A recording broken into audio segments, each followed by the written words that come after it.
Hey everybody, welcome. We are going to be playing a new Pathfinder one-shot today. So let's have some fun. It's going to be on the Golden Road. So we're going to be walking and wandering through the desert with this one-shot. So I don't think we're going to go with a lot of preamble on what we're going to do. I think we'll have your characters sort of introduce themselves quickly here and then go around and do that once, and then we'll get started. So why don't we start with Zach? Why don't you start us today by kind of telling us a little bit about who you're playing for this one shot and anything special you want to state about them, and then we'll move on. Yeah, so I'm playing Corin, who is a great gnoll, and he has a little buddy, a little tiny hyena that rests in the hood of his cloak, named Gub. He's had Gub since he was a child, so they're really bonded. I'm a ranger.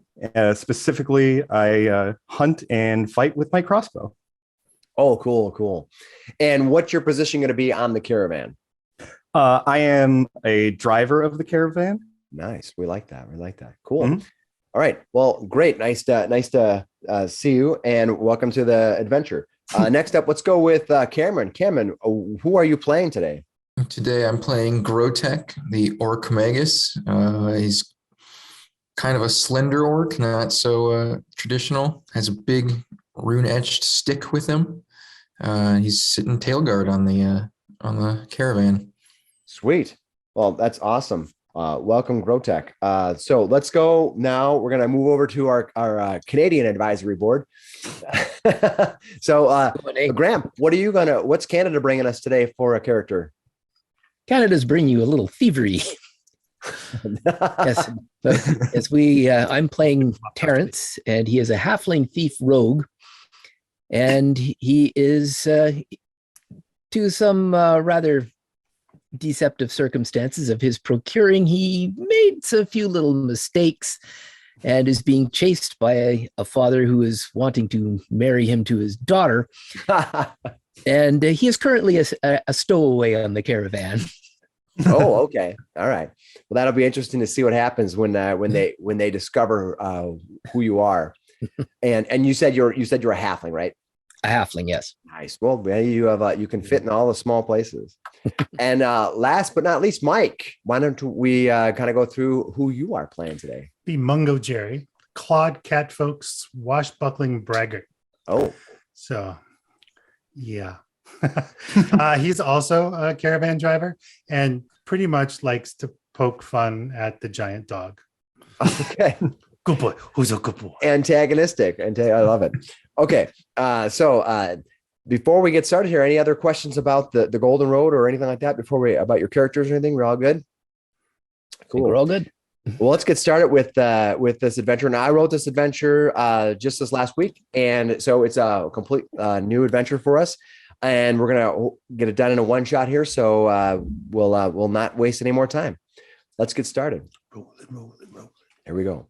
Yeah. The sun burns ever bright in the desert scape of the Golden Road. A vast desert stretched across 3 nations of Thuvia, a collection of independent states, most known for their sun orchid elixir. That elixir they make once every so often, and it can make you return your age. So it's quite powerful.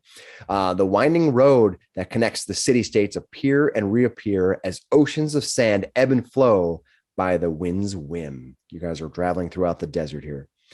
Your caravan marches over the windswept dunes, moving steadily, but never quite sure how far each step takes you.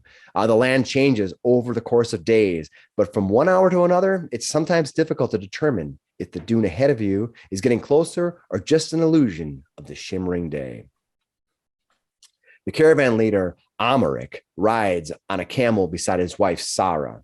Though Amaric clearly announces himself as the owner and operator of this trade caravan, he keeps a constant eye on Sarah for approval. Sarah seems content to let Amaric deal with the grunts and outpost traders you come across from day to day who flash their silver to barter, but she is always the first to greet those important enough to deal in gold.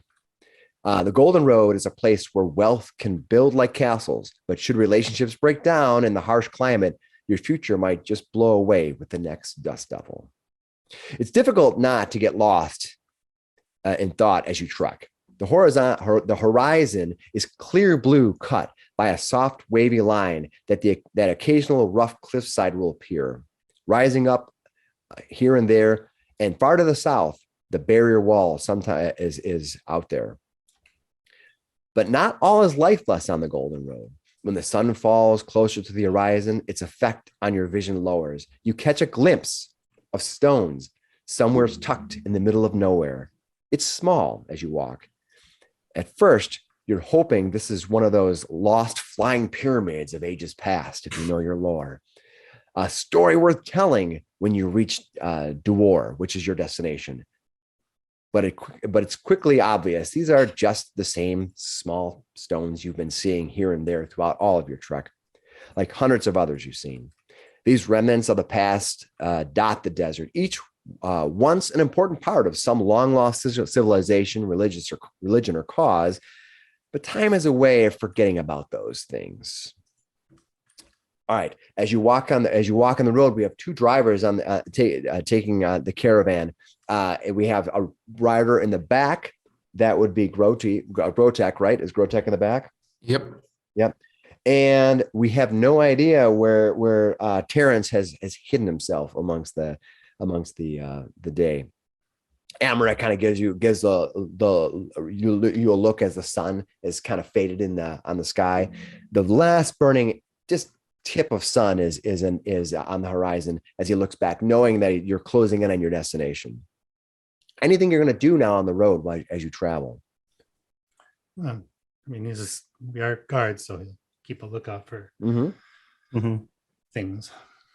All right. As you kind of gaze across the sand, the wind whipping up every once in a while, you can see that though the stones that you're kind of getting near, you can see in the distance, though the stones might be a mile or so away, as you're looking, some of you think you might see something moving about them. Now, who can tell what lurks in the desert, right? There's all kinds of manners of creatures and things. It's a land of lost treasures, but those who lost them probably lost more than they ever thought they bargained for. So you can see in the desert these something moving along the pillars far off. All right, as you move through, any other activities you're going to do as you're wandering through the desert, closing in on your destination for the night?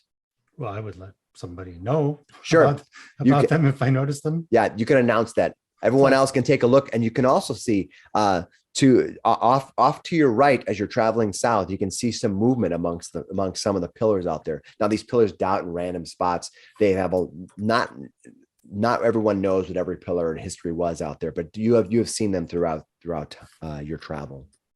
Anybody else want to do anything or take any actions? Want to run violently and destructively into the desert?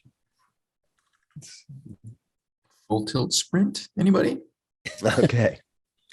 As you announce that, Amaret says, "Hey, keep your eyes on the road. Don't worry about what's out there." And his wife, who rides beside him on another camel, "Amaret, please." She kind of scolds him, and he gives your drivers a stern look, but then looks back at her and kind of gives a subdued look to her. She says, These fine travelers do not need your guff. We'll be there soon enough." And Amaret goes, Just keep what you're doing. And Sarah looks back and goes, "Misichi, now, please, calm yourself. We'll soon be having rest and wine at the Oasis."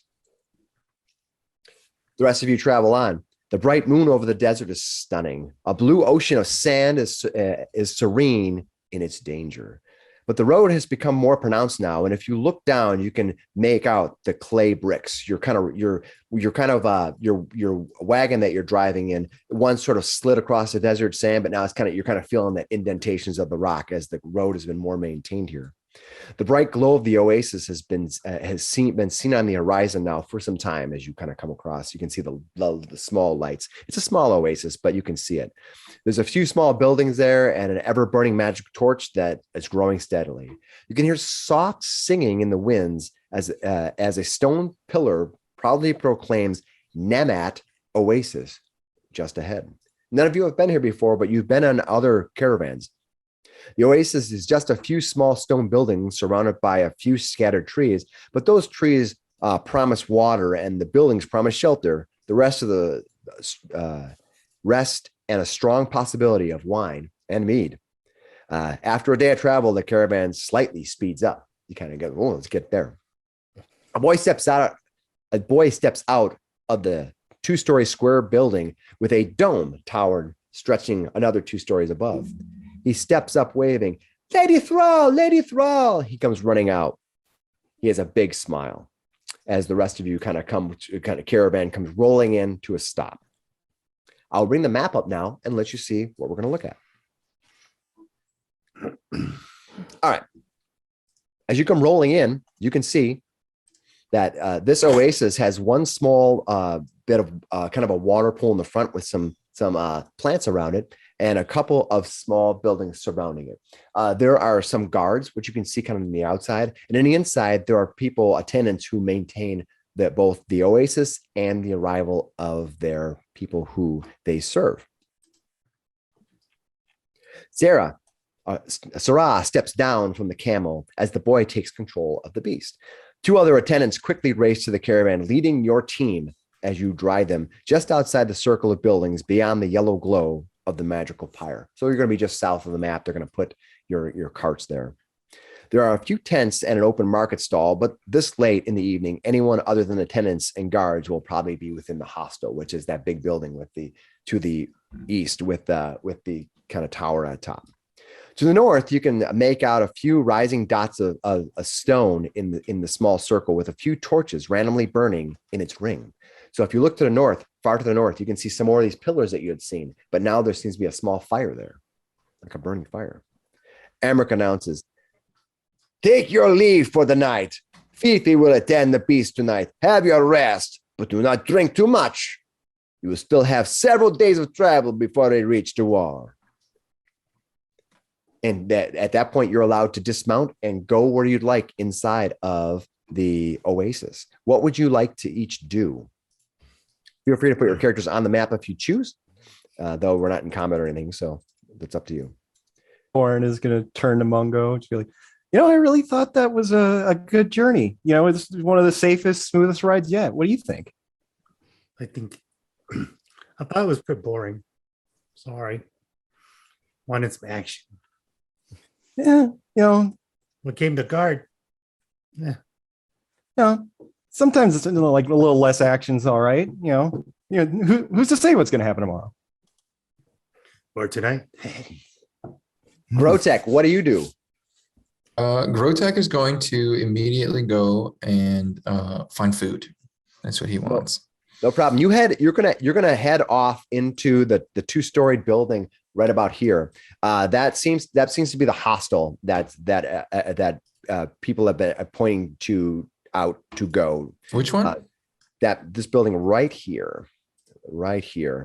Can you see that one? Okay. Yeah, perfect. Yeah. Great. All right. So you can head off in that direction. There. Great. And I see. You can see that the hostel, as you walk in, has a small tavern in front, and that has two kind of an L-shaped bar, and people can sit at the bar. Not much else for tavern folk to sit. There is, however, just beside it, a large table where food is served. It looks like they're setting food for dinner as you go in. As you walk in, Grotek, you're immediately asked, "Well, my friend, come, what can I get you to drink?" Water, please. Yes, of course you can have some water. Would you like some wine to drop that water down with? Do you have something harder? Well, we do have plenty of mead. Would you like some mead? Sure. Raspberry it is then. Without asking, he pulls out a small glass and he pours you some raspberry mead along with a little almost shot glass full of water. He slams both of them immediately.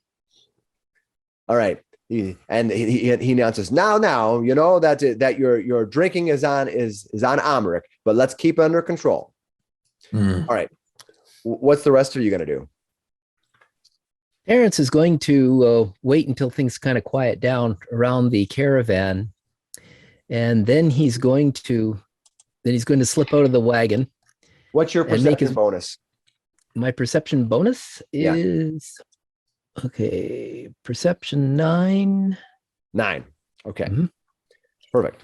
All right. You sit around and wait for a minute. It takes a while because apparently there's a young boy you can hear moving around your wagon, probably disconnecting the camels that have been pulling the wagon and moving around, gathering up over there. And just when you think it's safe, you hear this boy come rambling by again. It takes you annoyingly a long time before you hear the silence of the breezy desert night. What are you going to do? I'm going to slip out of the wagon and then head over to, is it this place here? Is the tavern there? Yes, that is it's called the hostel, and you're welcome to go there if you want. Yep. And I go in. All right.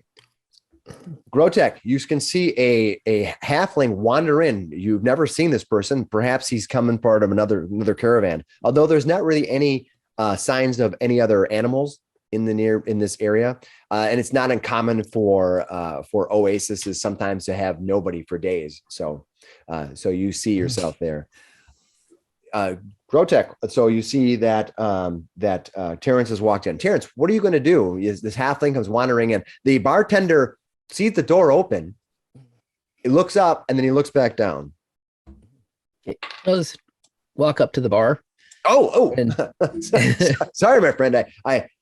My apologies. He has this embarrassing look on his face because he didn't see you come. He saw the door open and close, but he didn't notice anybody else coming in. He says, he throws a towel down and quickly wipes in front of you to make sure it's clean, trying to give a better impression than he first made. What can I do for you, my friend? Could I? What's the house specialty here? Well, we mostly have wines here, but we do have also some meads. What type of? Do you want something sweet? A small cup of mead sounds quite delightful. Raspberry mead it is. He takes out a glass and he pours you a full, extra full, and as Grotek can tell you, extra full glass of mead, and slides it your way, and he kind of puts it in there carefully and kind of gives you a apologetic smile for obviously missing you as you walked in. Bongo, what are you gonna do? Lean over to Corin. Everybody's going to go get something to eat. You up? Oh, I'm always ready to eat. Let's go. Yeah, you got to feed that giant frame of yours. What are you going to do? Karan, what are you going to do with your companion? With my Gub? animal. So right now, Gub, Corin is usually always wearing a cloak, and Gub usually hangs out in the hood of the cloak because he's actually quite a tiny hyena. Cool. He was just born, and he kind of just stayed the same size the whole time. Okay, so he's resting in the hood of your cloak as the two of you are going to head off to walk into the Oasis hostel. As you do, Karan, you look up as you go to the north. You can kind of see dots of light on the horizon that seem to mix within a series of pillars about a mile or so off. That catches your eye. It seems a little bit odd that someone would be out this late working. Well, I'm standing next to this guy. I'm like, hey, do you see that? Is that normal? What's going on over there? Who are you asking? The guy that's like right next to me here. Sure. Yeah, no problem.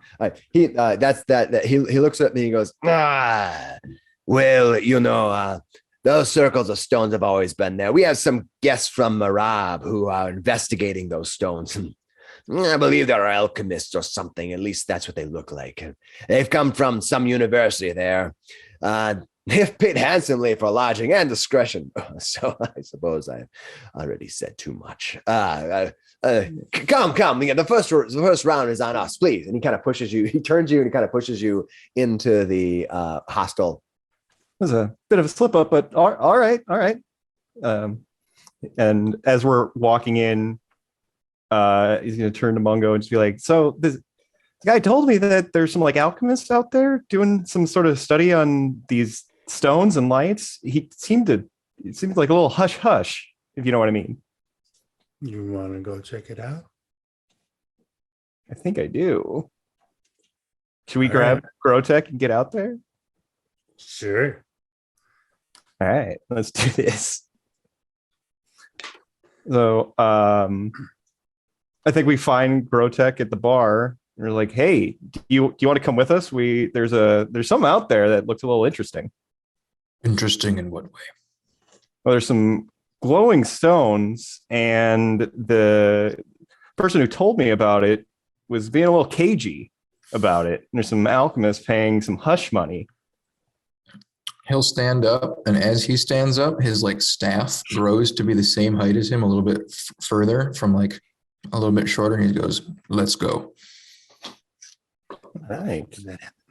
All right. As you turn to walk out, you see Amric walk in and his wife Saraz with him as well. And he looks and he goes, looks like there's food ready. Are we ready to get some food then? And you can see Sarah looks, come on, boys. We're going to eat. Looks like they have plenty of food for everyone. You can see that that in the Nimat Oasis, you can see that they have several different wines, breads, salted meats, and blossom flowers on the table, which are cactuses filled with the soft fruit-like middle. It's very delicious. It's kind of like a treat that you would want. It's kind of like getting oranges in Florida. It's very good. You can see that the hostel is laying out food as you guys are getting up, and you see Amric come walking over. Now Amric pulls the chair to sit at the head of the table, of course, and he looks over at everyone else. Come, we will eat. Then you can frolic out by the water side there. But no dipping our feet. I don't want you contaminating that water. And Sarah looks and says, Amric, please leave the boys alone. What are you guys gonna do? I mean, I do like food. Yeah, Corin's kind of like, he's got a little bit of drool. So does Gub. So no, there's no harm in waiting like another 45 minutes or something before we go investigate. Would Terrence have been able to? Were they inside when they were talking about investigating this? They were. They came inside Okay. and talked about it. So I would assume that because they talked. I would have to overheard. Grotech. So you would have definitely overheard. You don't even have to give me a perception or anything. Okay. So I will kind of slide over and say, "Good afternoon, gentlemen.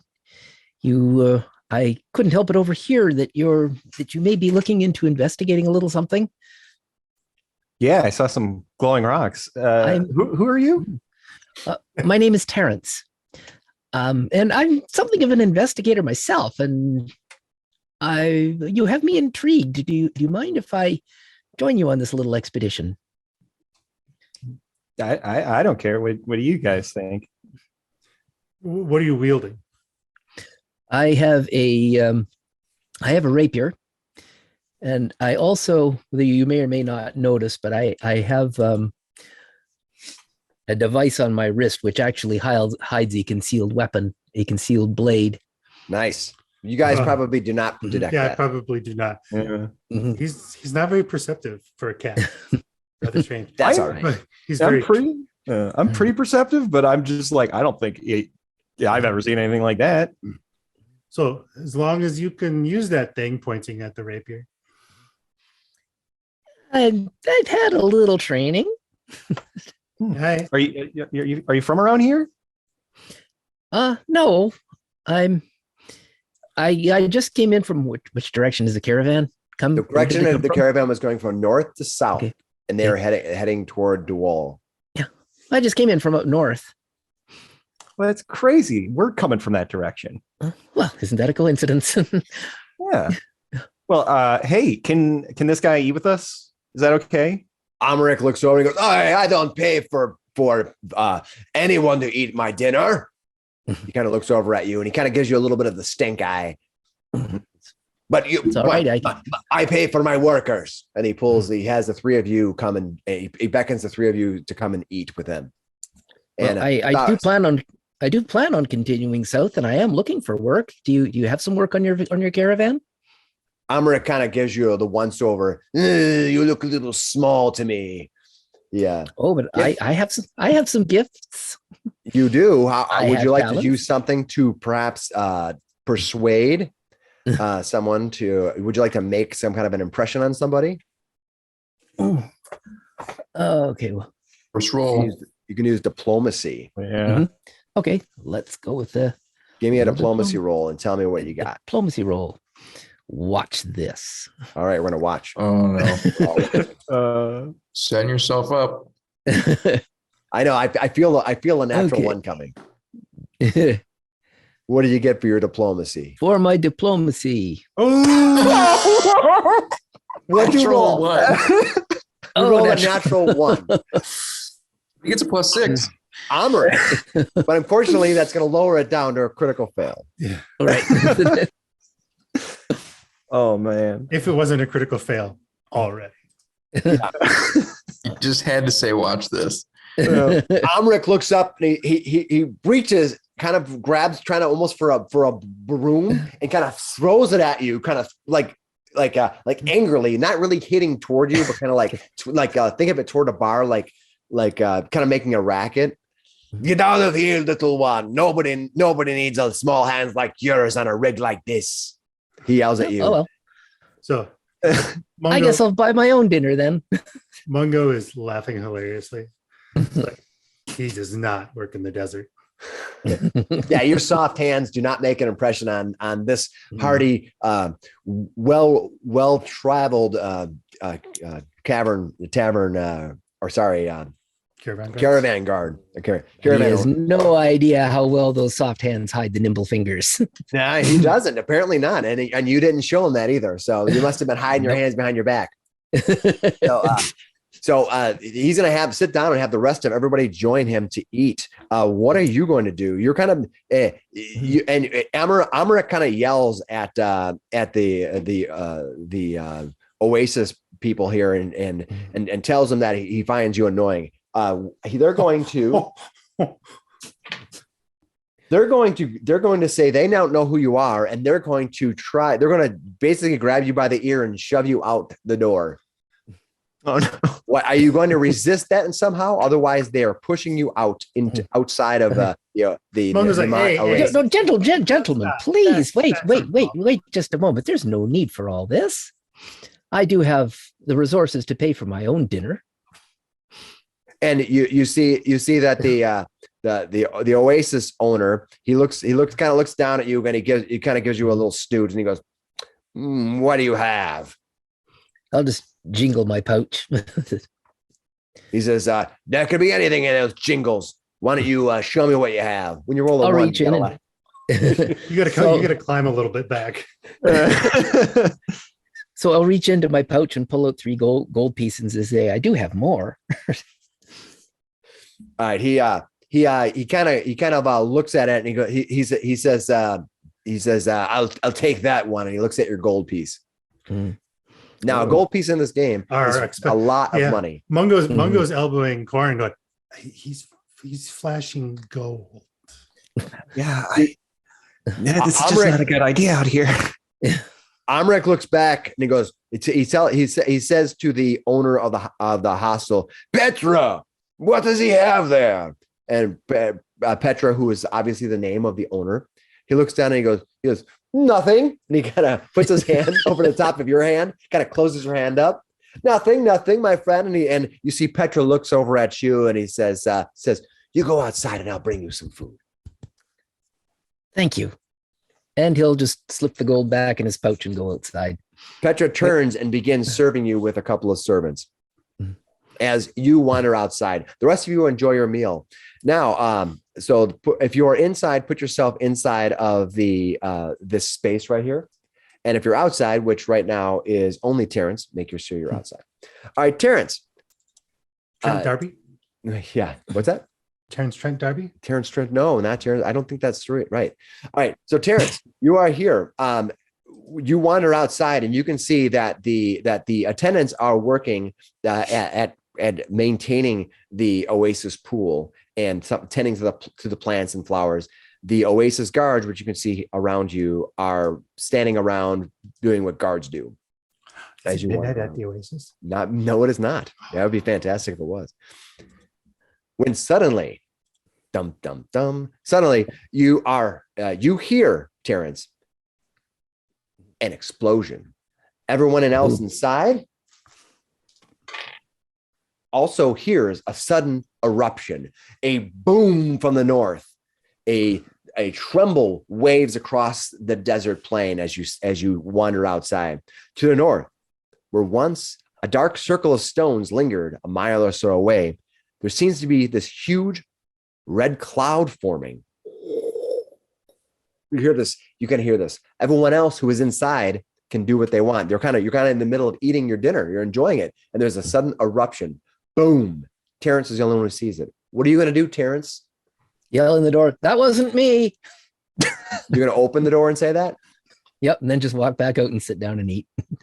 Okay. You walk back out. You can hear the rush of wind as you stand out there. What are the rest of you guys going to do? It's looking around. This is our first time at this Oasis. You've never been to this Oasis before. Is that a normal sound around here? You can see a concerned look on Petra, who is the Oasis owner. Oasis owner or the person, the driver? No, the caravan owner. The caravan owner is the Oasis. He owns the hostel, right? He's here. Petra, he's the one who gave him the hand and so whatever. So Petra, the caravan owner is actually Amaric. Okay. But Petra, just trying to get the names right. Yeah, there's a lot of NPCs, right? But so Petra, he kind of he looks concerned and he's trying not to cause an alarm, but you can see that he has concern on his face. Meanwhile, Amaric goes, I don't know what you have going on there, Petra, but keep it down out there. And he begins to grab his food to eat. So get up and amble over to Amaric. You want us to go check that out? Amaric looks at you, goes, if you want to have your dinner cold, you can go check it out. And you can see Petra, who is the Oasis owner, he looks at you like, I don't know what that was. Good enough for me. You boys ready? Yeah, let's do this. And Protect stands tall. He's 7 feet tall too. He's a tall, lanky guy. He stands tall, grabs just a steak off the table, and he starts heading towards the door. All right. Meanwhile, Terrence, you're outside. You heard this explosion. There was a huge red cloud that was swirling violently. You can hear the rush of wind as the red clouds spiral out from the center of the stone. They expand like quickly, whipping around as the sands around you begin pelting you in your face. You're like, what is going on here? You're kind of flinching. Soon the red clouds begin to overtake the Oasis, launching out toward you. As quickly your visibility diminishes to just over 30 feet. It is a red cloud of dust that is swirling about you. As the rest of you open the door, you see this dust is emitted from everywhere. What is this building here? What's that? What is this building here? You don't know what that building is. Ooh, everything's gone red. And suddenly you're looking for the building. You see the guards pull the scars over their face and kind of tilt themselves down, looking around like, what is going on here? They seem a little lost. Now there has been dust storms here, but this is this weird reddish dust that they've never seen before. They're not sure what's going on. Meanwhile, Terrence, you're outside, it's kind of hitting your face. You have a range of about 30 feet. Beyond that, it gets difficult to see. The rest of you open the door, greeted by a sudden reddish sand that kind of hits the side. It's like pelting the sides as you wander out. So, holding the door open to this, and looking back into the room, is this normal? Amric looks back, who is the caravan owner. He goes, "What is going on here?" He stands up and he says, "The animals." And he gets concerned, and you see him look at Sarah. I wanted to check it out. And Terrence goes,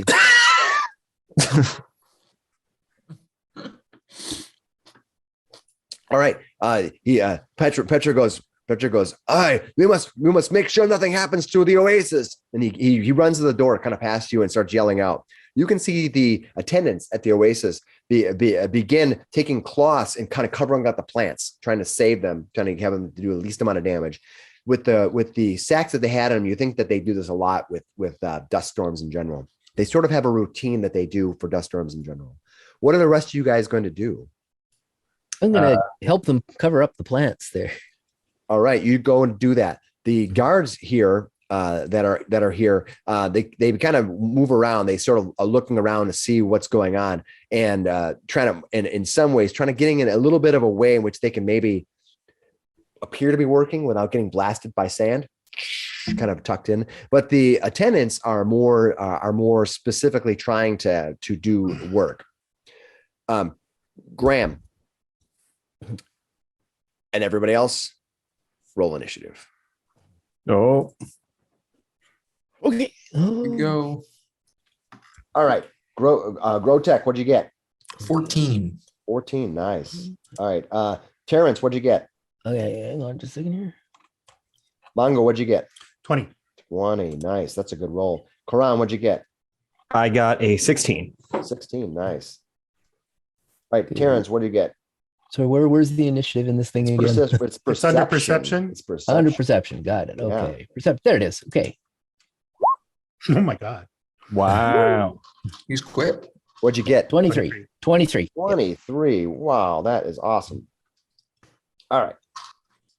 As you guys, as you begin, Terrence, to wander over to assist in helping with these plants, you happen to notice that that what appears is just a regular swirling sandstorm. It's sandy, but it's also sort of like light red. You can kind of see their distance is kind of limited to 30 feet, but within that, it seems pretty obvious what's going on. You can see, though, coming from the north, you can see a different kind of cloud. This cloud is made up of hundreds, maybe even thousands, but maybe hundreds in a 10 by 10 area, a swarm of insects.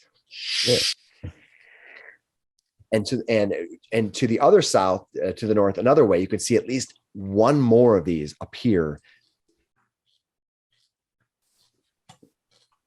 I will put them on the map. Not liking the sound of this. You see, they appear.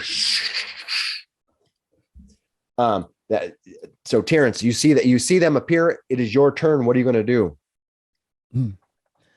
Okay, I'm going to get out my rapier and Ching. and hide in this part of this building here, and just wait for the ready in action. Wait for them to come by. Got it. All right, you jump in there. So you're going to where were you at before? I was right about here. Okay, so you're going to move 5, 10, 15, and then 20. Mm-hmm. And by the way, every other slant is 5, 10, 5, 10. Hopefully the map has been set up correctly to measure that. Okay. If not, I will make sure it is. No, I'll double check to make sure it is. It should be. Yep. So your distances should now work correctly.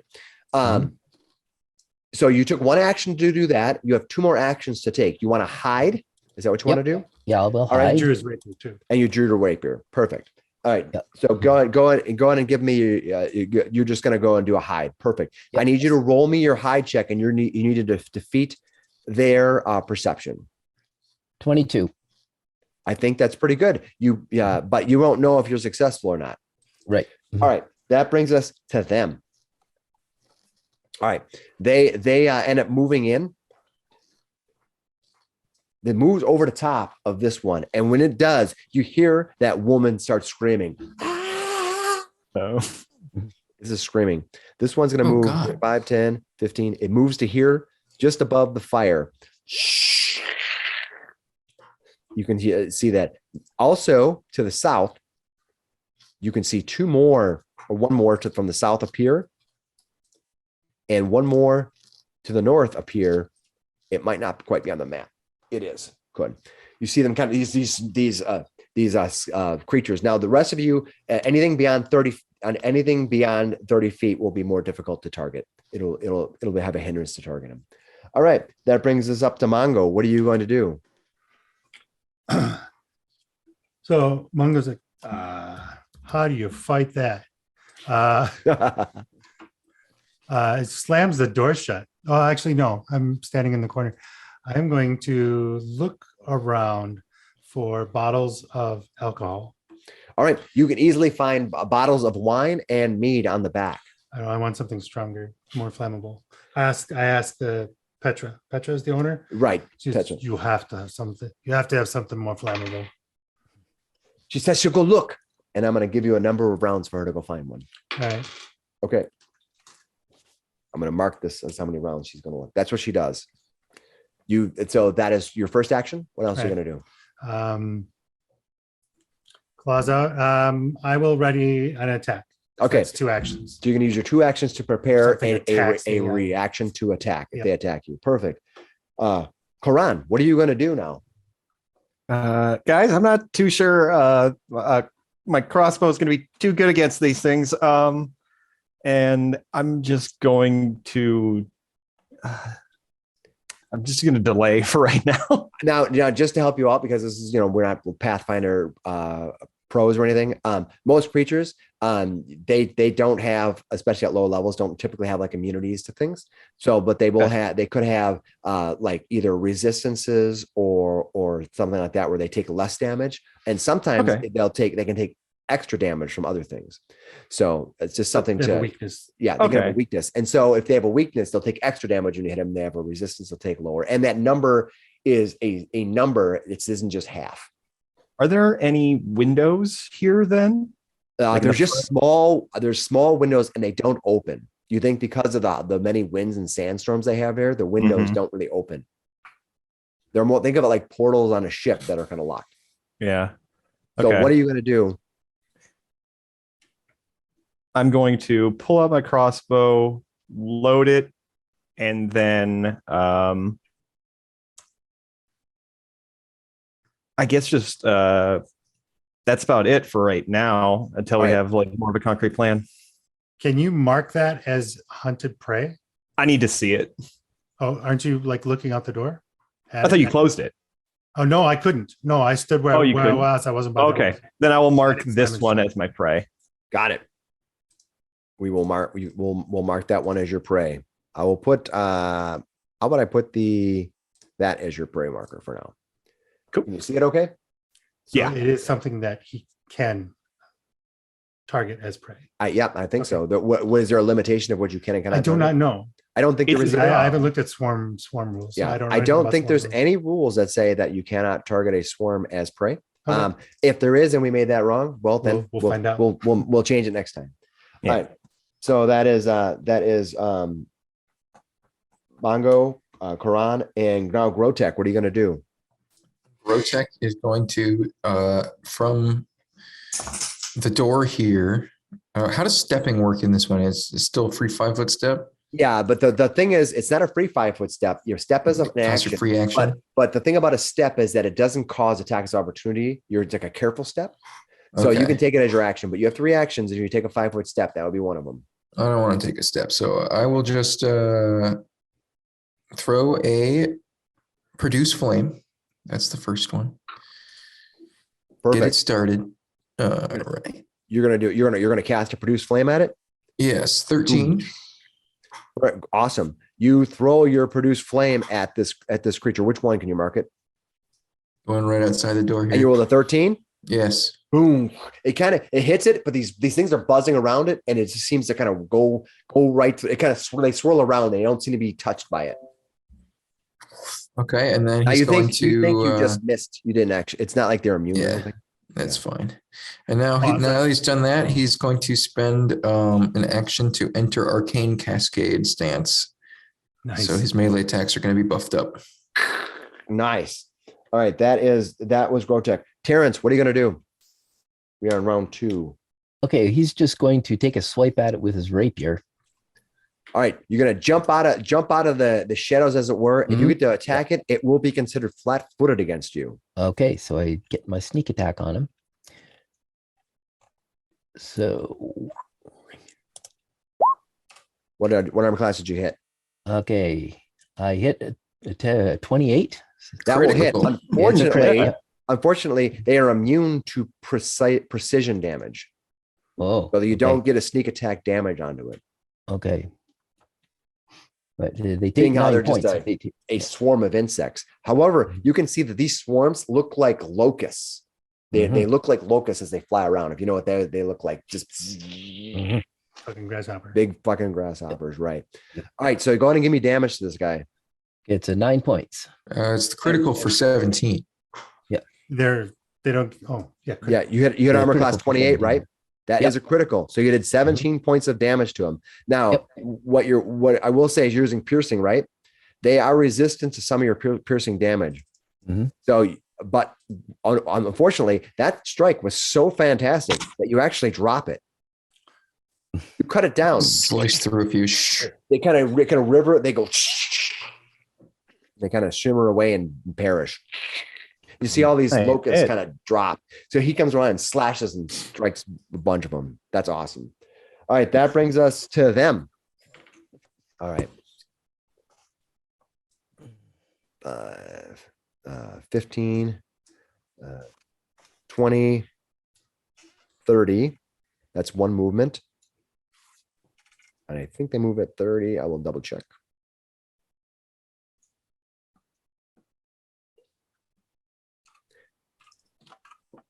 That one moves to there. That one on top of that one. This one moves to here. This woman has been killed. Oh.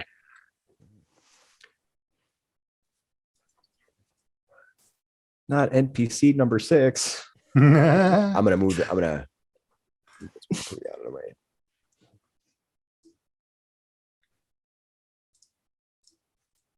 All right. They move to there, and it finally gets to here. All right, Graham. All right, these locusts begin biting and grabbing onto you as they swim around you. Give me a reflex saving throw. Reflex save. 18. 18, nice. Mhm. You will take half damage. So you're gonna take 1 point of slicing damage, and nothing else Okay. happens to you. I got All right. bit. That brings us to Mongo. What are you gonna do, Mongo? All right. Well, if I see one get killed, that changes things. Oh, now you're Uh, brave. So By the useless little halfling. he'll stride forward.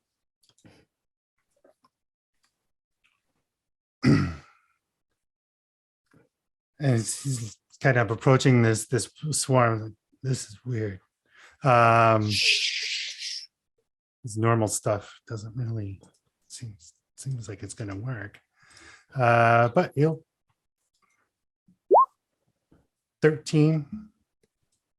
He'll slash out at it. Armor class 13 will miss. You go kind of sweep Then at I'll it. raise a shield. All right. All right, and you raise your shield. Awesome. Okay. So who just went? Sorry. That was Mungo. No, thank you. All right, Mongo. That went. Karan, what are you going to do? Since my previous hunted prey is now dead, I am going to mark this one as my hunted prey. It's my first action. All And right. then I am going to take a shot with my crossbow at it. There we go. All right. Ugh, 12 to hit. You go to hit it with a crossbow, and you think even though you're firing with a crossbow, even though you're within 30 feet, you think that they might have some difficulties in order to target them with range attacks. Yeah. And then for my final action, I'll reload my crossbow. All right, you reload your crossbow.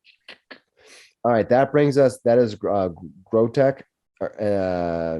Terrence, or sorry, that was Karan. Grotek, it's your turn. What are you gonna do? Okay, Grotek is going to spend his first action to run here. All right, you run up there. Then he's going to In two hands, he's going to, with two hands, swing at the swarm of locusts with his staff. All right. Uh, Nice. The tab. 22 to hit. 22 to hit. Hits. Right. Boom. Hit it. Not great damage though. Bludgeoning, 5 points. All right. You slice into it. Now, though you kind of make some contact, do you think that these little insects just kind of roll off your bludgeoning weapon? And they're going to take less damage than Well, actually, you were it'll take expecting. +1 more because of my arcane cascade stance. Awesome. You think though, Um, unfortunately, that it didn't take actually any physical damage. You think No that physical amount of damage. damage you did wasn't enough. I to- deal magical damage. Yeah, isn't that awesome? That's awesome. I'm cheering for you, buddy. Oh, that's man. great for you. Rotec magically misses. And you're doing any damage. Great. Terrence, you are consumed within this this creature right now. It's kind of overtaking you. You will take a step out and swing at them again. All right, you take a step out and slice at him. Go for it. Mhm. What'd you get? 23. Nice. Nice. You are rolling really, really well. You rolled a 15 there. Nice. You hit it. Or What six- what damage you got? Yeah, What do you for do? 6 for points of damage. Yeah, And you do what type of damage? Slashing or piercing? it's piercing. Piercing. You did 6. All right. You hit it with your 6 points of piercing, but unfortunately, it just didn't do any damage to this thing. You just think that you didn't overcome their resistance. You kind of sliced into it. These things kind of flutter around you. Their turn. All right. Mongo or Grotech, neither of you are fighters, right? No. So this one's going to move over the top of you. Give me a savings throw. Terrence, give me your basic savings throw for reflex, please. 22. Nice. Great job.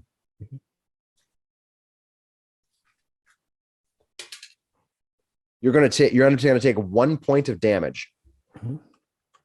Get scratched again. All right. This one here is going to move to here. And both of you now within that circle have to give me reflex savings throws, please. Oof, 9. 9. 30. Just 30? Well, let me check. All right. So the cat, which surprisingly has good reflexes, who would have thought? It's almost, unexpected. You're going to take 1 point of damage. On the other hand, you rolled a 9, correct? Yes. Okay. You You're going to take also 2 points of damage, but you now take 1 persistent bleed damage. Oh, that's terrible. So at the end of your turn, every turn, you're going to take 1 point of damage unless you make a flat 15 check. You can also use Is that an Here's a Use question. medicine An for that, right? automatic check, or does he have to take an action to take? No, it's an automatic check. Okay. Yeah, he automatically gets checked. Now you can give somebody with a medicine skill can give you a second check or an Yep, additional check, but that's what you get. You get 1 flat check. All right, boom. All right, so you are now bleed 1, and you'll take that at the end of your turn. The other ones get to go. This one here dies on top of this creature here. All right. That brings us to Mongo. What are you going to do, Mongo? So I am going to tumble through. So I'm going to move through the space to here. And I will take my acrobatics check. 19 against their reflex save. 19 against their reflex save. Their reflex 19. You hit it exactly. Okay. Oh, Against wow. them is reflex. Yeah, reflex DC. All right. All right. So now I have panache. And he will slash again. All right. What'd you get for your slash? 27 this time. No, I'm getting all those good rolls in now.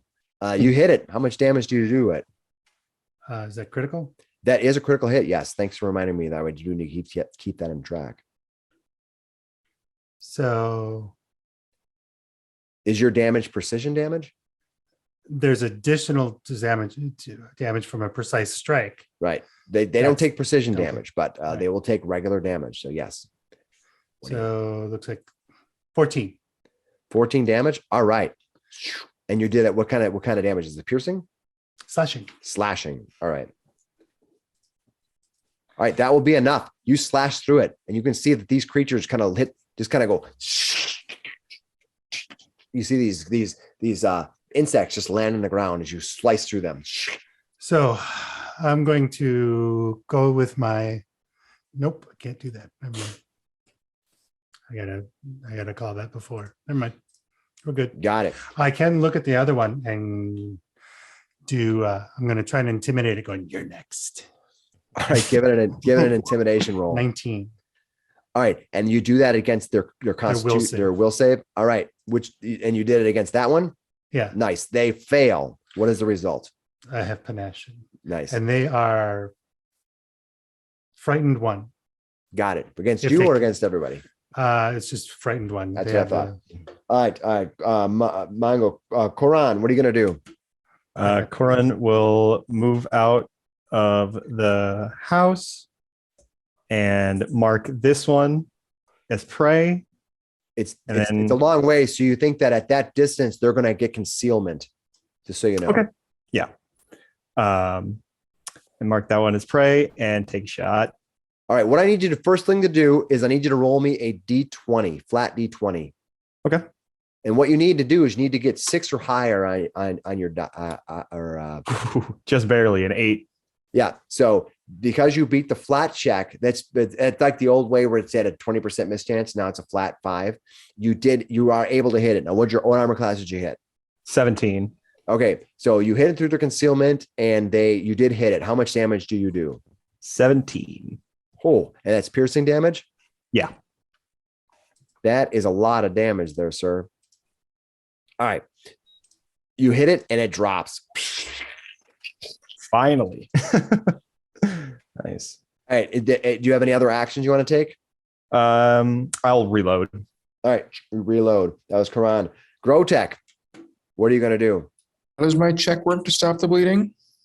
You need a flat 15 check at the end of your turn. You'll get it. So don't Okay. worry about that. So go do your turn, and then at the end you Do can you have medicine? I don't have medicine, no. You Okay, need well, that. from here, with my twisting tree kind of specialization, I take a swing and my staff extends magically to have reach. Nice. And I will swing at the swarm of locusts again. All A right. couple times. Oh, That's a What? critical hit. Oh, Oh, there's been like 4 criticals already. You guys are critical in everything. Going nuts. Awesome job. You critical it, and how much damage did you do? So is it 7 plus the 18? No, it's just 18. Just the total. 18. You did 18 total damage. Yeah. That would be enough. Now, normally, it wouldn't be that much, but you critically struck that one. Boom, it goes away. All right. As you do so, this dust storm remains. And you see everybody scrambling to try to, as we drop out of combat here, it's scrambling to try to get all the animals secure. And Amaric looks out and goes, "What's going to be causing this?" And you can see Petra goes, "I've never seen anything like this." I think it's the wind. And you see everybody look at you like, and then they go, I'm new here. and we're new guys. Okay. Let's see. Wow. All right. You threw me for a second there. All right. You can see Petra look up and look out at across the toward those stones. It looks like it's coming from there. What could be? What does anybody see anything happening? I'll look. Well, you look and you can see there's a swirl that seems to be coming from a mile out. It's kind of radiating out, and you can see the stones that were there appear to be outlined in some kind of reddish glow. See, if we would have went anyway, we would have been there. Corin is going to run up. Is Grotech still bleeding? He is. I'll do a medicine check to try to staunch his bleeding. All right. So go ahead and give me a medical check to stop the bleeding. I don't know how that works here. Oh, jeez. What'd you get? Only a 9. All right. So give me another roll for your bleed check. And this is just a flat D20. Yeah, D20, but you need a 15 or higher. That's a natural one. Natural one. I don't know. Let's see. I'm going to look up bleeding just to confirm before I tell you the wrong thing here.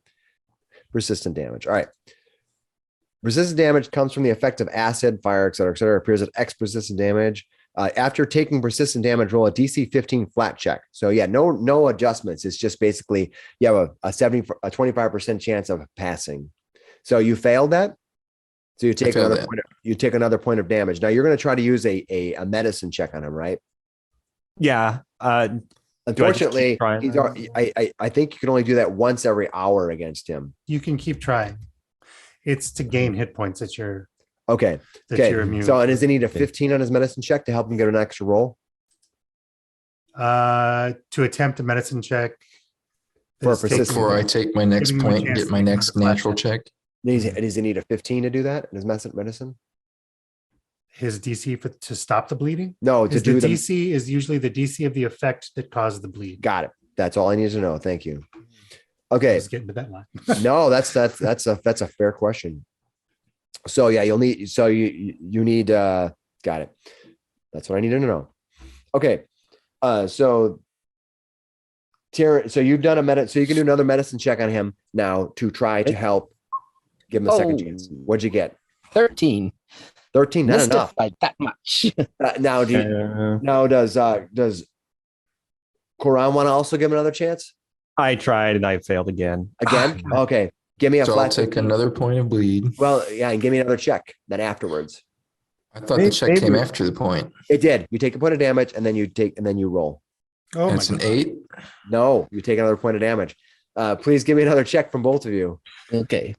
Oh God. A 9. No, what away. You take another point of damage and give me a flat check. We're actually good at this. Hey, I got it this time. You did it. Yay. You finally stopped bleeding. Also after 1 minute it stops. So well, yeah. Also take assurance. Taking assurance in medicine is not a bad use of a feat. although it's a good point. At his level, he still wouldn't get 15 though. So I know, but I'm just it's ultimately it's great for medicine for sure. Yeah. Okay, cool. I blew my good rolls on the attacks. The wind is still blowing. Petra says to Amrik, I don't know what's going on here. I've never seen this. And Amrik's like, we have to save the animals. We have to stop this cursed breeze. What kind of curse is this? What are you guys going to do? I'm going to help to get the animals to shelter. well, so Let's go check out those rocks. pick out the glowing rocks. Right. That seems to be the source. Petra says, we need to check. I don't know what it is. I think some of those people from the university maybe caused something terrible to happen. Maybe they lied to us. And Amrik goes, nah, people from university they're not worth dealing with. And he looks over at the lot of you and he says, if you can go see what it is, maybe they can stop it. Talk to them. He tells the three of you to go off. He doesn't give any direction to Terrence. So Terrence, you're free to do whatever you'd like to do. Mm-hmm. I'll tag along. Oh, well, that for the adventure's sake, thanks. Yeah. Hey, Grotech, I'm sorry. Interesting tending to smelly animals. Hey, Grotech, sorry, we kept trying to help you out. I don't know if we really made anything that much better. I appreciate the effort. Yeah, let's go check this thing out. Let's go, guys. All right. Mungo walks by. I would have only made it worse. I appreciate your abstaining from helping me. All right. As you cross the blinding winds as they kind of make the actual glowing stones go in and out of being able to see them as the winds pick up and down, up and down. I would like to have. I would like to have one of you give me a nature check. Mr. Ranger, sir. I think I can do it. Give me a nature check, please. 20. All right. What you're going to notice as you kind of start walking through this is that this is not a natural storm, as you might have guessed, but there is a pulsing to the wind. It goes. It kind of radiates out. It pulses. It kind of hits you. There's a pulsing to the wind as if, and it seems to be growing stronger and then weaker, and with this unnatural but constant rhythm to it. Like winds don't do this. You know that for sure. Does anybody else want to give me any other checks about this wind? Everyone. Things you can do is you can use a lot of your skills if you have a lore. There's also things like religion, occultism, any other knowledge scores you want. You can go ahead and give it a check. I mean, we know like they're alchemists there. I am trained in occult. I'd give an occultism check if that's yeah. Go ahead, give me an occultism roll. Only I can definitely do that. 11. 11. And what did you get, Corin? 10. All right. Hey, you get the same sort of knowledge back. Like this storm is kind of pulsing, has this kind of weird, rises and falls, which is not natural at all. What it means more than that, you're not sure. Yeah, Mungo leaves the mental heavy lifting to others. Okay. Yeah, that's totally fine. That's totally fine. All right. Cool. Anybody have excessive knowledge in religion? Not excessive, but I can give it a whirl. Yeah. Normally, like later on, as we're more proficient, I won't ask so much, but I'm trying to urge everybody on to make these checks. So, why don't you give me a religion roll? Now, a lot of these checks I would actually roll secretly, but I will let you give me a roll. Yeah, I rolled a 7. All right, not that great. No. There's sand in our eyes. We're having a hard time. Maybe once you get closer, you'll be able to find some more stuff about what's going on here. All right. As you travel toward the stones slowly come to view. It's kind of difficult, but just before you get to the view, you can see as you close into the stones, you see 4 bipedal winged creatures looking around the storm. They're stomping. They have these leathery wings. They're stomping their feet angrily as they attempt to move piles of sand that quickly get burned. They're like lifting it and they get burned away. They lift it, they kind of get blown away, and they're in frustration. They are thin and gaunt and dusty brown and gray skin, bat-like wings. When they spot you approaching, they're kind of like their grimaces or their sinister looks just carry on. They're kind of looking at you, and did you cause this? That's what they ask you. Could I do like a recall knowledge and try to figure out what these things are? You got it. I want to use knowledge, nature probably makes most sense. I can try a society check. What'd you get? I got a 9. You're not really sure. These things don't look like they're strangely uncommon, like there's some ancient force or something. They look fairly mundane, and for the most part. What would you want to do? Society check. Go ahead and give me a society check. 14. You're not sure, but you think there's some kind of methods, which are kind of like these little creatures. They're kind of like often summoned or they could be summoned by certain creatures or taken over control by wizards, but they're kind of elemental little creatures. They're arcane little elemental creatures, and the different methods have different elemental forms. Some are dust methods or water methods or whatever, and they tend to have some. But other than that, because you just did a society roll, you just know that they're kind of interactivity with society more than that. Yep. They tend to speak Terran or Auran. But they just spoke common to us? They spoke common to you, yeah. So I'll be like, oi, you from the university? What? No, we're not from. Look what they've done to our place. He starts looking around. Look at, they've got dust. They put it here. I put it here. They put it there. The other one goes, oh, we're never going to clean this up. Who did what? Yeah. What those ones that are like you, but they're not you, they're them. Where are they? Yeah. Oh, they think they went. I think they did something over there at the pillars. And I don't know why they did this. When they opened it up, this is what happened. Look at this place. They went inside, I think, somewhere. All right, we'll go take a look if that's okay with you. Or you can help us clean this mess up. We'll do that by going and checking on them to see if they caused I something. told you they'd never help. And the other one goes, we're never going to clean this up. It's all your fault. No, it's your fault. They start yelling and arguing with each other. Okay.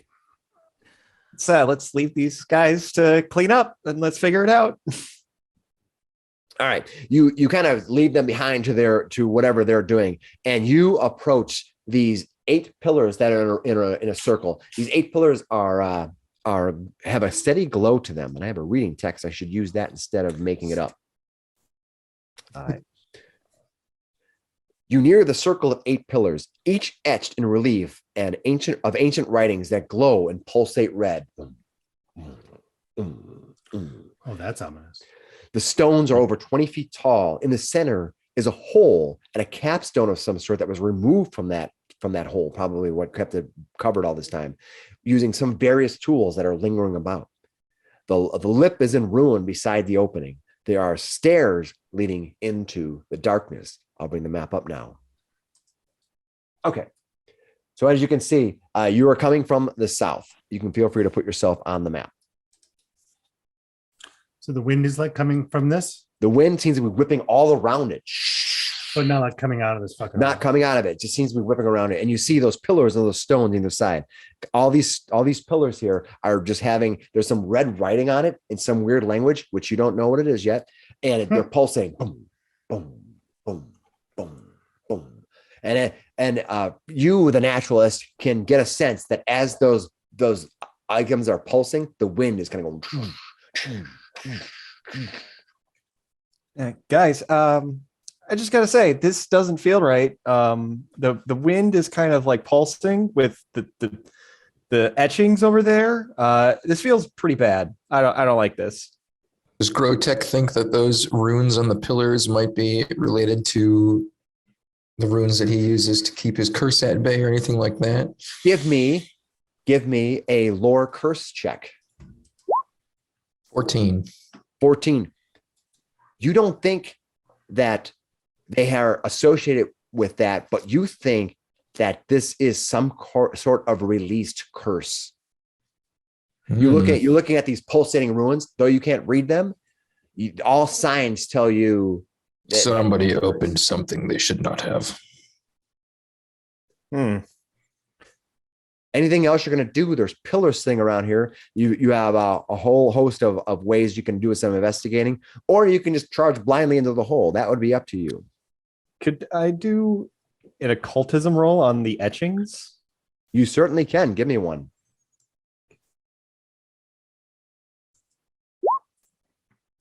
I got a 16. One of the things you're going to notice is on top of this, let me go to the right layer here.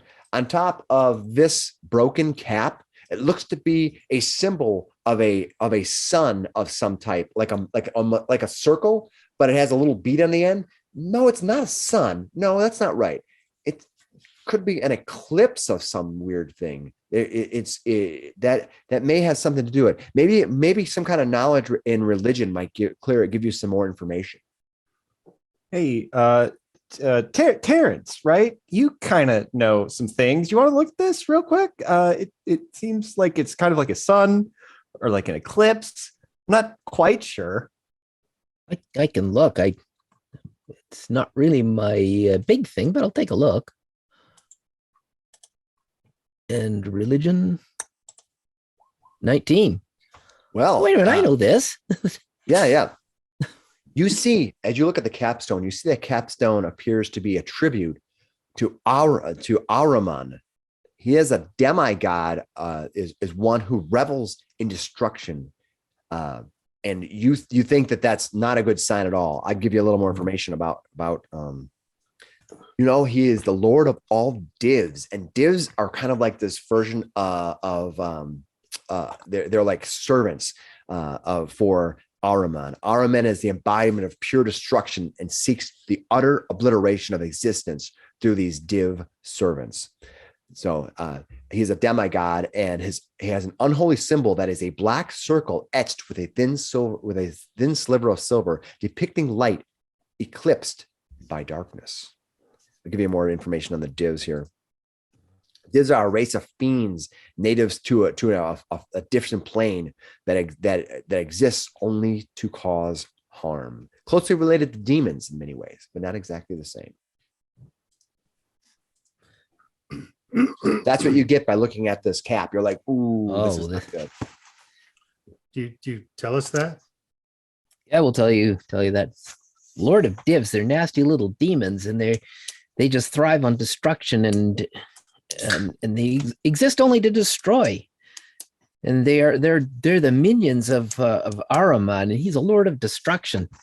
This is somebody has been meddling in something they really shouldn't be meddling in here. Lord of Destruction. It sounds. I would personally bury the Lord of Destruction and his minions in the desert, but I don't know why I would dig them up. Yeah, this sounds real bad. You can see a broken weapon here, and also a pack of some sort as you near the lip. I'll look through the pack. All right, you open up the pack. The pack appears to have a bunch of books and university books, mostly about deserts, about the desert region of the Golden Road, and they seem mostly to be topical, as if they are not going to give you any deep insight knowledge. It's something you could get from taking like Desert 201 in a university. Looks like this might be the center of somebody's studies, but it might have gotten out of hand. Mungo walks up to Korn, kind of elbows him and goes, I bet you a gold it's humans. Yeah, they kind of get up to some crazy stuff. I don't know why they keep delving into these ancient crypts, thinking nothing bad's going to happen. Really, They never learn. All right. As you approach, you open up and you dig through the back, and you're standing there amongst each other. There is suddenly a sound that is more loud than the blustering wind.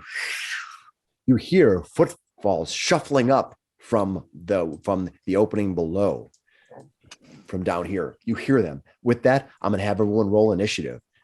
They might not necessarily be enemies, but I want to see what happens before. No, absolutely. Ooh. I actually pre-rolled all my initiatives for this to save us some time. We're quick today. Yeah, we are. Holy crap. Nice. I like quick. All right, Terrence, what'd you get? 16. Nice, that's good. All right. I'm the Mongo, slow what'd you guy get? on this one. 22. That is awesome. And that's not even the best. Karan, what'd you get? 27. That is the Jeepers. best. That's good. Versus 0 for others. And Grotech, what'd you get? 23. 23. Wow, you guys did awesome. 27, 23, 22, 16. Nice. All right. You hear these footfalls shuffling about. Karan, they don't seem to be trying to hide at all. There's just like you hear clampering and something from below. What are you going to do, Karan? I'll have my crossbow at my hip and be like, "Hey, are you guys the alchemists?" You're going to call out to them. One of Mhm. the things you can also do is you can do things like do a gather knowledge. You can do a knowledge check at any point. So against things that you hear or see to gain more information about them. So Okay. I'm not as a DM going to just give you information. Sometimes you have to ask. Like for example, I would say in this case, that shuffling, does that sound like remnants of anything I've ever heard before? Okay. You can do that as an action. And I can tell you what I'll do is I'll ask you to give me a society roll. I'm great at that. That's a 4. Yeah, they're not. So that would be one of your actions. You have your weapon and and it's loaded, I'm assuming. Yeah, and I will like just be like, There was no answer for me, like speaking out. Nothing. You there was no answer from below. And I'm just gonna like, hey, Mungo, tap him on the shoulder. You got this, right? You go check it out. And I'm just gonna step back behind Mungo. Got All right. it.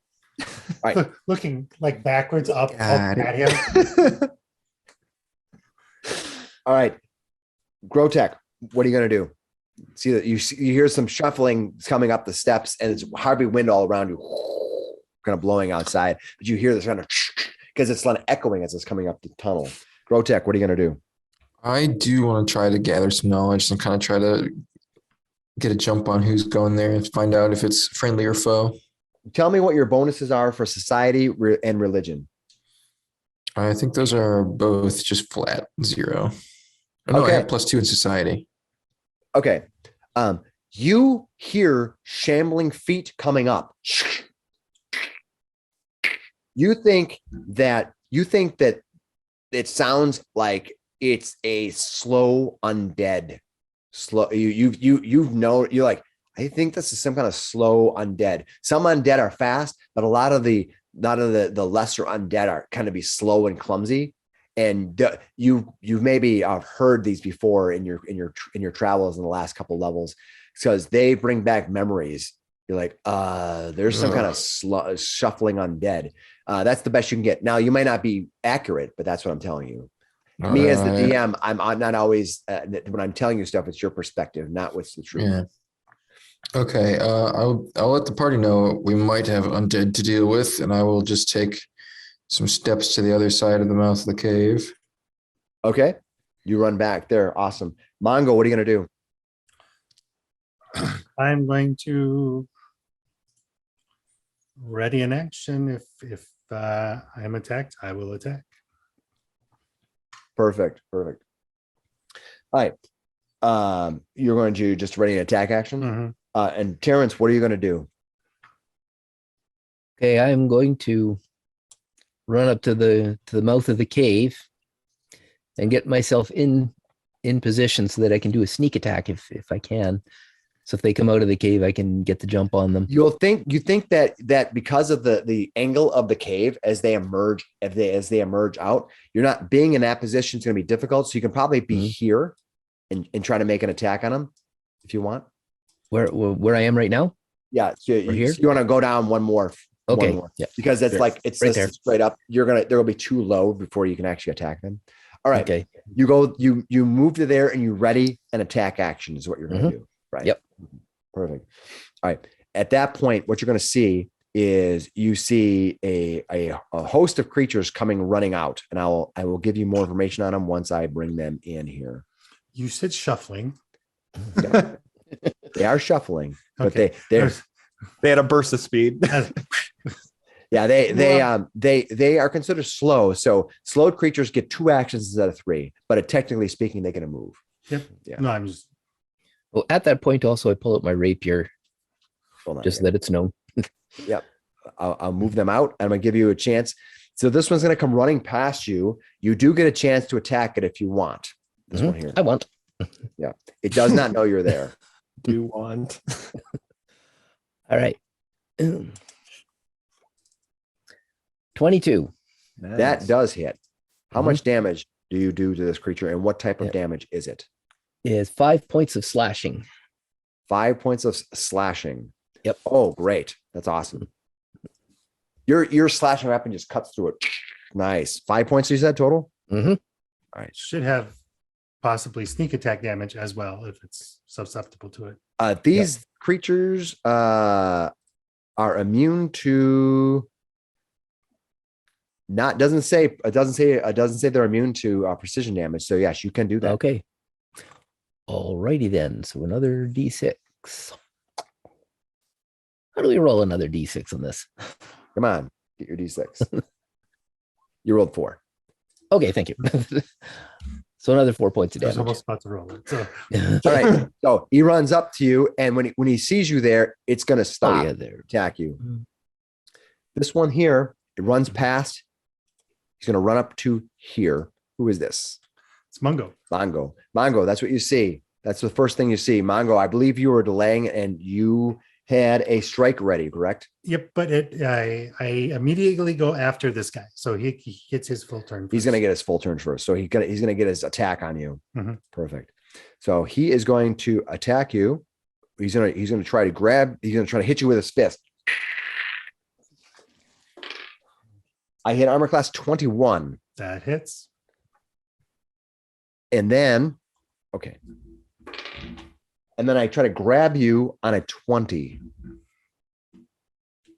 Against my. It goes against your fortitude, your flat fortitude, 10 plus your fortitude. 18. Yeah, then. So he hits you and grabs you. You are now considered grab. You are in the grab condition. You can look that up. I believe it makes you flat footed and check and see what else it gives you. When he grabs you, he grabs you and he's trying to hits your for damage. He's on a total of 6 points of damage and he has you grabbed. All right. And unfortunately, they're all my creatures are all going together because all you guys rolled really well and I did not roll well at all. So I'm going to finish up my stuff here.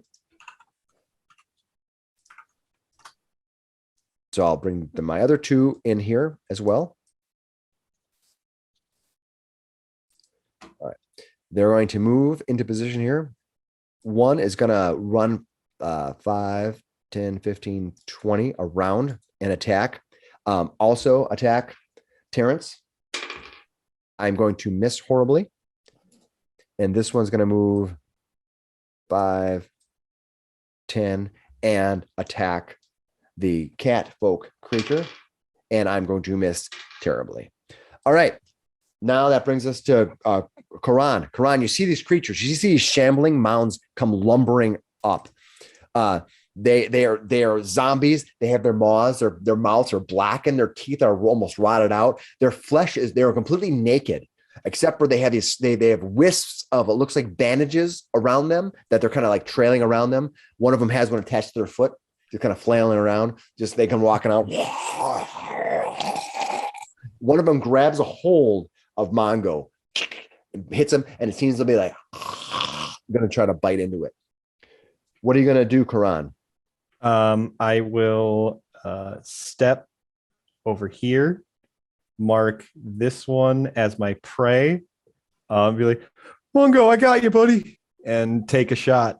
This one is the prey right here? No, the one next to him, not the one grappling him right now. Got it. All right, I'll mark it. You're preyed. That's a 19 to hit. Jeez, that's awesome. That is not a critical hit. Okay. Unfortunately. And 13 points of piercing damage. Piercing damage. Okay. Confirm. All right. You hit it for 13. Nice shot. Okay. And I have one more action. I'll reload. Perfect. That is Grotech. Grotech, what are you going to do? I'm going to cast a Produce Flame at this guy here. Is that a attack roll? It is. All right. Go for it. Whoop. 23. Oh, you guys are just killing me on the armor classes. You critically hit him. Critical damage is 12 fire damage. 12 fire damage. You hit him for 12 points of fire damage. Oh, he also partially on fire. Also, he takes 1d4 persistent fire damage. So that's going to be 4. Oh my goodness. So at the end of his turn, Nice. I'm going to mark him and I'm going to let you remind me that he takes that every round. Okay. Absolutely. And then I'll use my last action to enter Arcane Cascade. Nice. You see his head literally on fire. He's just, but he doesn't even care. He's just like, I'm biting. I don't care. Mongo, what are you going to do? You have your, So are you going to attach the torchbearer? I am going to make an acrobatics check to escape. All right, go for it. Jeez, everybody's roll are curable. You rolled a 28. Your rolls are amazing. So is that a critical success? Against his reflex save, right? It's against, I had it up here. Where is it? Against the athletics. Yeah, the athletics DC, whatever their athletic score is. Okay, their athletic score is 15. So yes, So it it's is a critical success. Yeah. So on a critical words, on a critical success, you get a free and remove. You get free, and I remove the condition, the grabbed, immobilized, and restrained condition, and then I can stride 5 feet. Nice. So you break free and you stride 5 feet. As that's part of your escape action. That's the escape action. Nice. Yeah. Cool. So Move yourself 5 feet. well, I'm not. You don't have to. I don't have to, Yeah. but I'm gonna tumble through. Where is right, I'm gonna tumble through in here. I have to make another acrobatics check. Ooh, against their DC, their reflex DC. Reflex DC. And what did you roll? 12. 12. You made it. You Nice. just you defeated it. All right. So These are now- slow ass zombies. I kind of figured. So now I have panache, and I will go with a get rid of this. A finisher move. Finish him. Are you going against this one here? And the one that was holding you, right? Yep. Yeah. What's your finisher move? It's an attack, but I get the flourish finisher, Got it. and it is a 23. Yes, that hit.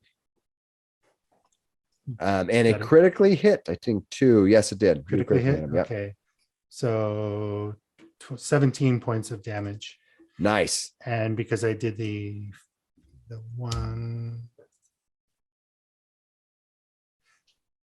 finishing follow through, I maintain my swagger. So I maintain.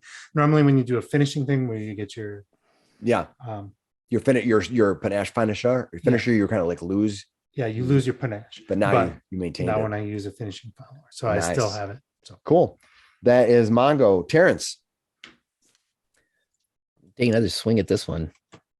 All right. You got three actions. What are you going to do? Go ahead and make your first attack. Okay. First attack. 13. That will hit. And you Okay. do how much damage? 9 points. All right. What kind of damage are you? Slashing. That's slashing, right? Yeah, we're gonna Nice. keep up with slashing. Yeah. Nice. That goes away. You see this creature crush. You kind of hit his body. Goes. Okay. And for my next action, can I take a stab at the other one? Absolutely. You can take, Okay. but this time you're going to take a minus. So use your second attack roll. Remember. Right. Okay. So, Number 2. Yeah. Oh, sorry. Hit that twice. So the first one, 22. okay. For 9 points of damage. Okay. All right. 22 for 9 points of damage will also destroy that creature. Okay. And just Nice ignore job. that other one. I hit twice by accident. No, that's fine. Ter- That's fine. Terrence coming in. Yeah, doing awesome. quick note on the finishing follow through. Yeah. It's only if I bring him to 0. So I have lost Mhm. my panache. Got it. Thanks for clarifying. That's why we play these games, so we can learn all these new rules. I was like, oh, that doesn't sound quite right. Yeah. So only if you kind of like finish them, you really if I finish them. them. Yeah. Got it. Cool. Nice. Perfect. That's awesome. All right. That is Terrence. It brings us to them. But wait,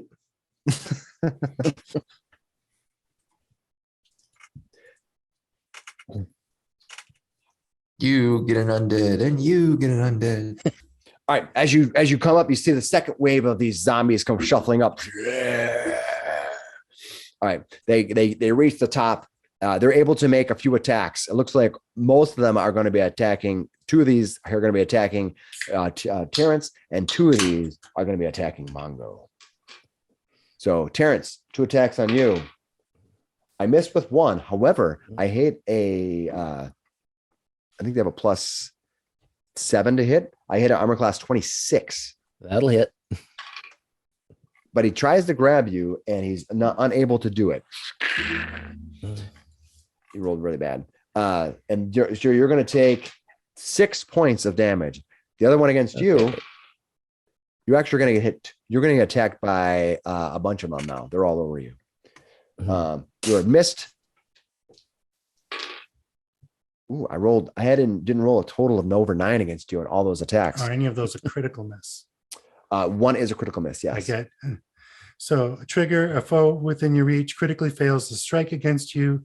You take an advantage of the opening, and I make a melee strike against it. Perfect. It's going to be against this one right here. Okay. I'm assuming you're going to take care of that. Right here. This one right here. All right. 28. 28 hits. How much damage do you do? Is that critically hit? 28 is critical hit. Yes. So 16 points of damage. That is awesome. Yeah, you come swinging around. It gets lumbers forward, and you just dance out of the way, stab. That brings us to Quran. Quran, you can see this horror. They're just spilling out. You're just cutting them down. They're spilling out. Yeah, I will fire at this one, my hunted prey. 15 to hit. That will hit. And 16 points of piercing. You hit that one, or it's been damaged before. It fades away. Okay. They have nothing but wraps in them, so there's nothing to search. They just drop. They literally are naked, just clawing at you. And then That's your first action. What else are you going to do? Yeah, then I'll reload and fire a normal shot on this one here. Perfect. Swiveling. You're within 30 feet, so you're actually going to fire. That's a crit. Nice. That is 29 to hit. That's a triple dog crit. How much damage you do?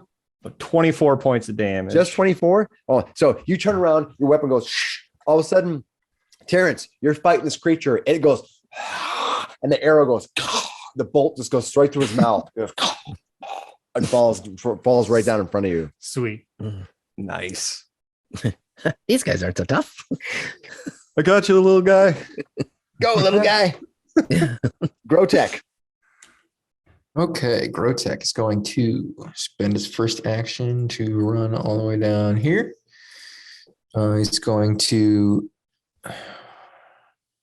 because that does negative damage. I don't want to do that to undead. Okay, so instead we're going to do just some normal swinging. I'm going to start with my two-handed attack for D8s.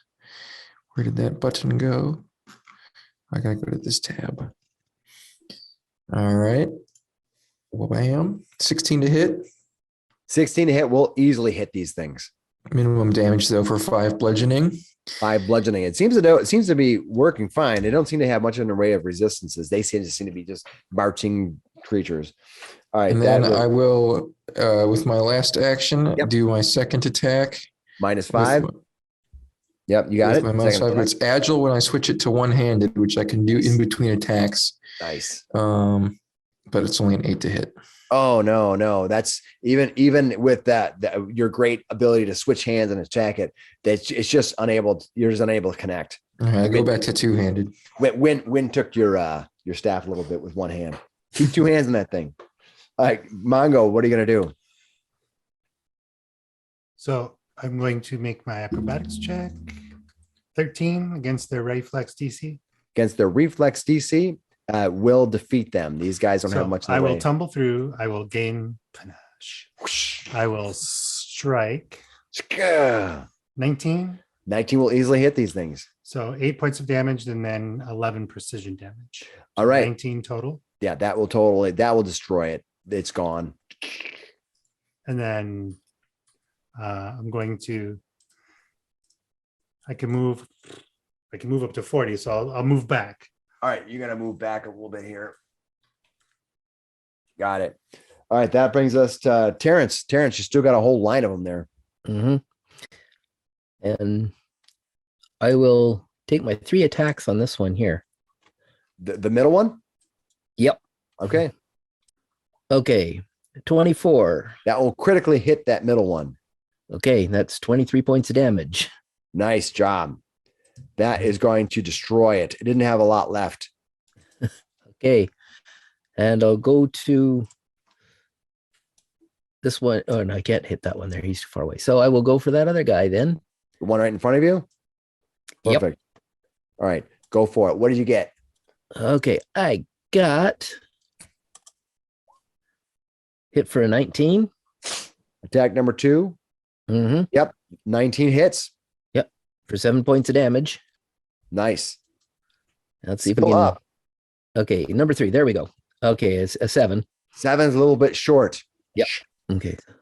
All right, that brings us. That was Terrence. It brings us to them. Yeah. They, a normal creature would not be foolish enough to attack and all those things, but these things are mindless. That's So this why. one lumbers forward to here, and it's going to attack Quran. I hit armor class 16. Missed you. Well, I'm gonna hit. I don't get a second attack because they're slowed. And the other one here is going to attack. Ooh, it's decided. Well, it really must like Grotech. So it's going to attack Grotech. It misses. Just It easier to critically sense. misses you. If I don't think it's going to help you, but let me know. And then the second attack on you also critically misses you. Right. All right, that is them. That brings us to Quran. What are you going to do? I'm going to move to here. The first action. Mark right. this one as prey and fire a shot. All right, it's been marked as prey. Nat 1 for a 10. Oh no, you completely missed. Pew pew. So the thing is, their armor class is 10, which would allow you to hit, but because it's a natural 1, you lower it by 1, which makes it a miss. Yeah. It was like right there, but the wind just took it. Yeah, that pulsing. You're kind of timing it like boom, boom. All right, so that's 2 attacks. What else are you going to reload? Nope. He moved. Oh no. I moved You marked prey and attack. The second Thank you. attack was a mistake. Thank you. All right, Gotek, Mongo. All right. I am going to, oops. I'm going to move to here and tumble through 17, which I'm Yep. assuming makes it. Yep. So I have panache. I am going to strike. Hit a 30.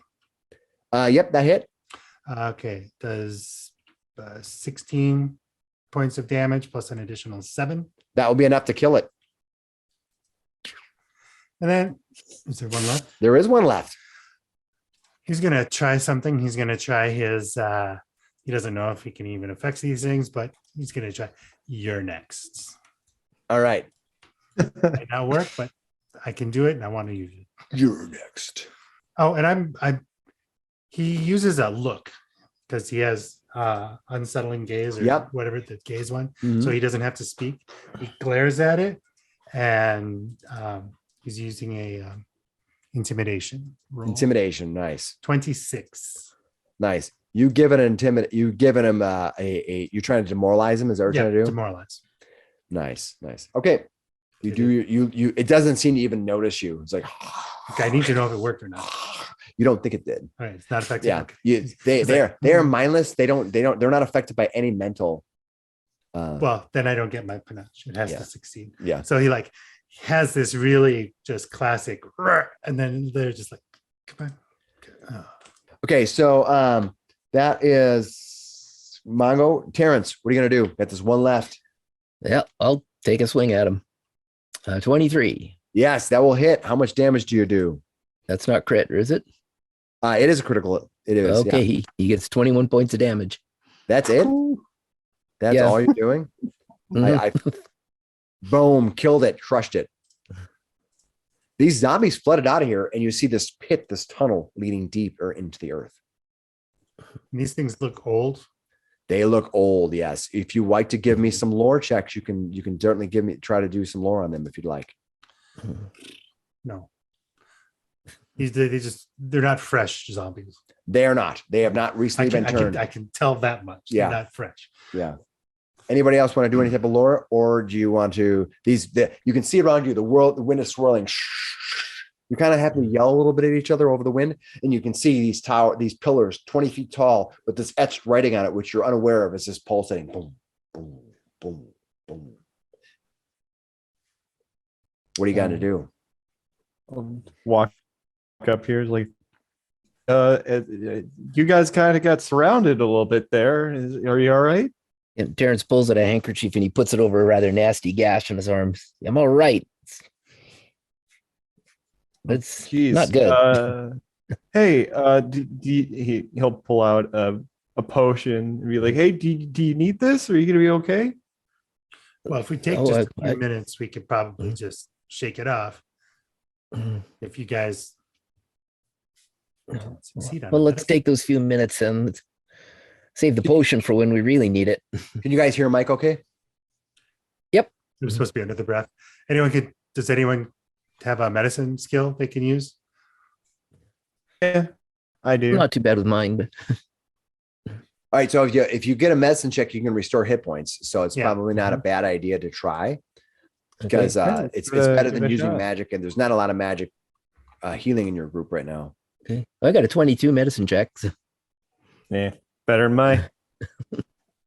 Okay, and when you succeed in a medicine check, you get how many hit points back? That's 2d6. I'll double check.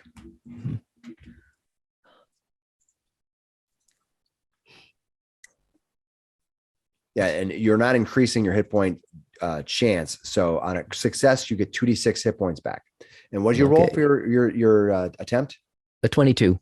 22. It's not critically succeeding, so you get 2d6 back. Okay. And then who else is going to try to treat themselves? 5 points. That's better. How many hit points did you get? I was back? going to. I got 5 points back. So. I was going to attempt to help Mungo, but I only got a 12. Okay, so Mongo is not treated for wounds. Right. Okay. What do you guys need to do? Sorry, Pause. sorry, buddy. He just kind of So tiny and Guys, frail. ties a dressing around it and just I'll be okay. I'll get over it. Just Okay. don't turn. Really? Okay. What do you I guys don't think do? I'll do that. Wind is I think, pelting. You've just been up here for in 10 minutes. You're kind of sitting here in this dust, kind of trying to patch each other up. There's sand, this reddish sand is seeping into your entire body, just like everything that's not completely covered is getting pelted by sand right now. I'm going to drink one of my minor healing potions. All right, you're gonna consume one of your minor healing potions. Is it lesser or minor? Minor, Minor. the smallest one. Yeah. So 3 points. All right, drop it down. So should we just go in there? There can't be any more terrifying things, surely. Sure, yeah, you're probably Well, right. At least That's we'll get out of this probably all. wind. Yeah. Here, let me I'll try scouting. We'll, just check it out. No big deal. And I want to kind of try to stealth ahead. Okay, so you're gonna use stealth, or And- you can use stealth, or you can use scout. There's a couple. You have to kind of decide which one of the I'm going to use stealth. mechanics. What's that? Stealth. Got it. I'm going to use stealth. All right, you're gonna go down the hole Tech with also the wants to stealth in. perfect. Yep. Okay, Stealthing in. perfect. Anybody not going into the hole? All right, I'll bring the map up, and then I'll let you put yourselves in an order of first in. Now, first in is going to go Karana, of course, and then behind that you can choose. Give me a I moment. critically failed my stealth. All right, give me a moment to bring the map up. Yep.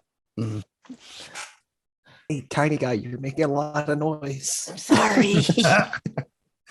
Tumbles down the stairs. Didn't mean to. I got my foot caught. Yeah. I couldn't help He's all here, swearing. just grabbed one last time at your ankle. Okay, put yourself on the steps coming down. The tunnels have gone down some 50 feet. I'll read the text to you. The steps extend down 50 feet, but there's a blend of yellow and reddish light below. The steps end at a finished tile floor with this etched with the same eclipse that you saw on the capstone. The walls are finely worked stone, but the stones are randomly sized and fitted with expert care. As you reach the bottom of the stairs, you can see a long hallway with yellow fires magically flickering from the sconces every 40 feet or so.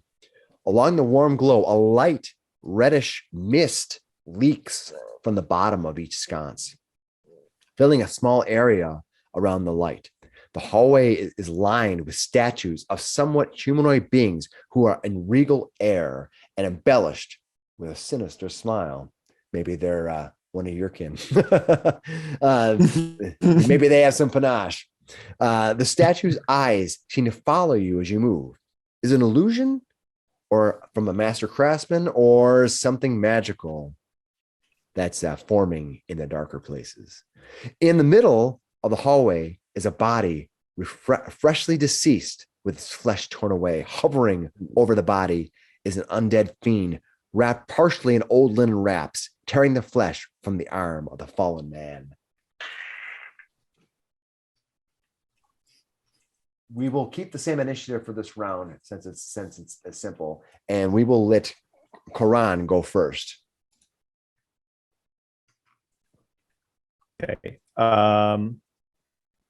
Does it did it notice us? I had an 18. No, it's stealth. literally by it's small. It looks up at you, it sees you, but it's not making any actions. It's just grabbing the body. It's like it can, you think he knows you're there, but he doesn't seem to be taking any actions against you. Hey guys, I think we should get closer before we start attacking. Get him. What do you think? All right. Oh, you got it, Mondo. He'll mark prey All right. on the ghoul and fire a shot. Go for it. Fire it. 20 to hit, That will hit. How much damage do you do? 17 piercing. That's a lot of damage.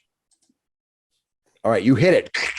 It kind of it kicks the damage, and it's like it just sees it kind of like it's because it's squatted down. It's kind of like it looks like it's kind of about to rise. It's like, what the heck just happened to me? Grotech, what are you gonna do? I will, seeing that it didn't go down from that, let me just verify. All my spells are only 30 feet. Okay. I won't do anything. I'm just All gonna right. stay here hidden. Are you and gonna wait. delay your action? Yep. Grotech, and you can let me know when you want to come back in. Mongo, what are you gonna do?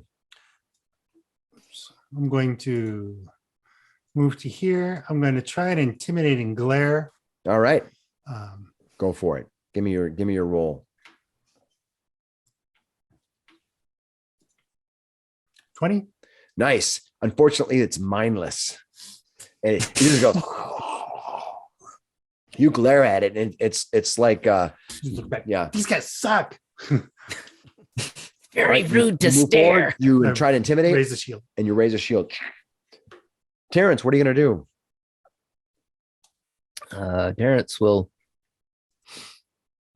How far is that now?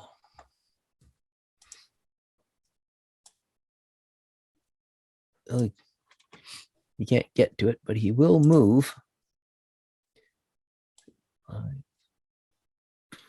Where are you gonna move to? I'm going to move to here All right. stealthily, and just come up behind Mungo Jerry. I got your back. All right, you move. That's one action. Anything else you're gonna do? For now, no. All right.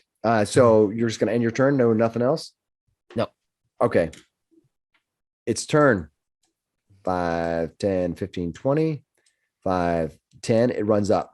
That's what it's doing. Karan, what are you gonna do? It's like, but it has such a I'm long going way to- it's such a long way to go for this creature. Reload and take a shot. I'll jump back in and throw fire at him now. All right. Nice. Another 20 to hit for 14 piercing.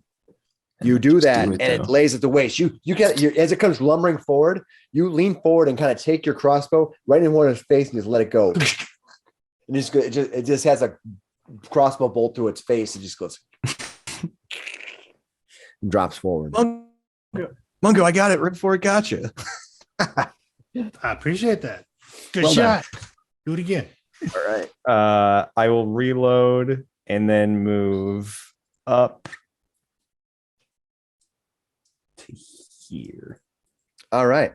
I will move the map a little bit, assuming everyone knows that you're back there. You can see ahead of you a long cavern. I'm going to back up so people can see a little bit better. It extends forward into two T intersections, as you can see those wings on either side. And you see a body laying on the floor in the middle of the room here. I'll give you more description of it. You see this body seems to be recently killed. It has a backpack on it and some studded leather armor. And it looks like that's what the creature was gnawing on. Seems to be human. There you go. Mungo, you're right. Yeah, you owe me a goal. This is a human. Wait, no, I didn't agree to that. I said, that's your goal. It was a human.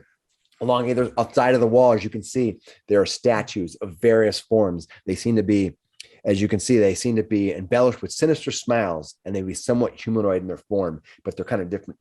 They're not 100% humanoid. They have different shapes, some animalistic, things like that. Oh, these guys are pretty. There's some freaks up here, guys. And there's some kind of red mist. Yeah, it's pouring out of the bottom of this sconce. It's a sconce. Just Like- kind of think of it like leaking out, kind of filling the areas. Is it expanding while we're looking at it? No, or it is seems to pretty like static? it seems to like it seems to pour out, and as it gets to a certain point, it kind of dissipates. We should still probably be careful with that. Yeah, I'm not a fan of that. Yeah, that doesn't sound great. Do we want to look at this body? Sure, let's search it. Who's going up there Yeah. to search it? Who's the brave I'll soul? go. You're I'll go going. up You're and going search to. it. Wait, what's your Yep. constitution? What's your constitution? My What's your fortitude save bonus? Flat. Okay, my It's 10 plus whatever it fortitude is. save. Okay. So you want me to make a fortitude save? Nope. I just want to know what it Okay. is because some things I make in private. I make Okay. in private. Okay. My So just tell me. fortitude- Yes. What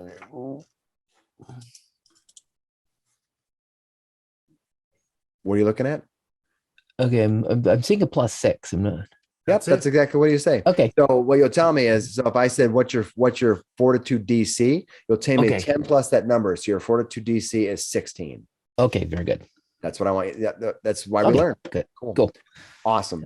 All right. So nothing happens as you approach the body. Okay. All right. What you see is, as I said, this body seems to be recently killed. It has a backpack on it. It has studded leather armor. That's what you can immediately see. You want to reach down and search it? Yep. All right. What is your perception? Yep, I rolled it. I know what it is. All right. What you can see is there's a backpack. If you open up the backpack, this has an alchemist kit stuffed in its backpack. This person. Yeah, he has a short sword laying several feet away, which you kind of, as you move the body, you can see partly was underneath him. He has a journal. He also has a flask of some greenish liquid he has clutched in his dead hand. On his wrist is a silver circlet of a serpent eating its tail. Horibus? Something like that. Yep. Okay. So I'll remove the circlet, and I'll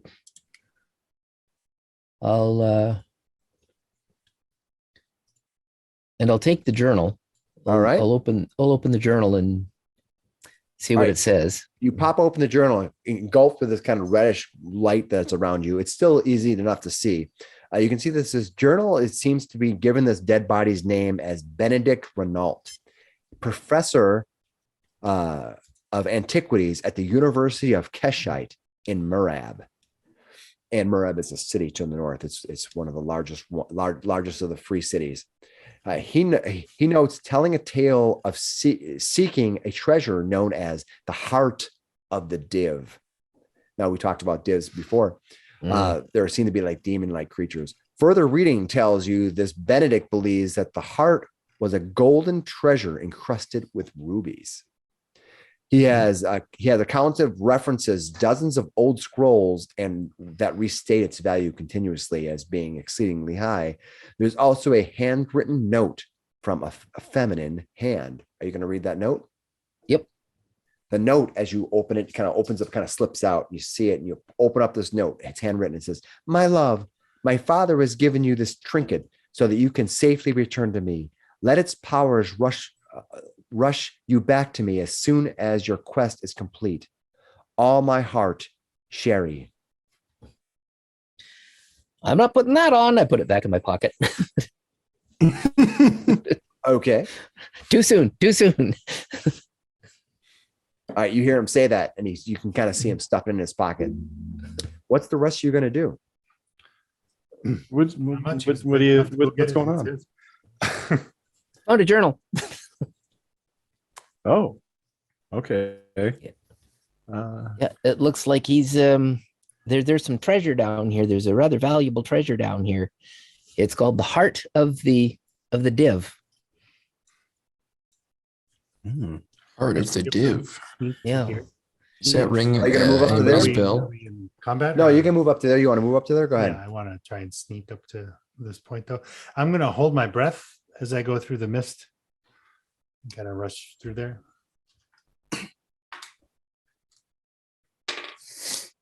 It looks like he What's your might have sneak been. DC?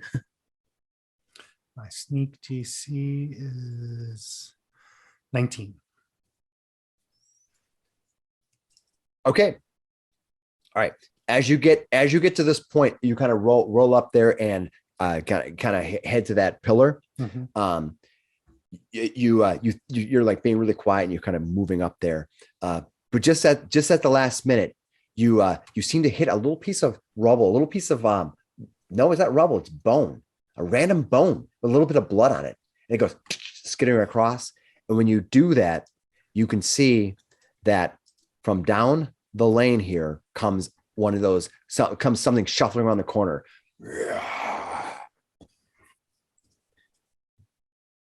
You see it come emerge from right here. You kind of, we're going to roll for initiative. Everyone can use your stealth, since you were stealthing before. Oh, you weren't stealthing now. You were actually investigating. Everyone else gets perception rolls to move. You did your stealth check for your initiative, so you can still keep that, even though it preceded you. Oh, a 19 for Yeah. stealth. Yeah. All right. So you have a 19. 10. 10. So Terrence is a 10. 10 Mongo's is a a 10. 19. Grotech, what'd you get? 16. 16. And Karan, what'd you get? What is it? 15. Okay. You were cutting out for a second. Oh, sorry. 19. 10. All right. Mongo, you see this thing lumber around the corner. It must have heard you sneaking up on there. It saw that little and kind of wanders across the corner. I will zoom the map in slightly. What are you going to do? It's my turn. Yeah, Mongo, you get to go first. You were sneaking. Thankfully, it came around the corner, but you're probably just hiding against, and it didn't quite see you for a quick second, just giving you a chance to react. All right. I will make my acrobatics to 11. Against their They're saved their reflex DC. reflex DC. Still made it. All right. They're shambling mounts. They're undead. So now I have panache, and I will strike again. Okay.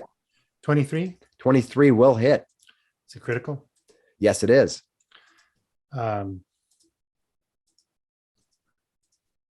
14 points of damage plus 3 precision.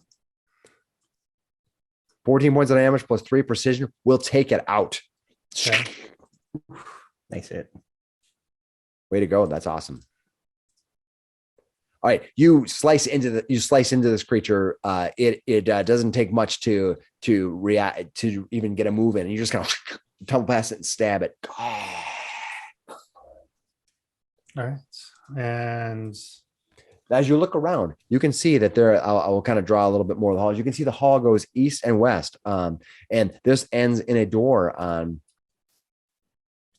over here. You can see it ends in a door right here. You can see along this side that this extends out into darkness. I will give you more of a. Is it low light? No, it is complete darkness. How far can you see? Well, I have 4 times normal. Okay, so you'll be able to see a little bit extra. If it's low light, that is. If it's complete darkness, I can't see. No. You'll be able to see across. It looks like this thing kind of extends out, and then there's like it's like weird. It's like nothing there, almost like there's just blackness. And then you can see at the very end here some kind of Another T section. nope. Yeah, I'm trying to draw it out here. And I'll move the map for everyone else to see. This is a wide map. Extends into some gorge. And on the far end, you can see there is some kind of a platform, but in between there's a gorge, just a drop off. So do we want to check the door out? You hear and then beyond that, because I'm doing the measurements to see how far you can probably see. You can see that because it's lit, there's a light here. You can actually make this out. You can actually see into here. You can see a zombie of some sort, similar to but before, extends out, but it seems to be on the other side of that ravine, and it's just kind of sitting there. That's why it hasn't seen me. Doesn't seem like it's even noticing anybody right now.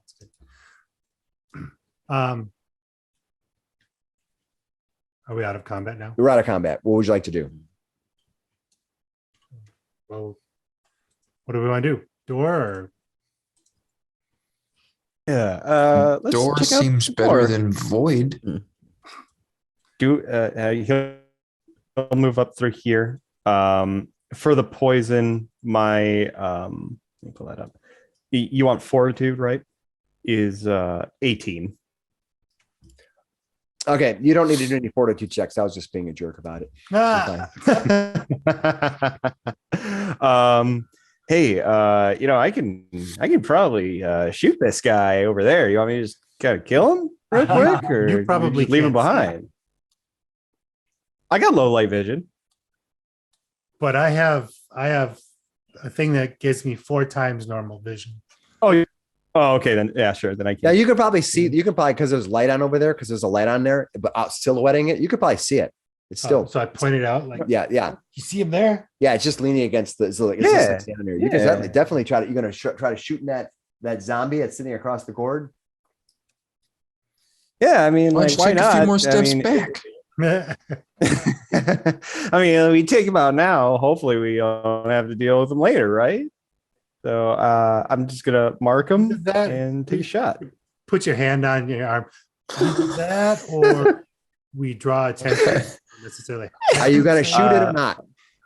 Yeah, I'm gonna shoot it, and I got a 26 to hit. Nice. Okay, that That's will a- hit. Is that How a, much damage? is that a? It's a critical, right? It's a critical hit. So How it's much 40 damage you do? points of damage. All right, you fire it. You fire your arrow. His head comes clean off like that one scene in Mononoke. Hits that zombie. That zombie spins, does a spiral, takes a step, and fumbles off the gorge cliff edge. Just disappearing into the dark. I can only vaguely see him. Did I get him? No, you missed. Your shoot. weapon went straight So through did it. he. And as he spun around, you saw this hole in this thing's chest, like right here. It just falls off into the gorge. And then I think he climbed down the shaft. Oh shoot! You know, We'll have to try. sorry it about that, for him guys. again. Let's just let's open this door, right? Yeah, You do it. it's like an unreal shot. He just mutters under his breath. Grotech will walk over here. Let me All right. try. Grotek, as you approach, you can see that that these are arched. These are arched stone doors. They don't appear to be of like probably not like locked. You don't think? and like because you can't see a keyhole, but they are closed. I'm gonna check. I would like to check for traps. Okay. I would like to step over.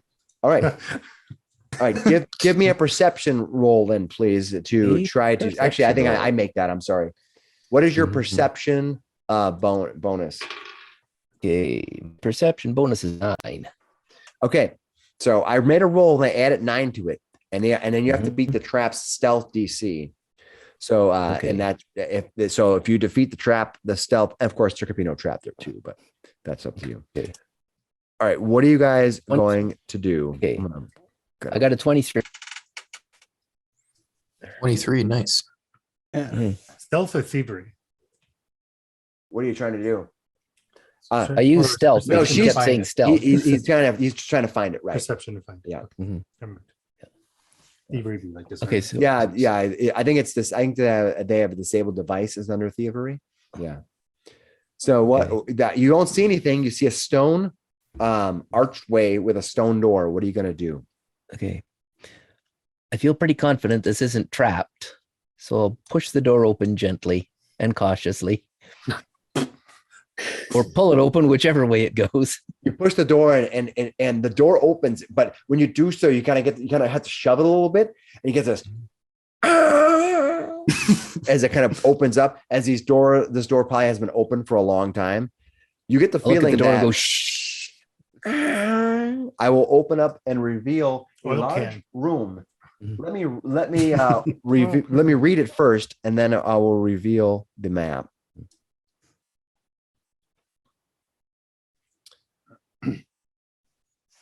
You see, a large room was once some kind of surgery or torture chamber. It's not obvious which. 3 large tables are covered in old blood. One of the bodies has been mummified while the other rests under a blanket. To the north of the room is a pile of bodies, perhaps too numerous to count. Blankets casually attempted to hide the stack. There are several large jars in here and a sack in the corner. Far to the south, maybe a hallway to perhaps more adventure.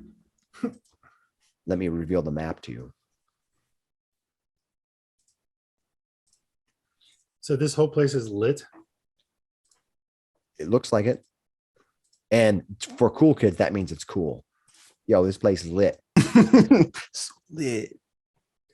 Boom. I will reveal the map to you and back it out so everyone can see.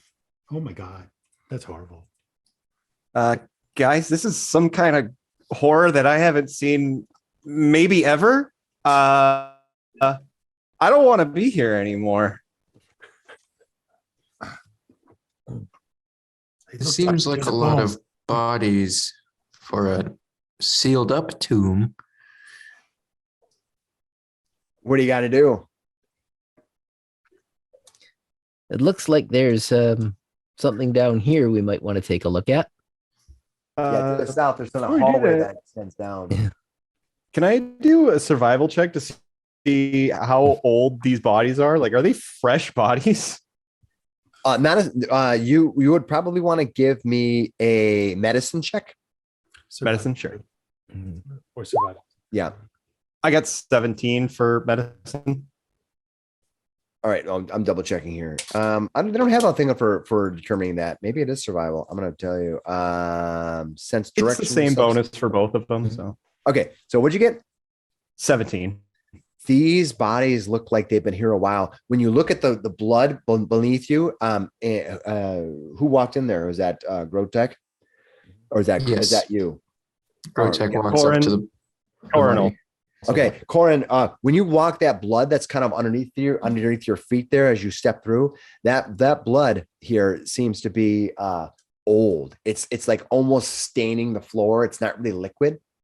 And you can see above here, you can see piles of bodies just thrown in there casually, all naked.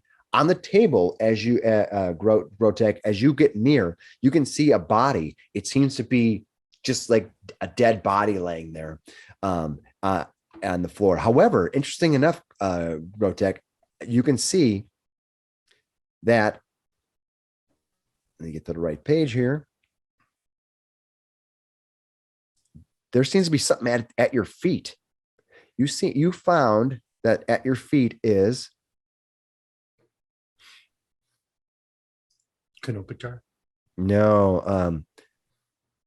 There looks to be a hook-like knife on the floor beside the blanket. The brain extractor.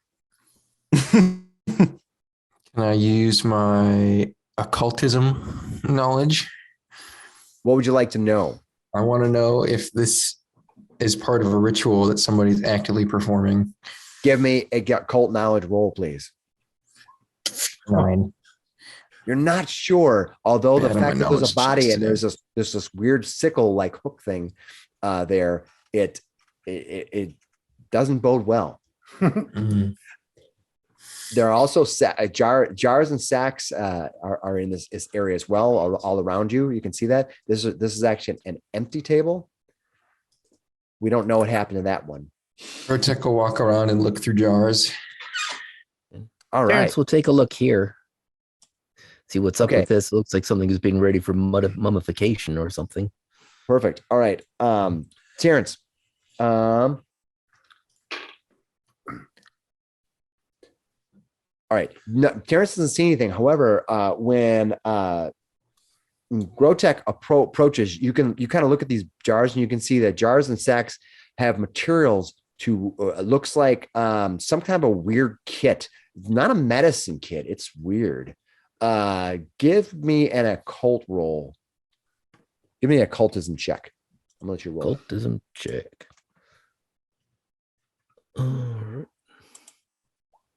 12. So Terrence, you're not sure. Grotek, give me an occultism roll. All right. What'd you get? 21.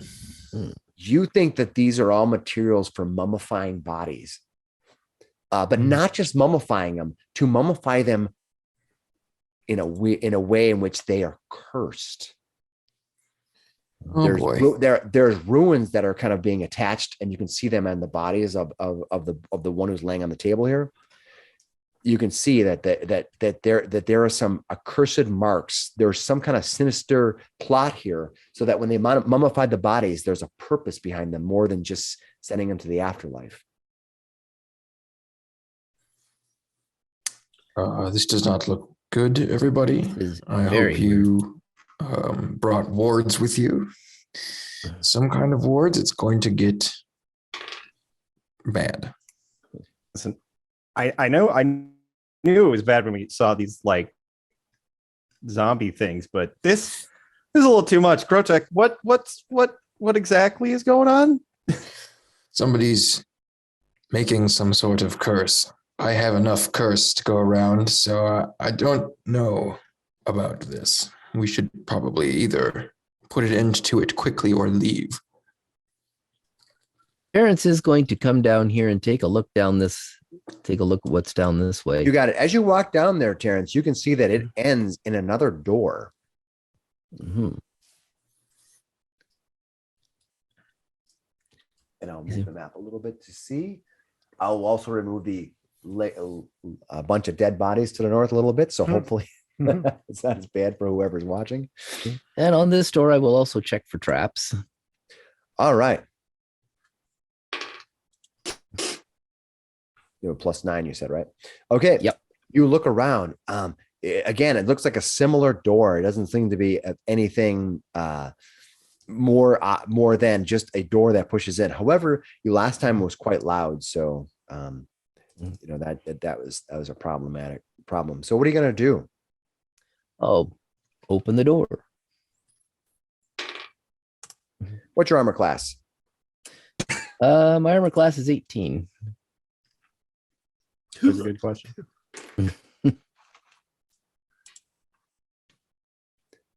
How many points do you have? Hit points? Yeah. 33. Never currently question you want to 30. be asked. No. As you push open the door, suddenly from over here, from the side of the door, you can see suddenly from the side of the door here, you can see a large blade swoop out. It literally stabs into your gut, lifting you up. You spiral out. Your part of your intestines getting teared, blood falling out of your chest as you land, boom, prone in it, and the blade swings out and then rides back up and clicks in place. You take 24 points of damage. Oh, No. As you Okay, can yeah. see, blood just spew out. You don't have any bleeding effect. It's more for color, but you're like, oh, I'm hurt. I am very much hurt. Rotek will rush over. You can't do much to help, but he'll rush over. yeah. I thought I checked for traps. You missed one. Uh-huh. It was a really big one too.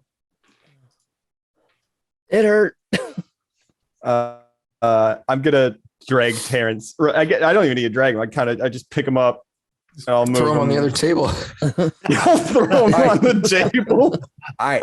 Is that what you're gonna do? You're gonna throw them on the table? Yeah, we're gonna throw him on the table. Here. That's Rotek awesome. goes to down. get the curved ritual All right. knife. I want you to put yourself back here. Put yourself back here. Put yourself back here. Yeah. Stop where you're at right there. Okay. Here's what happens. As that trap goes off, you rush forward and the trap gets reset. Suddenly, the body that's on this table right here, rises up. It just goes, sits up. It opens its mouth and a long, barbarous tongue goes. Ugh. I don't want to be here anymore. And this creature drops. This creature appears from the bodies to the north. The stack of bodies that were all to the north. Some of the legs just go Ah. twitch. And at that point, you see these creatures suddenly rising up.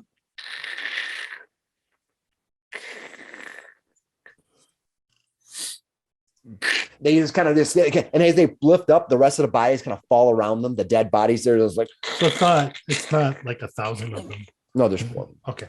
That's But that's not fine. they come running out and they're like, It's better than 400. Think I Thankfully- can borrow that potion thankfully now? you decided not to go in. So they're not surprised. They actually turned around. So it's just initiative at this point. If you would have kept going and then made the trap. So putting out that trap might have saved you from getting surprised by these creatures. All right. What a great initiative. Yeah. I gotta see. I Ooh, wrote that that's shit down. whoa. Nice.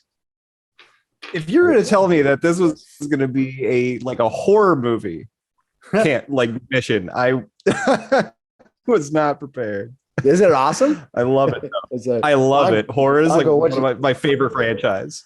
nice. Mongo, what'd you get? 19. 19.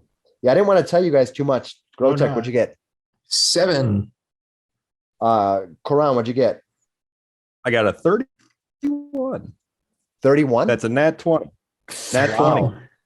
Wow. Well, and Terrence, what'd you get? 12. 12. All right.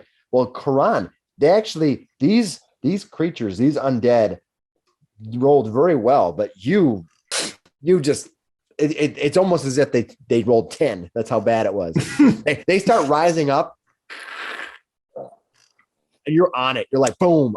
You're like, I know what I'm doing. What are you going to do? The way I see it, he's completely tense. So he's always he's like looking around because he's creeped out right now. What are you going to do? All right. So I will mark this one, the closest one, as my prey and take a shot. It's 27 to hit. That will hit. I'll tell you if it's a critical hit in a second here. As soon as I can get this thing to click through the correct way.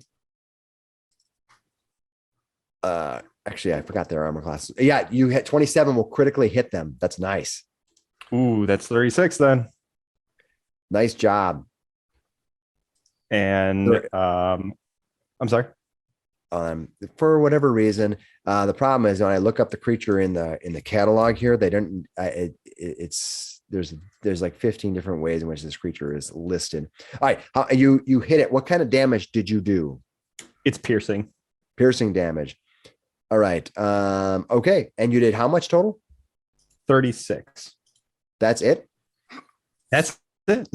That's the first one on the bed, right? That's what you did. Mhm. Nice. Lay back down. You literally, Damn. you hit it, you stands up and you go, and it hits it, and its feet just kind of spiral out and it lands on the ground behind it. All right, that is Quran. Now it's their turn. All right, they move at. These creatures are not slowed. Hmm. 5, 10, 15, 20, 25, They're 30. not shambling. Move to here. 5, 10, 15, 20, 25, 30, and to here. These two run forward. I'll do them first. Oh God.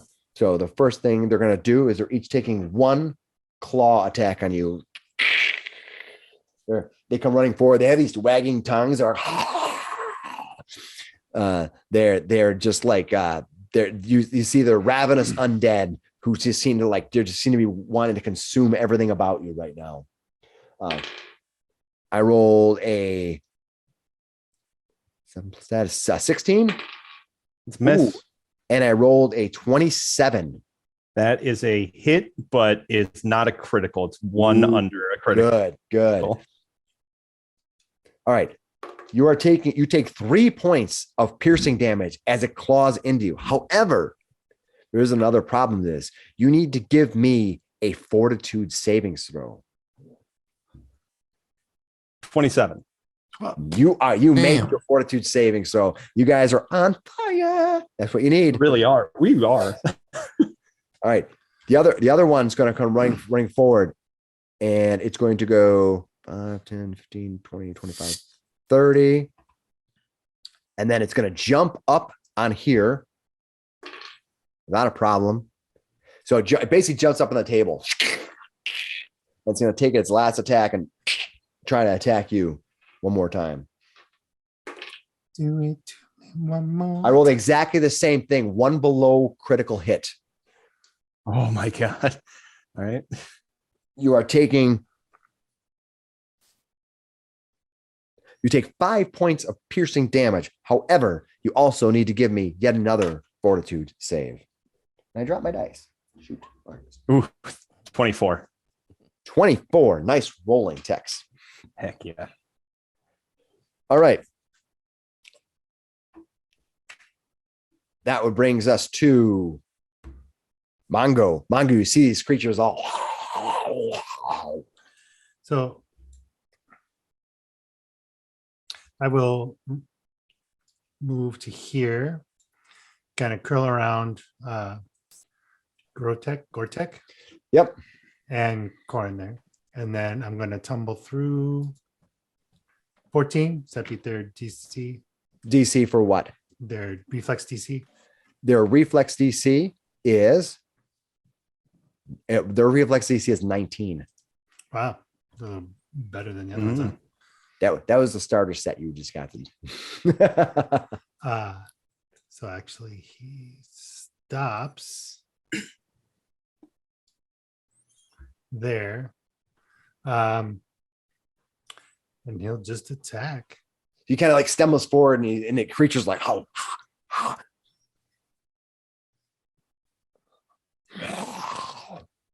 29.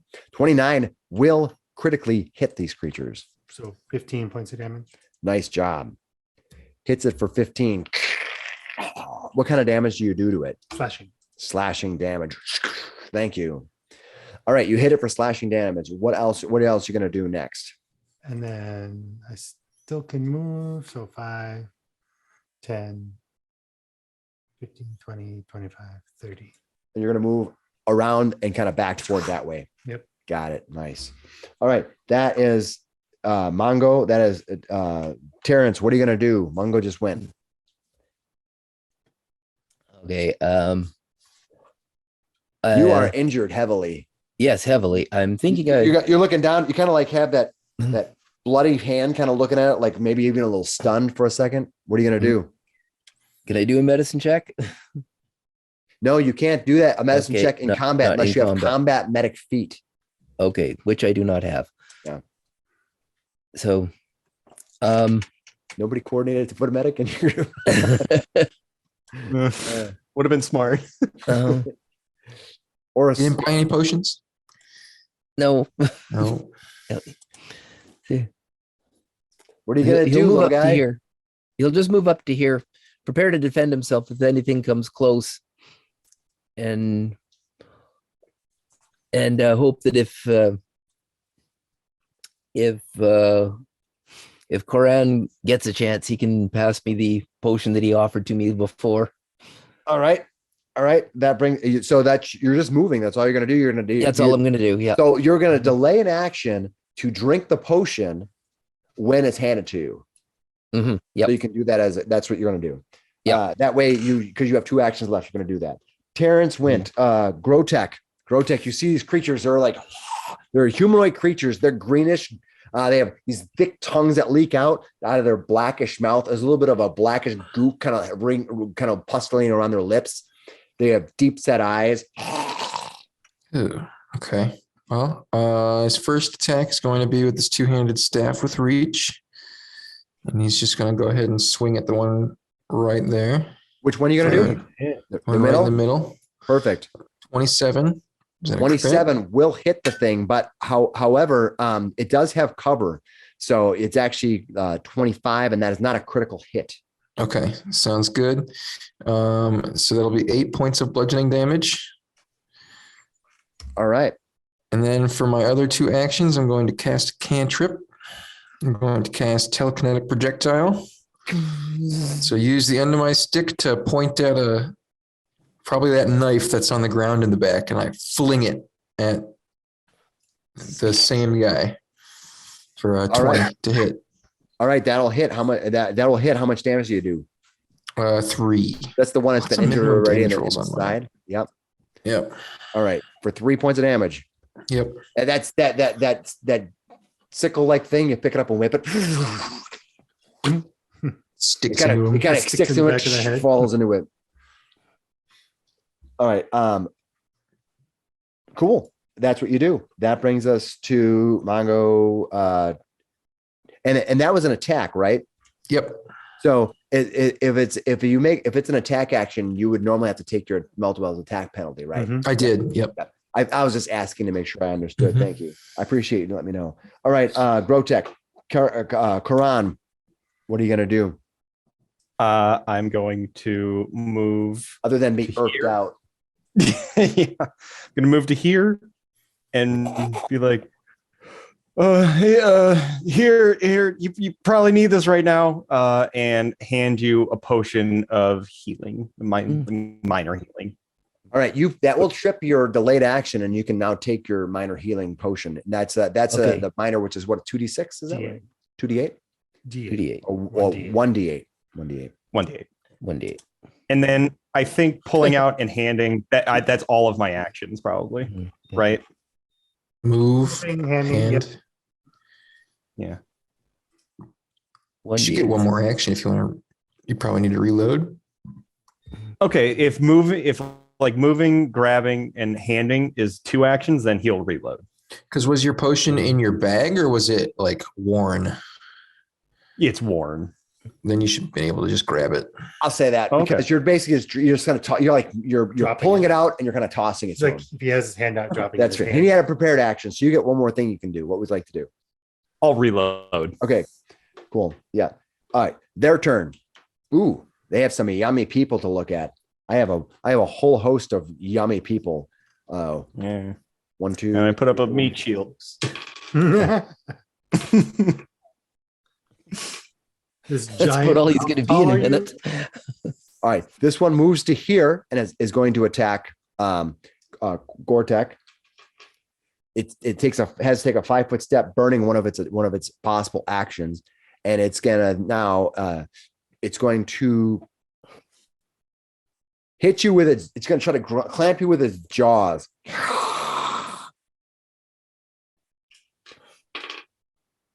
Ooh, but I rolled terribly. I rolled a 12. No.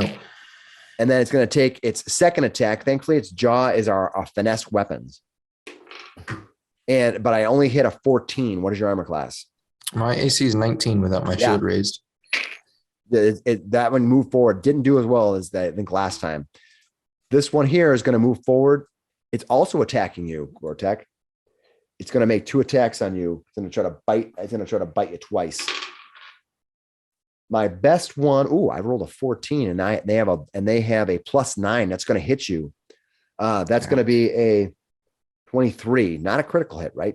So that was. It's going to be. You're going to take minimal damage, though. 2 points of piercing damage. However, you do need to make a fortitude save. Fort save. What'd you get? 26. Ooh, good saving rolls today. That's good. All right, that's that one. And the last one rushes forward. Unfortunately, there is a bloody creature who is just a mess in front of it. So it's going to run forward, and it looks like it can't wait to get a hold of that little halfling creature. It looks like it's so easy to overpower.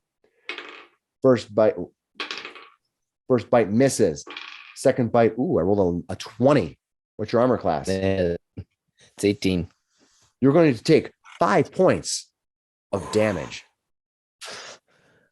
And I also need you to make me a fortitude save. Okay. Are you still standing? I'm still standing, but I'm not looking good. Yeah. And a fortitude save, Yeah. 22. That made it. Boom. Nice. Way to save yourself there.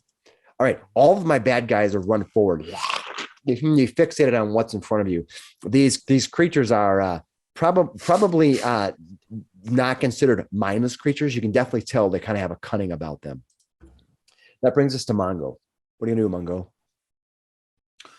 In that case, if he's sensing an intelligence, he's going to try his intimidating glare again. Perfect. Which one are you going to try to intimidate in your glare? The one on the other side of the halfling, or in front of the halfling. All right, that one's badly injured as it is right now. Right. You can see it's been sliced and cut up, and it had a fierce weapon broken into it. So I'm just going to use my assurance. So I get a 19 on my glare. All right, and you need to in 19. You need to beat against what? their will save. Their will save. You beat it. All right. That makes them. So here's a, and Yeah. gives him panache, and he's going to move to here, and then he's going to attack. So you move 5, 10, 15. You move 5, 10, 20, move up to 30. 40. Yeah. Okay. Yep. Cool. All right. You move up there, and you're going to stab him with your attack. 22. 22 armor class will hit. So 5, and then is 24 critical? 24 is not critical. Their armor. Oh wait. No, there it is not critical. Okay, just checking because I'm flanking. Right. So you did how much damage? 5 plus 7, 12. Nice. 12 points. You run it through. And as a reaction, I can do my you're next. Yeah. So I'm going to make a intimidation on the next one over 29. All right. I could have just used assurance too. Yeah. But Nice. I critically, that means they got frightened too. So how do you have that high of an insurance? I didn't use insurance. I said No. I could have used Oh, the insurance. but you said you had a 19 on your insurance, right? I did, So how do you get that high? because it's plus my modifier. It's No, it's not. assurance. Yes, it does. It is. It's your It's training and it's your it's your training and your level. And not it's so you don't get your modification for assurance. You don't get your modifier on your assurance value. You plus only, level. You only get you're an expert, right? Yeah. So it's +4, and you're a 3rd level. That's 7 plus 10. So the proficiency is built into the level is built into the proficiency. Right. Does that make sense? Yep. Yeah. It does now. Thank you. Sorry it took so long, everyone. No, But That's important Okay. to get that information out. 17 is pretty Yes. good. yeah. So That still work. okay, so don't worry about it. We'll make sure. I know you probably would have. It should have been 17 instead of 19 on insurance, but no problem. Well, that's how we learn. Cool. So that is as Mongo Did that Terrence. 17 work though? Was that 17 would not work? Okay, but I did roll. Yeah, that's fine. So 29 did work. Yeah, 29 did work, but the assurance you did before would have not worked, but it's okay. This is Okay. so we just Yep. we're not going to go backtrack. I just want to ask the question. All right, so don't worry about it. So Terrence, what are you going to do? Sorry, had some stuff going on in the background there. No. So yeah, Terrence, he's what are you not gonna going to go. He's not going to go down another fight. So he's going to take a few swings at these guys. At that one there. Okay. Remember that most creatures do not have Mhm. attacks of opportunity. Right. Okay. What are you gonna do? Okay.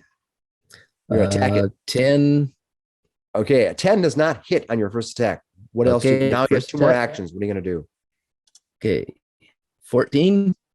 You're gonna attack it again. Yep. On your attack number 2 at a 14 is still a miss. Okay. One more. You have one more action.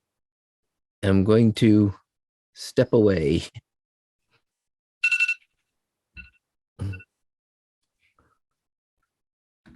Okay. You're going to just, you can move more than 5 feet. You can move your full movement. Okay. Just so you know. All right. Yeah. Then That's I just will, part of learning curve. So it's 5, 10, 15, 20, 25. We'll move to here. perfect. You run through the red mist. Make a fortitude save. I'm teasing. All right. All right. Terrence, win. Rotech, what are you going to do? Grotek is going to take a swing with his two-handed staff. 20 to hit 20 to hit will hit the one for in the this center. guy. Yes. Into 12 bludgeoning. 12 bludgeoning. Awesome. And I don't think they have any way to limit that value. So you will destroy it. Correct. And I'm going to do another telekinetic projectile with some other small thing in the room. Sure. You have all those things on the, you can probably Jars. grab a jar or something on the floor. Jar Sure. and fling it at the next guy. So it's a 15 to hit. 15 to hit will miss though. Flies past him. All right. That is Grotech. Karan, what are you going to do? I am going to move here, mark him as my prey, Got it. Marked. and take a shot. Boom. Go for it. 23 to hit. 23 hits. It is not a critical hit though, because these things are a little bit tougher. And you're going to do 8 points of damage. Is that what I see? Yeah, minimum Nice. damage, 8 points of damage. Unfortunately, that's some. Hey, you guys have been doing massive damage. You did all this We massive really damage have. to like the creatures with no hit points, and now you're doing. Yeah, it's just the way it works sometimes. All right, its turn. It could move. It could run, but there's so much yummy blood here. Ugh, God, it just can't. It just can't. It wants to go. It's the smart thing to do, I believe. But Gore-Tech, why did you have to sweat so much? That maddening, musky smell. Ooh, I critically hit you on a 20. Ooh. You are going to take. Why only I do it that way? You're going to take.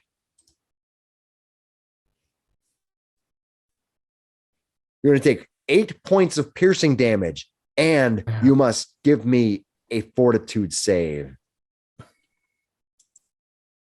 8 points on a fort save. Yes. 23 fort save. Well, that's a dang good fort save. I think it's the same thing you rolled the first time.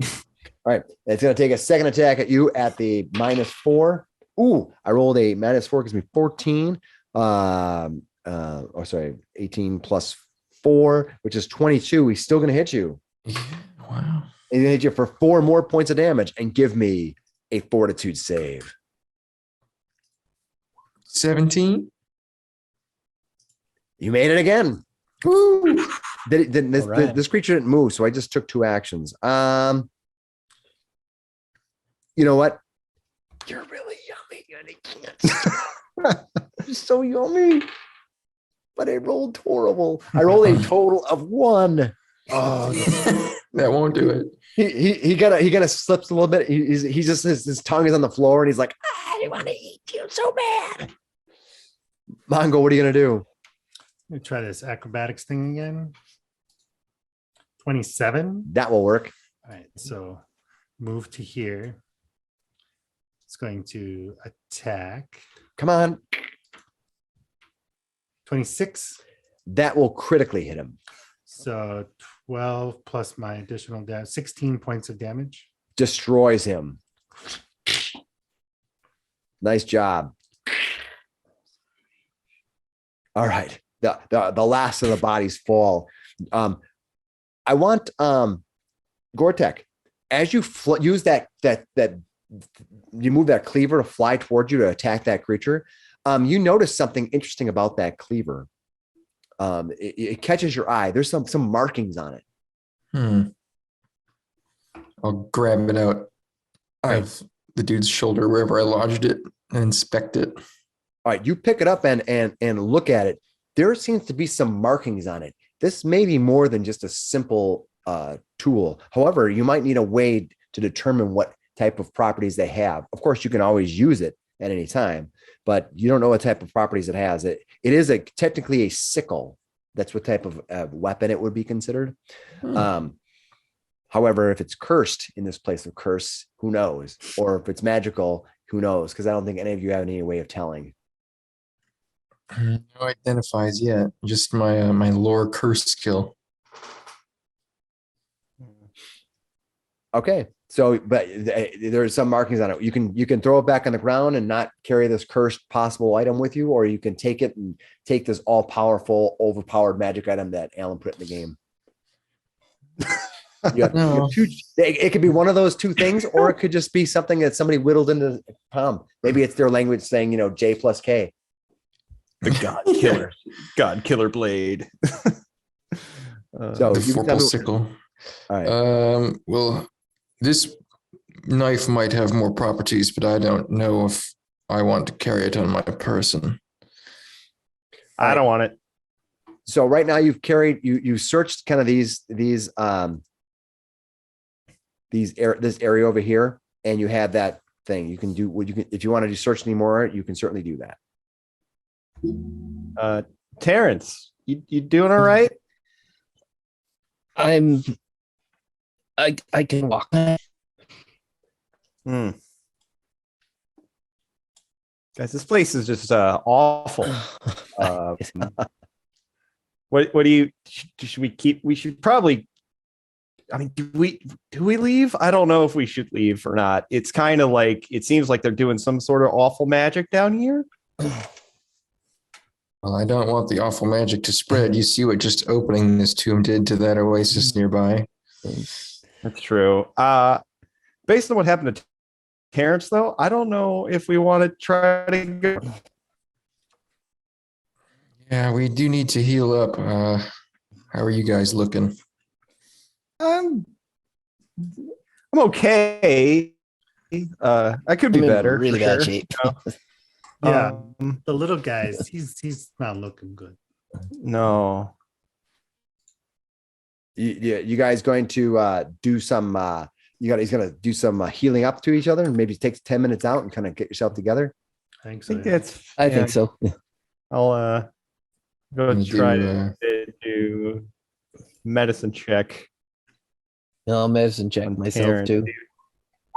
A 14. A 14, I believe you need a 15. Okay. So you didn't do it, so you're not going to be able to heal for another hour.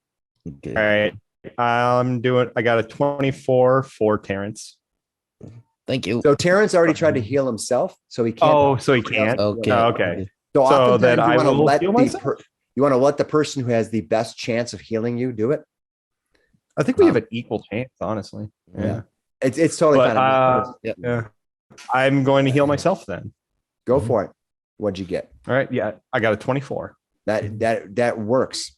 And if you want to also, when you try to heal yourself, you can change your 15 to a 20 and try to meet that, and you can actually get more healing. But if you fail the 20, then you fail completely. So you mentally make you can get more hit points by making it more risky.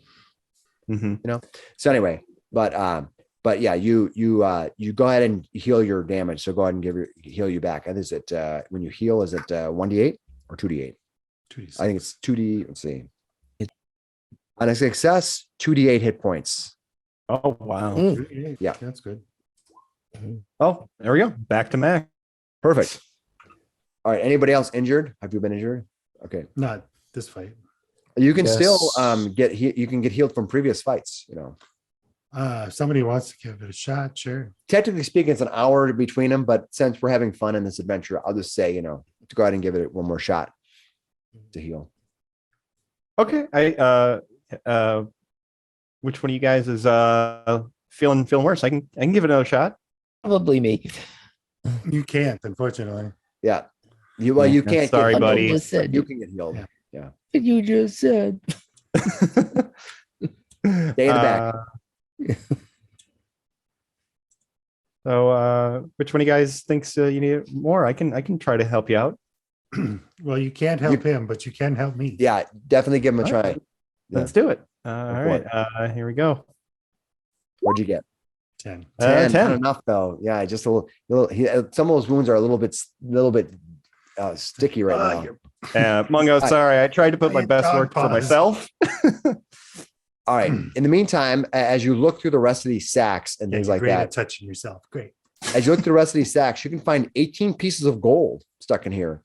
Also, you find some artisan's tools, maybe some tools that help you out, and this weird like little token thing. It looks like a little token with a feather on it.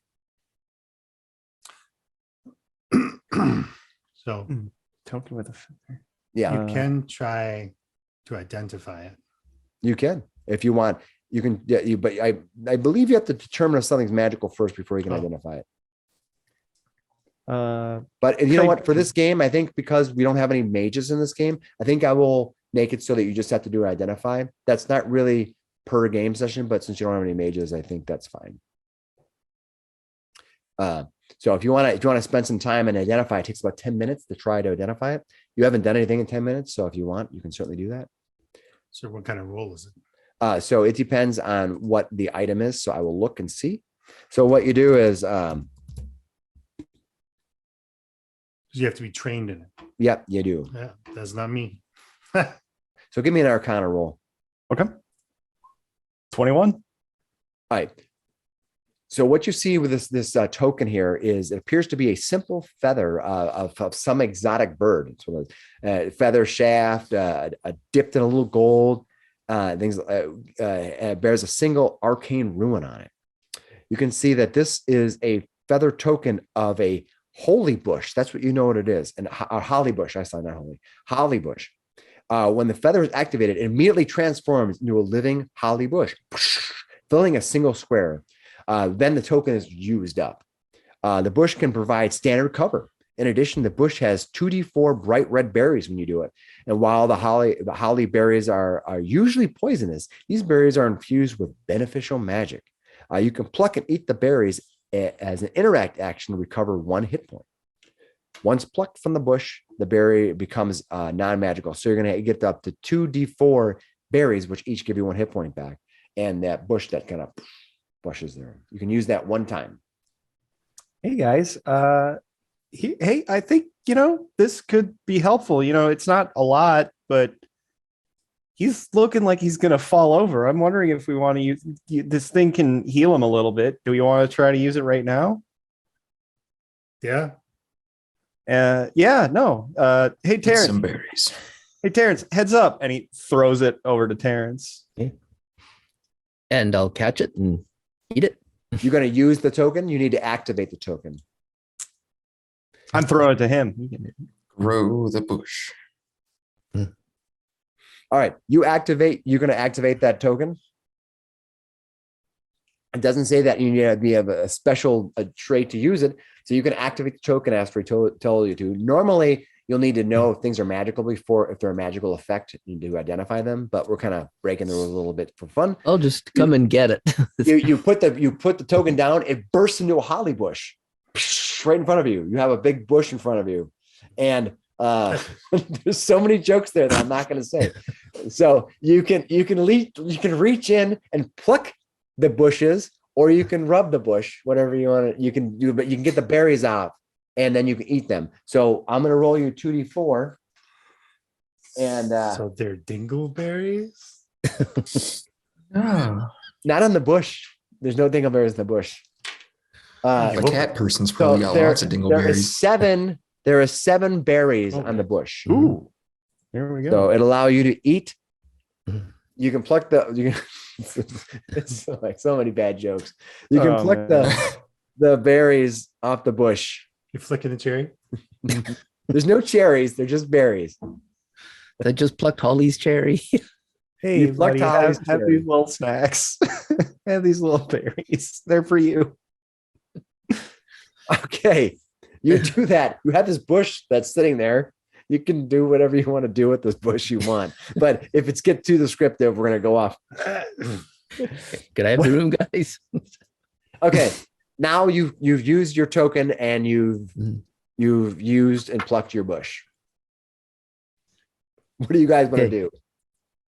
I want Right, to see how many hit points I get back. I already told you Yeah, it was we- 7. Yeah, Okay, you get 7 hit points. Okay, very good, very good. All right, guys. Now that that's over, I think we avoid that door. Maybe we go up. I don't know. What are you guys thinking? Should we go There- look across the void? That he found. There was no green. I would say what exactly he found. I thought there was a green potion that we found. You found on the body. You found it on Yeah, the dead yeah. body. Yeah, you found a green potion on the dead body. And I will go back and read it so you know understand what it is. It was you found a journal. You also had a flask of greenish liquid.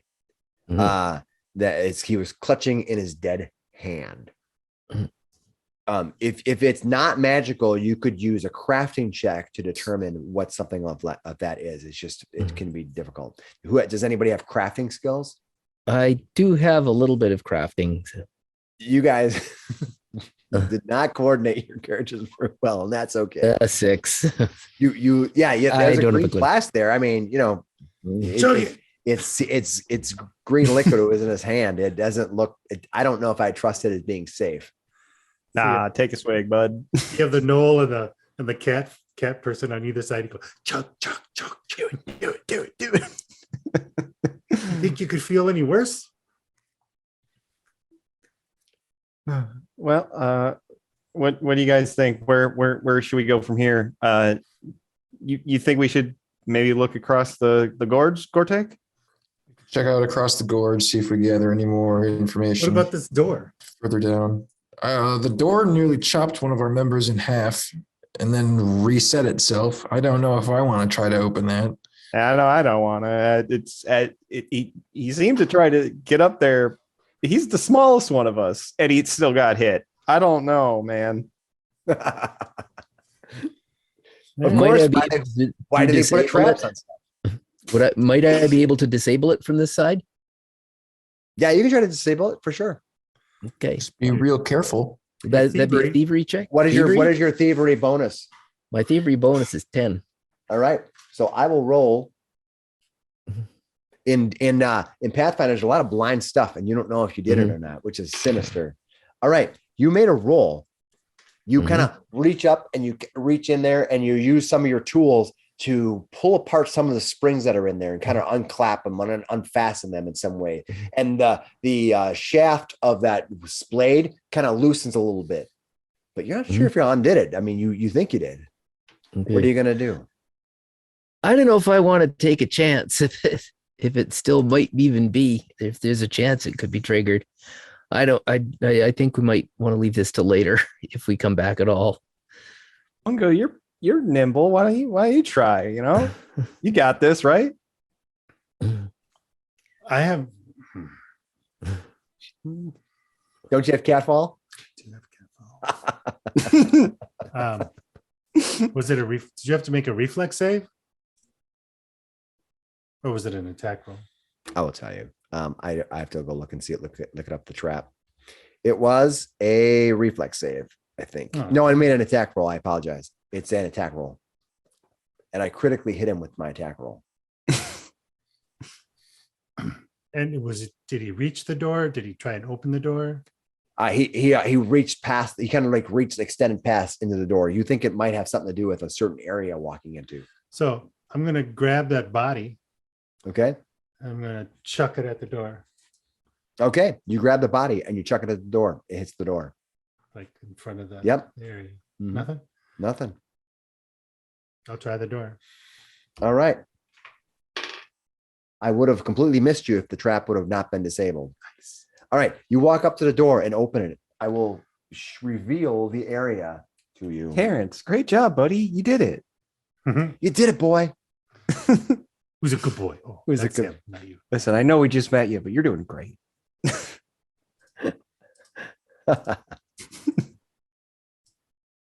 All right, revealing my secrets. Revealio. You Hmm. find a room full of warehouse goods. Hmm. What are you going to do? Boxes and crates once held various foodstuffs, but they have seem to have since rotted away. You can see all these boxes kind of full of food stuff. What, whatever take a ales, meads, or wines were in these barrels have evaporated. That's what you can see. Mm. However, the jar in the southeast corner seems heavy as you place your hand upon it, and the crate on the eastern side to the of the south wall is dense when you tap it with your foot. You're looking around for stuff. Yeah. So I you kind of think- do that. That's what you see. So you find right now there's that jar that's there, and you find a crate. Everything else is kind of so old that the box is just kind of like as you're moving it around, they just kind of fall apart and break apart. But those two things seem to be intact. I want to inspect the jar. You want to inspect the jar, okay? All right. When you look at it, you start looking at the jar and you're like, oh, wait a minute. The jar seems to be sealed, the wax seal. There seems to have a wax seal on it. But when you lean in and smell it, you get this, you get the sense that that there might be something more, that there might be something flammable inside. Mm. This is it smells like some sort of like a Like almost Yeah. gunpowder, you know, because in this game there are people who shoot guns, and you smelled the gunpowder before. You can kind of smell it on the edge of the seam, and this is sealed in wax. I think this Maybe like lantern oil or something. yeah Could be, yeah, could be lantern. some like explodey in here, you know. It kind of smells, you know, like a gunpowder, something, maybe an oil. I'm not exactly sure. Let's lead Can I the try to pick trail it up? out. We could Lead a try trail of throwing it at the next gunpowder thing out. that Blow the attacks. place up. Yeah, can I pick it up? Like, is it heavy? It weighs 4 pounds. I'm sorry, it weighs 14 pounds. 14 Jeez. pounds. Okay. Wow, there's a lot in here. It's You know, like all right, I'm gonna Maybe not. Maybe just leave it. you could roll it. maybe.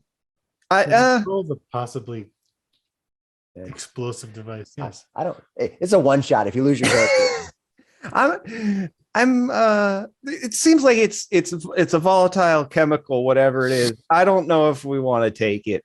Plus it's a little heavy for me. All right. Well, let's check out the box then.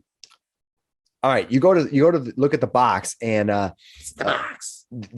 doesn't seem to be anything more than a nailed shut box. You probably can pry it open and look inside if you'd like. Sure. Who's going to do it? I said I'm doing it, so I'll do it. All right. You kind of use some tools. You have any tools in your that you can use to pry this thing open with? Claws. Yeah, you rip it up and kind of rip it up. That's fine. You can see as you pull it open that the whole thing is full of dirt. It's just, you open up and you're like, you see a box of dirt. What are you gonna do? You pulled the top open. It's like it's covered in just dirt there. Well, put the top Why back. would anyone set up such a horrible trap just to guard this? Yeah, I don't know, Terrence. It seems weird. I mean, you open the top and you saw it just filled with dirt. That's what you see. Somebody I'm wants gonna to shovel dig through around the in dirt a little, see if there's anything in there. Who's going to? I will. All right. You reach your hand into the dirt, regardless of the fact that you have the lowest hit points and are most likely going to die.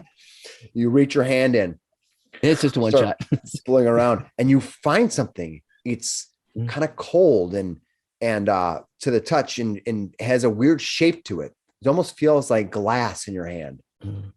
And you also find some kind of a tube in there. Could be a scroll case. And wait, there's two other glass things, but these are much smaller as you're feeling around there. So there's two small glassy things. There's one kind of bigger one and kind of a scrolly case thing in there. You gonna grab any of those? Yeah, Or are you I'll gonna pull just them put all the out. box? I'm just going to pull them all out. Okay, you pull them all out. Those two smaller things seem to be vials. They are two potions of lesser healing. You've seen these before, and you're well identified of what they are. So you have two potions of lesser healing, Okay. not minimal, not minor Minor. healing, but these are lesser. Mhm. Also, you find a scroll case, and the third thing you find is a little onyx statuette of a dog. Hmm? Look, it's a statue of you. Not It's a not a dog. I'm I'm not a dog. Okay. Stop. Does anyone have any objections if I take those two potions of minor healing? No, you should. Yeah, Yeah. I will down them both. Hold on. Do well, one first. Yeah.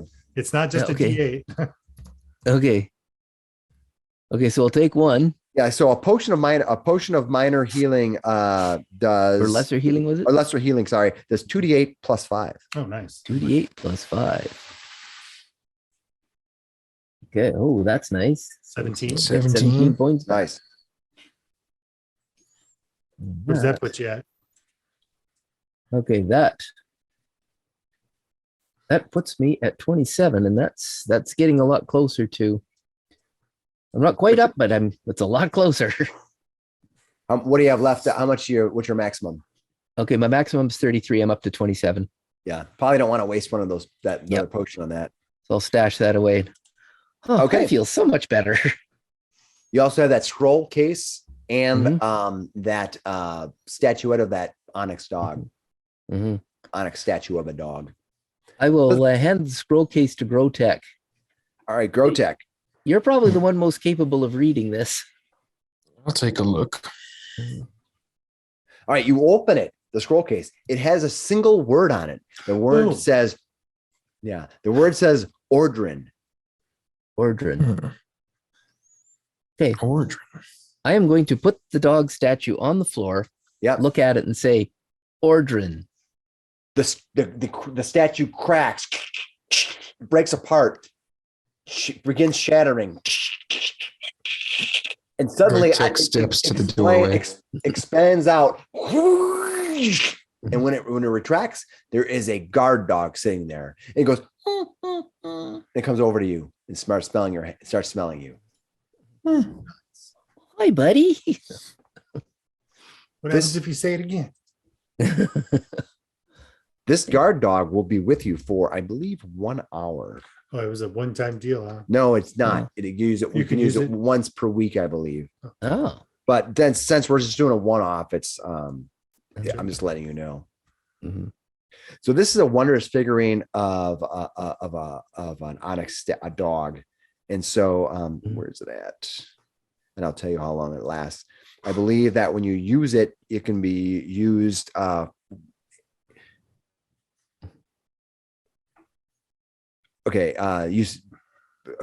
affect you activate the statue by placing it on the solid ground when you speak its name, causing the statuette to transform into a living creature or creatures. And then the figurine is the minion trait, meaning that you have to use one of your actions to give it 2 actions. That's very similar to yours. Yeah. It can understand your language and it obeys you to the best of its ability when you use the actions to command it. And the Onyx statue can be used as a +1 circumstance bonus to survival and tracking, and has dark vision. And you can use it, I believe, once per week. Once per week, and it remains in its form for up to 6 hours. There you go. So can you Upon use- hearing, Flanking and stuff like that? It's a minion. It can do whatever it wants. It just doesn't have very many hit points or very much armor class. upon hearing it whine, Gub wakes up in his hood and jumps down All right. and starts to investigate this guard dog. We hear that he is much smaller than. Yeah. This guard dog it kind of smells a little bit, but it takes no immediate action. Though it's an animal, it has this weird sort of automatic response to just sitting and doing nothing. You know, unlike an animal that will just go wander off on its own, it more or less just sits there. It's a summoned sort of being. Yeah, Gub is just kind of circling it, sniffing it. All right, what are you guys gonna do now? All right, let's Let's back to the north there. Yeah, Are you gonna let's, travel let's back do- north? Yeah. All right, Come back here. You can make your exit out of this weird murder room. Please and thank you. Go back to the junction. All right, you go back to the junction, no problem. What are you guys gonna do now? Well, Grotek, you wanted to look over the gorge, or should we just go forward? I don't know. Let's check out the north real quick. We don't want to need nothing sneaking up behind us. All That's right. true. We do know that there's just a gorge over there. Yeah. All right, you travel. Hey, I'm going to try to roll a sneak and peek around the corners. All right, give me your 18. stealth roll. Perfect. All right, I will reveal the area. You can see several doors leading to several rooms along this hallway that you can see, and I will reveal more about it when I can get more details.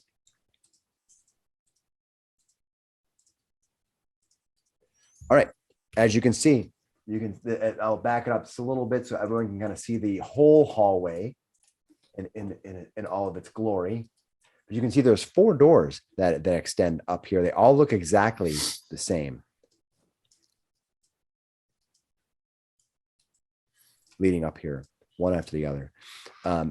That is basically all you can see. I mean, nothing special or beyond that. What would you like to do? Should we go investigate the gorge real quick before we start picking door number 1, 2, 3, or 4?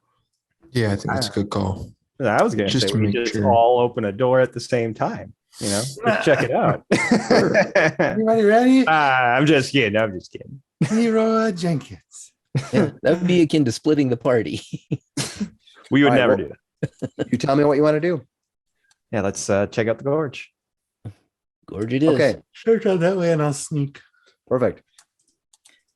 You can see as you pass by this area here that that this hallway actually extends up here, and then you can easily get to the gorge and find that this opening takes you out to the gorge. As you look out to gorge, you can see that the gorge actually extends out. But you can see on the across there is some kind of a hall that is probably a structure that looms over the gorge. It kind of like hangs over the top of it. You can kind of see the very edges of it as it kind of reaches to that point. So that's where you can see it. So the gorge goes underneath there, and where that line is, that is the hallway extending across. And then also on the other side, you get something very similar. What do you think, buddy? You make that jump? No. You see this gorge as you kind of get near the end. You kind of think the edge might be not as safe. Mm. Of course, you can always stand to the edge and try it. It'll be fine. Yeah, we know how that went in Lost Mines. Well, Hemo's not here, so Yeah. Okay. Oh, and I will say that this. I apologize. I kind of want to reveal this area too. It can to the south. Did I reveal that? Yes, I. Oh, it seems to be resilient to my revealing. There it goes. well, I see no way across that. Yeah. I guess it's the doors. All right. I want. Actually, I will roll that. Yes. All right. From across the gorge, you can see that that over here is this foaming sort of like this this same deal where all this kind of reddish stuff is going on, but around this corner here to the south, you hear a swirling like a and then it settles down. You hear almost like a bunch of rocks, almost like dice being thrown, like a bunch of just dozens of dice being thrown, and then nothing. Becomes very loud for a moment. And there is a slight vibration in the floor where you're at. You kind of feel it. What? And then it kind of disappears. Oh yeah, hell no. Yeah, that's not good. Me All without right. my grappling gun.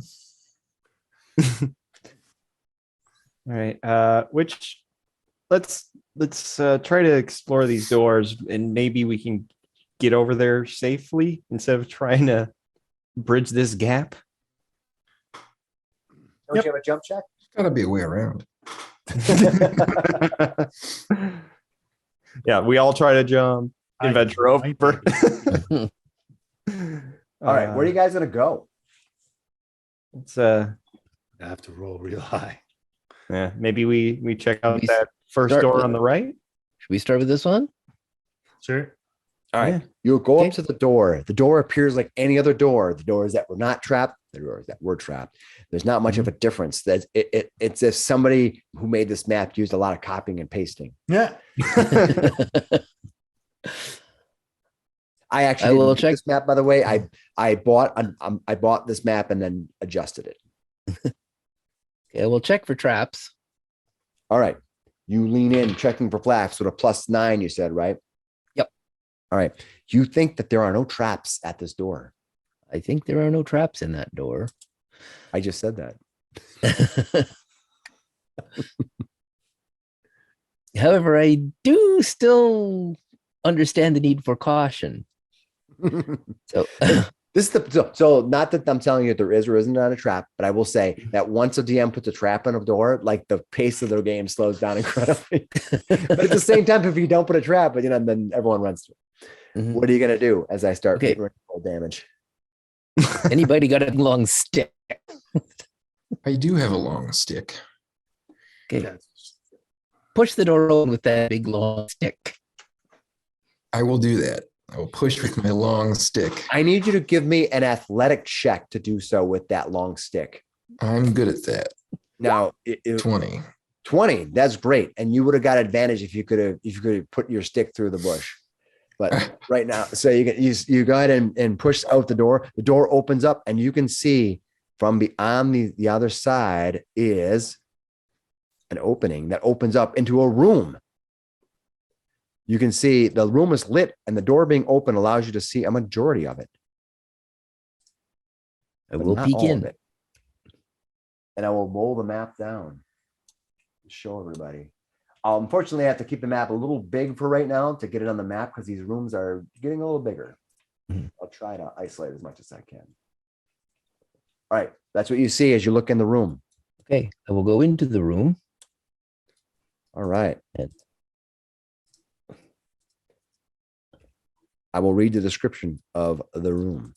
All right, what you can see is this vast room has several sarcophagi in the center while notches along the outside wall have mummified bodies at rest. Maybe it's the flickering lights, but you swear the mummies on the wall are wiggling slightly. Not sure. Maybe it's your mind playing tricks on you. Along the walls, you see an ancient language of shapes and marks telling some unforgotten lore along the outside edge. I will step back out of the rooms. It looks like some kind of a crypt in there. There's mummified bodies on the walls and sarcophagi in the center. Who'd have thought that was in here? Well, shall we go see the other doors first? I think so. All right. Are you going to do a similar way of opening the door with an athletics roll? Sure. All right. Give me an athletics roll. You in the next door? Yep. 18. Nice rolling, Tex. You're going to see that this room looks identical to the other one. Hmm. It has the same writing on it and the same description of what might be inside. You're not sure what that writing says because you're taking no time to look at it. Well, I will take a look at the writing. All right. Is it to any do so, language I recognize? you need to use this decipher script, please. Deciphers. Is that under society? Yeah, it is. You give me a society decipher script roll, unless you have a lore that might be able to help you in other ways. I think I'll go with the society. I've got All right, give me a society roll. Did you put anything in society? 27. Yep. Ooh, that's good. That's a natural 20. You walk in and you start reading these strange letters, and they're letters and shapes, and the language is odd and strange. But you look at it and you recognize this is some ancient writing, and it says, "Here rests the legacy of the Div, awaiting Ahrimanabad to break free, the talons of Ahriman eager to feast upon those willingly given to his glory. Let these seeds be the foundation of the great destruction. Take us, O great predator, and let the thirsty sea feast upon that which we have brought for you." And I'll come back out and say, "You're not going to like it."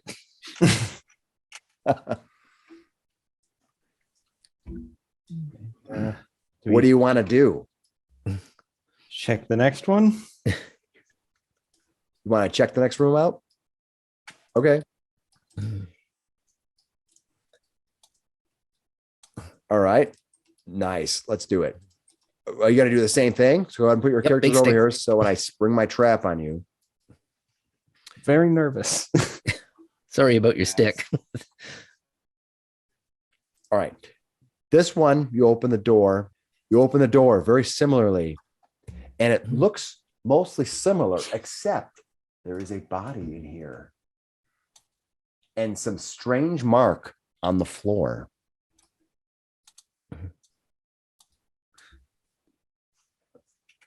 All right. Strange. Let's go investigate. I'll go up and inspect the body. All right. You walk up to investigate at this body. You can see that this is a gnome. I'll give you more information here in a second, as soon as I can find the right page where it's on. The vast room has several sarcophagi in the center, while niches along the outside walls have mummified bodies at rest. It may be the flickering lights, but you swear the mummies on the wall are wiggling slightly. Along the walls, you see an ancient language of shapes and markings telling a long forgotten tale. In the far corner, a dead body of an armored gnome rests upon the image of an eclipse. The body is reaching for something, dying as it tries to grasp something. This creature is freshly killed. Word. Now, you don't know what it is, but what are you going to do? There's So a, this is a a new. fresh body. It's a fresh Yeah, it's fresh. He's reaching for something. He's. I would good. say don't go into that area. Can you tell what killed it? You What want to kind give me a survival roll? Yeah, Give me a survival roll. an 8. You think that he was killed because he no longer had life. Guys, no, I think he just natural causes. I'm gonna check this out, and he reaches to grab whatever the gnome was trying to grab. You reach out. It looks like he's just reaching up toward the niche to the north. However, you do notice that this gnome has been slightly or more than slightly chewed upon. He's wearing splint armor with a light hammer on the floor. On his chest is a gold symbol of a mask with a rune etched on the forehead of the mask and the symbol. He'll grab that symbol and he'll throw it over to Terrence and just be like, "Any idea what this is? I don't know." I'll take a look at it. Why don't you give me a religion roll? Religion 9. We're all dumb as a box of rocks. Holy fuck. It's true. All right, you don't know everything, but you do know that this is the image of Brig, the whisper in the bronze, a deity of gnomes. You don't even have much of a set. It's like almost obvious. Like, I just know what this is. Right. Yeah. It's so This is a symbol of a gnome it's god. Brigh. I think it's like Bri or Brig. Hmm. I might be mispronouncing it, but it's a cool name. And too bad you didn't know more, because the lore in this is awesome. Mhm. Didn't know this lore, and nobody took any lore skills. It's okay. Okay. Well, I didn't, And this gnome seems to be reaching toward a notch in the wall to the north. did you have a journal? Hmm. The other one had a journal. You can search the body, which you haven't done yet. I'll search the body. Yeah. All right. You search through the body and you ooh, that's a good roll. You see, he has a scroll on him as well. Okay. He also has a pouch with 3 gold and 4 silver pieces. Hey guys, I found some money for us. I'll read that scroll. And I'll toss you All the right. scroll. You see the scroll. He has a scroll of a statue. It's like a drawing of a statue with markings over the statue that denotes magical ruins and some powers of animation. It's kind of has a bunch of notes on it. If you want to give me, you have some arcana skill you can give me. Okay. I'll be able to decipher more. 18 Arcana. Very good. You think that this denotes some kind of a animated statue. It seems to be like some kind of a statue that will move in some way. It might be, but it has some kind of a. When you look at it more, at first you're like, it's an animated statue. You're like, no, it's not an animated statue. It's a hidden room or a hidden door or something. This thing is protecting it. It's a pretty good picture of the statue. You might be able to identify it again from this photo.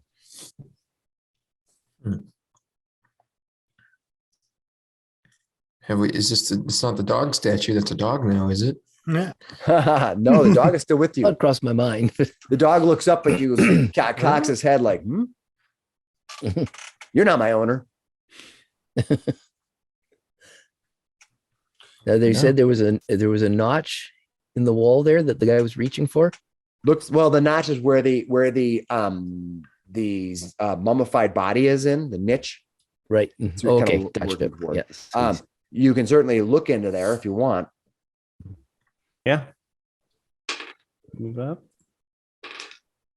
As you look past the niche, it's kind of a niche where the body is.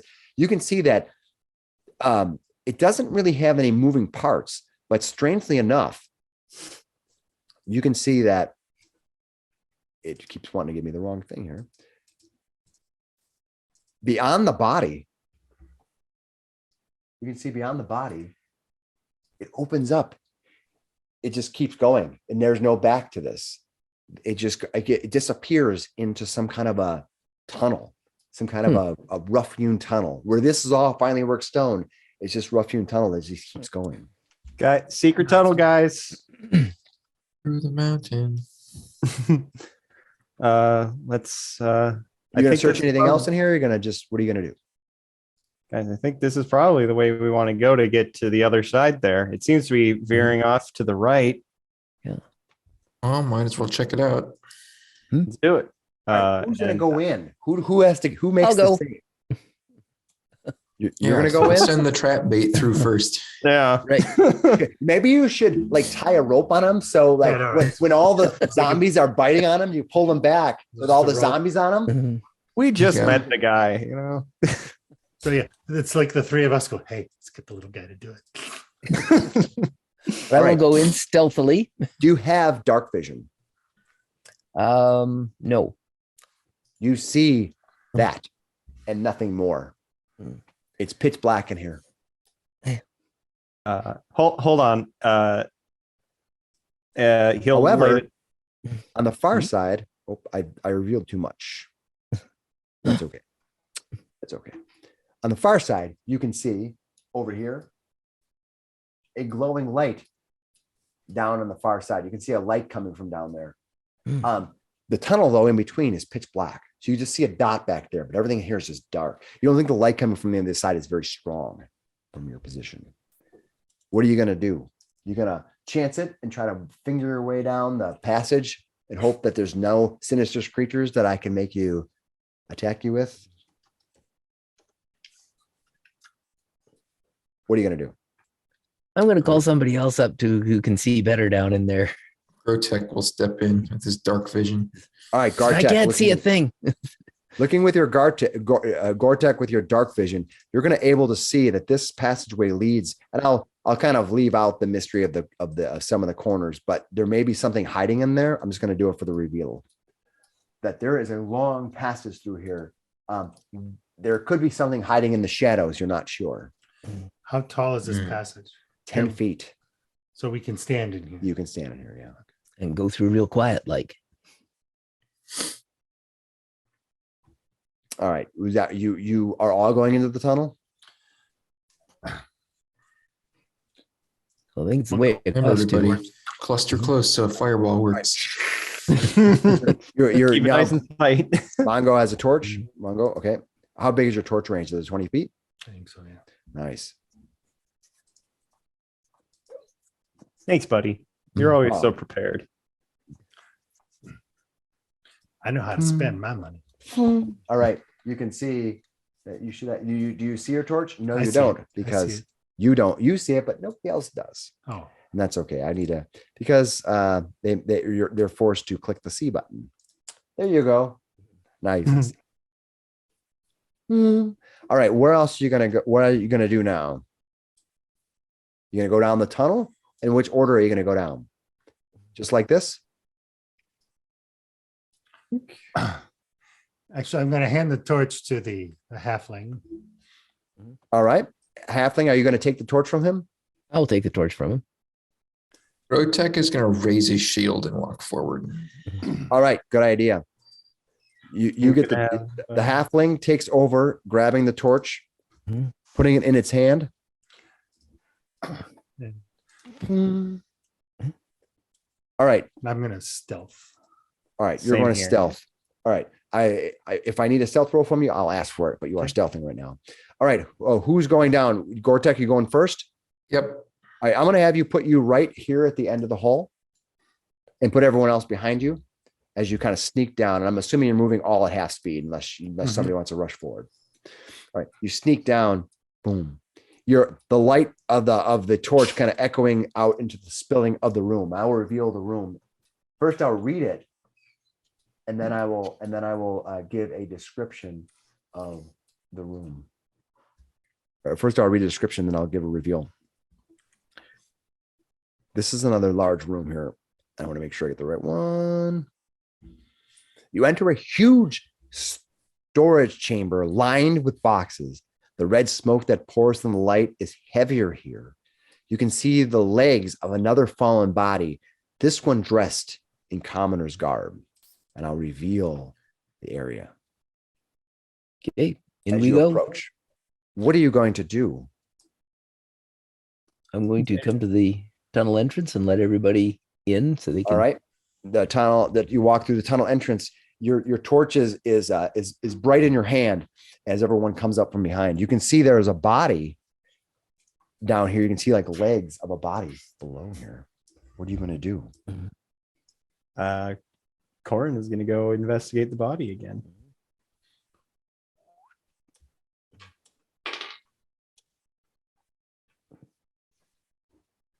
Right. I'm gonna check something out here. Cool. You guys all walk up, kind of gathering at the body. You look around when suddenly something is not right. Coming up on the body, you're shocked to see that the red smoke there has solidified in some weird way. It appears to be a foam that is growing and shrinking as it lingers beside the body. The foamy thing has tendrils that are reaching out to the body, drilling into the body's neck. Blood is being drawn from the body that the tendrils quiver with the light. As you round the box, the tendrils snap back and the thing rises up. Roll for initiative. Terrifying. Grotech, kill it with fire. Burn it. Do you want me to use stealth? What's that? Do want me to You can stealth? use stealth. Yeah. Oh, yeah. Everyone else who came up to the body, you just get perception initiatives. All right. What 29. you got 29. Well, that's a damn good roll there. Sweet. Mongo. Not 20. That's awesome. No, 29. All right. Corin, what'd you get? 10. Got that one. Going the opposite. Terrence, what'd you get? This is not negative. Terrence, what'd you Terrence get? is 14, 14. All right. somewhere in the middle. Gore-Tech, what'd you get? 21. 21. Nice. 21. And what is your dexterity? My dexterity Yeah. is 14. Okay. Mongo, you get to go first as this thing goes. As it moves, every time it moves, you gotta feel this vibration, and you can see this stretchy, elastic body of this kind of shape, the blood oozing from one side to the other. Your Is turn. it like an ooze, or is it like You're not sure. You're like, what the hell is this? You can take a time to make a check if you want. That's true. I don't have any knowledge whatsoever. Oh, this game is so fun. He's like, he can make it to here and roll a acrobatics check. Oof, 11. Okay, and you're going against It's reflex DC. reflex DC. You're not even close to getting past that reflex DC. Right.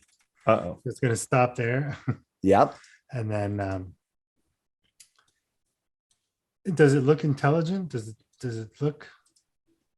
It doesn't look like it's honestly, to be fair, you're not really sure. You can make a check and see.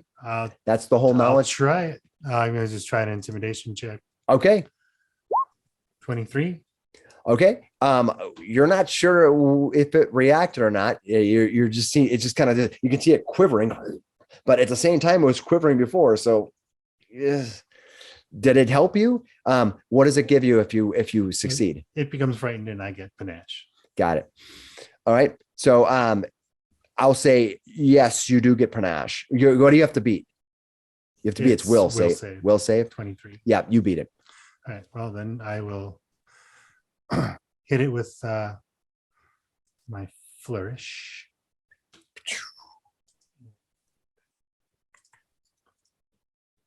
26. 26 armor class. You will hit it. 26 armor class. Go for it. Is it critical or no? No, it's not. All right. So 3 points of damage. 3 points of damage. All right. And what type of damage are you doing to it? Slashing. All right. You seem to do no damage to it. Oh, that's not good at all. Grotech, your turn. Okay, so It just goes, you kind of hit it. You actually kind of hit part of his tendril. It just goes, it kind of melts around. It goes. I will spend a point to move. And I'm going to cast. No, I'm just going to take 2 swings instead of Okay, go for casting. That's what I'm going to do. Okay. I'm going to zoom in the We're map a little gonna bit so people at home aren't too. Two-handed. I was 27 to hit. requesting to zoom the map in. Okay. What do you get? 27.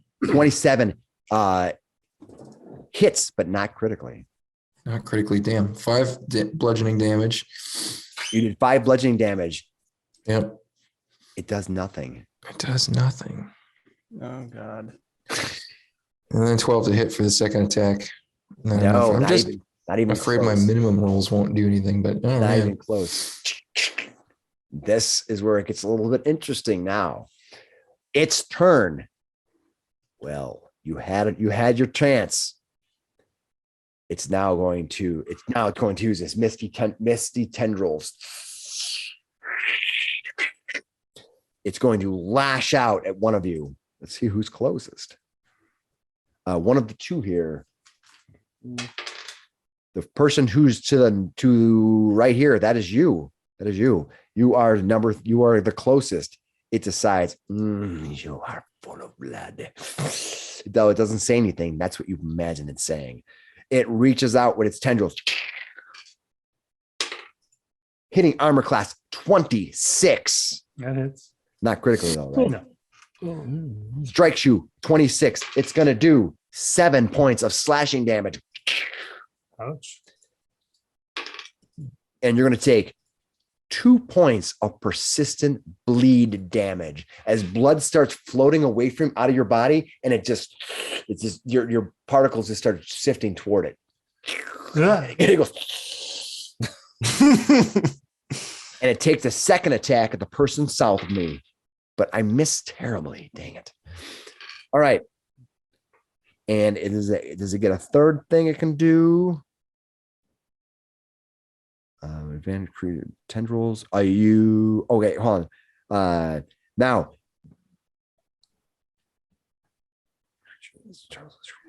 Oh no, you get a DC fortitude save. That's what you do. Because DC 9. fortitude save. You made what'd you roll? 9. Okay. So you'll take that one actually. So you'll roll the Yes. nat 1. Yeah. Okay. So you're gonna take you get 2 persistent bleeding damage. I told you that, right? Mhm. And then you now are drained 2 Oh my god, that's terrible. because you critically failed. And this creature gains temporary hit points. Drained is not good. No, James. And you have 2 persistent bleed damage too. All right. Terrence, what are you gonna do? This bloody thing is just Up to here, drop the torch too, yeah, drop it that's here. fine. and take a couple of swipes at it. Go for it. 19. A 19 hits. Yes. Piercing damage, 9 points. You think that your 9 points of damage slightly injured it, Mhm. Okay. So but you not a roll lot. with a chance. You're gonna take a second a chance. Yeah, that I'm going to take a second chance. Yeah. A 19. a second attack at 19 still hits. Mhm. You did 9 points of damage 9 on your points, second yeah. attack. Unfortunately, Piercing. most of that piercing damage does not injure it. You barely hit this thing. Hmm. And unfortunately, it had temporary hit points. Mhm. Koran, what are you going to do? I am going to move to here. My bow is already loaded. Mark it as prey. And take a shot. Go for it. It is now marked as prey. 28 to hit. 28 to hit. That Is will that a crit? critically hit it. Nice. Okay, so 24 points of piercing. You did 24 points of piercing. That's great because that took a lot of its temporary hit points away. But unfortunately, it still reduces some of the damage from your physical strikes, doing 19. So it's still something. Yeah, you hit it hard, and it looks over at you like it starts freaking out. Mongo, what are you gonna do? Mongo, you are drain 2 right now. Did I? Okay, so I take my 2 points down. At the end of your turn, I think you take your 2 points at the end and you make your save. Okay, at the end of the turn. I think so, yeah.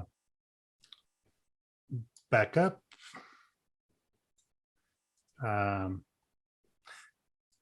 Actually, I'm going to do a cat dance. All right, what does that do? I don't know what that is. I make an acrobatics check against its reflex DC. So 24. Against this reflex DC, you pass. Okay. Is it critical? No, not even close. All right. Well, it has -2 on its next fortitude save. -2 on its next fortitude save. Okay. And how long does it last for? This round? Till You can look that up. I'll look it up. And I'm going to move and draw my crossbow. Okay, you move, you take a crossbow out. It is not loaded. Yep. All right. That is And your token Mono. no longer looks like it has human legs. Rotek And at the end of my turn, I will take my 2 points of damage. and make your save. It's flat save. 15. So I will stand my ground. That's not an acrobatic skill. It's just a flat save. 14. You did 14. not make it. I'm Rotek. sorry. Badass. Rotek, what are you going to do? I'm going to stand my ground here. I'm going to do a spell strike. My big thing that I do. So I'm going to attack it with a normal weapon attack. Yes. Being the magus that you are. 29. All right. That will hit. That will critically hit. Oh, okay. So he's going to take 12 bludgeoning. All right. And if that has been reduced, that'll get reduced. It's okay. And then he's got to make a reflex save. All right. DC 17. DC 17. Now he does have a really good reflex. I'm gonna let you know. And I easily made it. I think I critically made it. Hold on. It's I have a 20. I made a 25, so I didn't quite critically make it. For and he does not reflex save. And you took the 2 off. What's that? You said it was it a reflex save? Yeah. Till the end, till the start of my next turn. Okay, yeah. So 25. It's rough because in Pathfinder, a lot of spells are like just save to negate no matter what. Some of them are the lowest levels. I mean, you have to. It depends on what the spells are. Yeah, like not even safe for halves. But okay, so he's not going to take any spell damage, and my spell gets burnt up. And then I'll raise my shield. Yeah, because you're a magus, right? Yeah. Yeah. All right. That is. It is its turn. It looks over at you, magus boy, with your blood coursing through the veins of your orc body.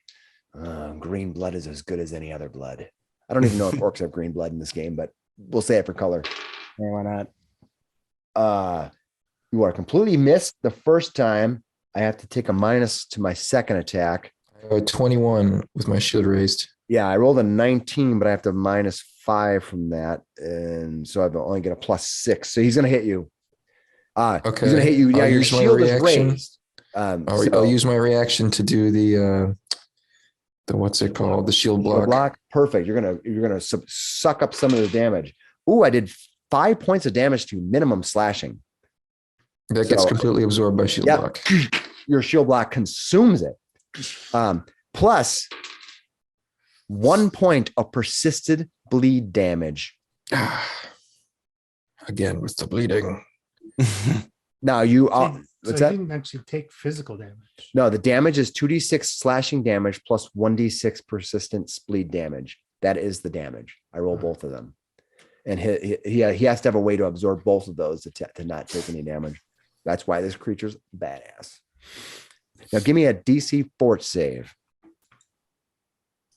Fort save. Where did my character sheet just disappear to? There it is. 18. Or 18? Yes. Okay, you're unaffected. Okay. All right, so that was its big glory. All right, Terrence, what are you going to do? Okay, I'll take another couple more stabs at him. Ah, die, you blood pimple. 9, I think. Yeah, that's Armor class 9? Yep. Well, let me check the chart, but I think you missed. I'm sorry, dude. I think I missed. This thing is really weird. It's got a really good armor class. So it was right there, and his body just goes, and you stab into it and miss. What are you going to do? That was one action. Second action, I'll try again and miss again. Oh, terribly. Even worse. Mm-hmm. And third action, what are you going to do? I'm going to move away. All right, you flee. Koran, what are you going to do? I will reload, take a shot. 19. 19 will, I believe, hit. Let me confirm. It does hit. Okay, so 11 points of piercing damage. 11, but minus the fact that it is minus the fact that it has some resistances to it. Yep. So you only do a certain amount. Perfect. And then I will reload. Mongo, bleeding as you are. Your blood just kind of slowly sailing across the whole entire vast open room into this creature. It's just sucking it up. It's vibrating and getting stronger and loving every drop that you give it. Well, I'm going to I'm just gonna shoot it. All right. When it comes down to it, you got to do what you got to do. 21, 21. Yes, that will hit it. 5 piercing. But unfortunately, it does nothing. It's got to be more than 5, huh? Yeah, it has all physical damage reduction at 5.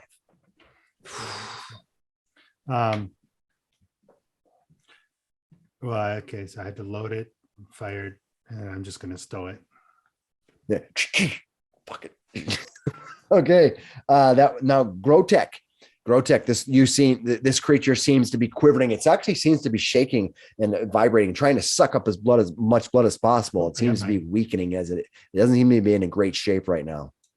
Thank God. I'm gonna try a produce flame at it and then raise my shield again. 16 for my. Hold on. 13 to hit, not great. All right, so you took your 2 points of damage and then took your 16. Okay, what are you going to produce flame on it? Go for it. Yep, 13 to hit. That will miss. Yeah, that's all right. Raise shield again. All right, that brings us up to it. It is desperate now for blood. All it has is Gore-Tech in front of it. It's going to take all of its attacks on him. It needs that temporary hit points now. Oh no, I rolled terribly the first one. And not that much better the second time. The second one I get a +6. I rolled a 15 armor class Gore-Tech. Nope. No, it has no choice. It's going to desperately try to hit you with one last chance. No, all three strikes fall short. It seems to be, after all that damage, especially from was it Koran who did it? I think he was one who did the big burst. I can't remember. And I think, he's definitely feeling it. Terrence, this thing is quivering, might be on its last tendril. What do you want to do? My turn. Yes. And I will move in and take a couple of swings at it. Yeah. On Terrence. 12. No, it's quick. It's not going to give up its life force that easy. 17. It's mocking your very existence. You thought you could come up on this thing? This thing will consume your blood and laugh at you from the inside. Terrence is gone. Koran, what are you going to do? All right. I will take a shot. 25 to hit. That will hit. And that's 17 points of piercing. Your arrow goes through the thing, and when it does, it goes, it explodes. Blood coating Gore-Tech's face. Blood splattering all over Terrence's guard as the thing evaporates into nothing. Immediately, he's going to run over to Grotech and try a medicine check to stop the bleeding. All right, Grotech, come on. Oh, got a nat That's one. a no.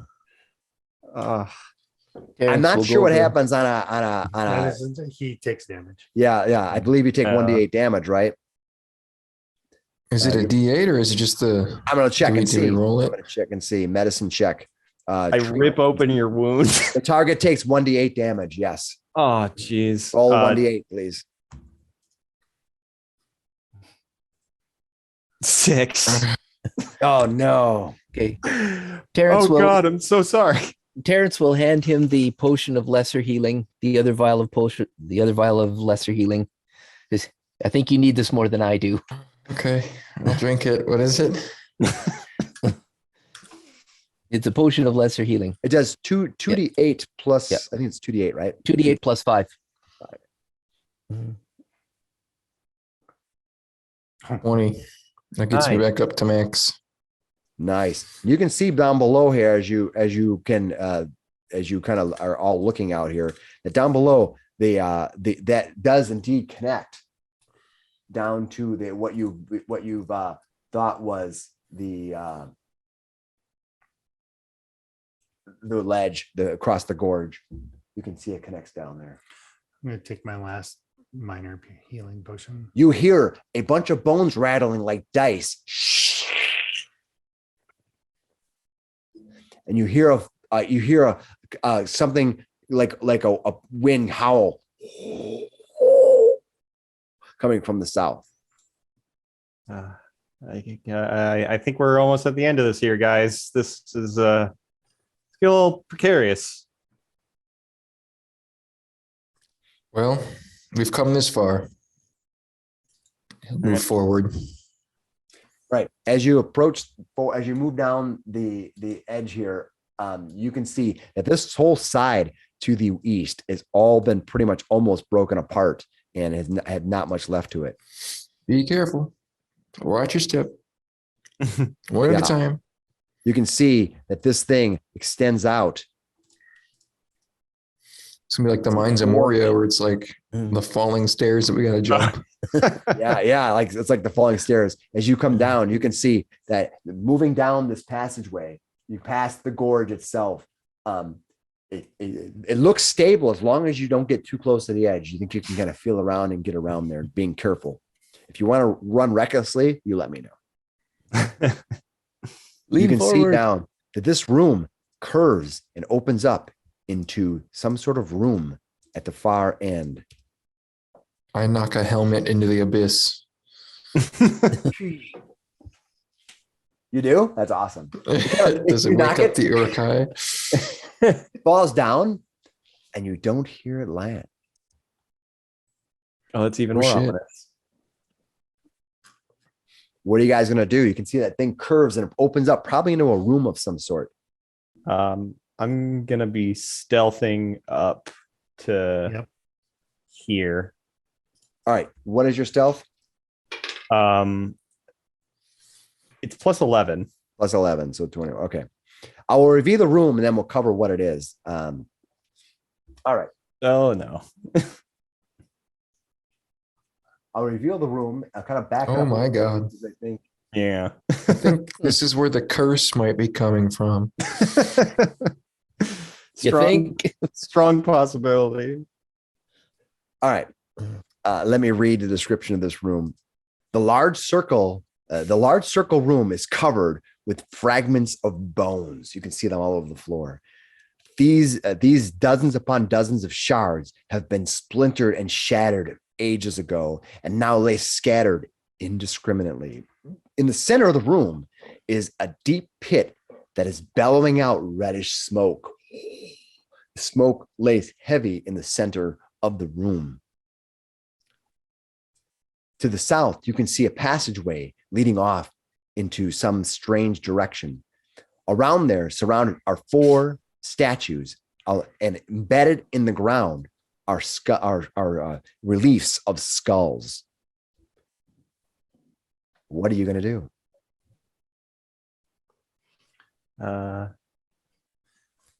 Again, stealthily. Watch for a moment and see what Send the dog in. Yeah, we could send the guard dog in. What's that? You got to there? tell me. So what are you each going to do? You said you're going to watch for a moment.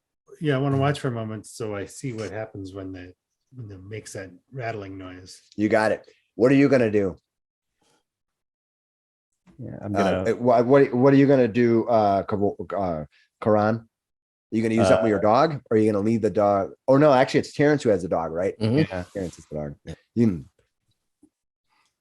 All right. You Yeah, look we'll wait in and see what happens. You look in and you wait. Give me a perception roll. 22. All right. Well, you can see as the smoke is bellowing out of that center area, there is something inside the smoke that you can't see, but it's there. It's hovering within the smoke. And as the smoke tendrils lick around whatever it is, some humanoid form, it's sort of dancing around it. You can see something is hovering there in the dark. There's something in there. You're like, oh God. Can it not see us? You don't know. Nothing has happened so far. I'm gonna shoot it. All right. All right. Give it a shot. It is considered hidden. Okay. This is not my hunted prey. 17 to hit. All right. Yeah. So when it's hidden, first of all, you have to give me a flat check. So okay. give me a let's see, Flat D20. Typically hidden when you seek. Creature is hidden from. It must succeed a DC flat check when targeted when you're being with an attack spell. So you need to roll me a D20 and get 11 or higher. Nope. 7. So you basically didn't even attack the right area where it was at. It's invisible. Reroll initiative. Stealth. What's that? Use stealth. Yeah, you can use stealth if you're using stealth to climb up. That's fine. Mhm. Mongo, what'd you get? 25. 25. Way to go. Grotech, what'd you get? I'll use my stealth too. Nice. 29. 29. Wow, What do you nice. got? I don't even, I'm crazy. Terrence, what'd you get? How many 20s? 28. And Koran, what'd you get? 21. Everybody. As it is. So, all right. You fired. Now, that who just fired it? Was it Koran who did? Yeah. All right. We start. You have nothing in your chamber right now. Mongo, you get to go. What are you going to do? I'm going to try and seek and see if I can pinpoint it better. Okay. Perception. Yep. Give me a perception roll. 20. All right. I'm going to check to see what it is. No, you didn't see it. You don't see anything better. All right. That's your first action. What are you going to do? We got to figure out where it is.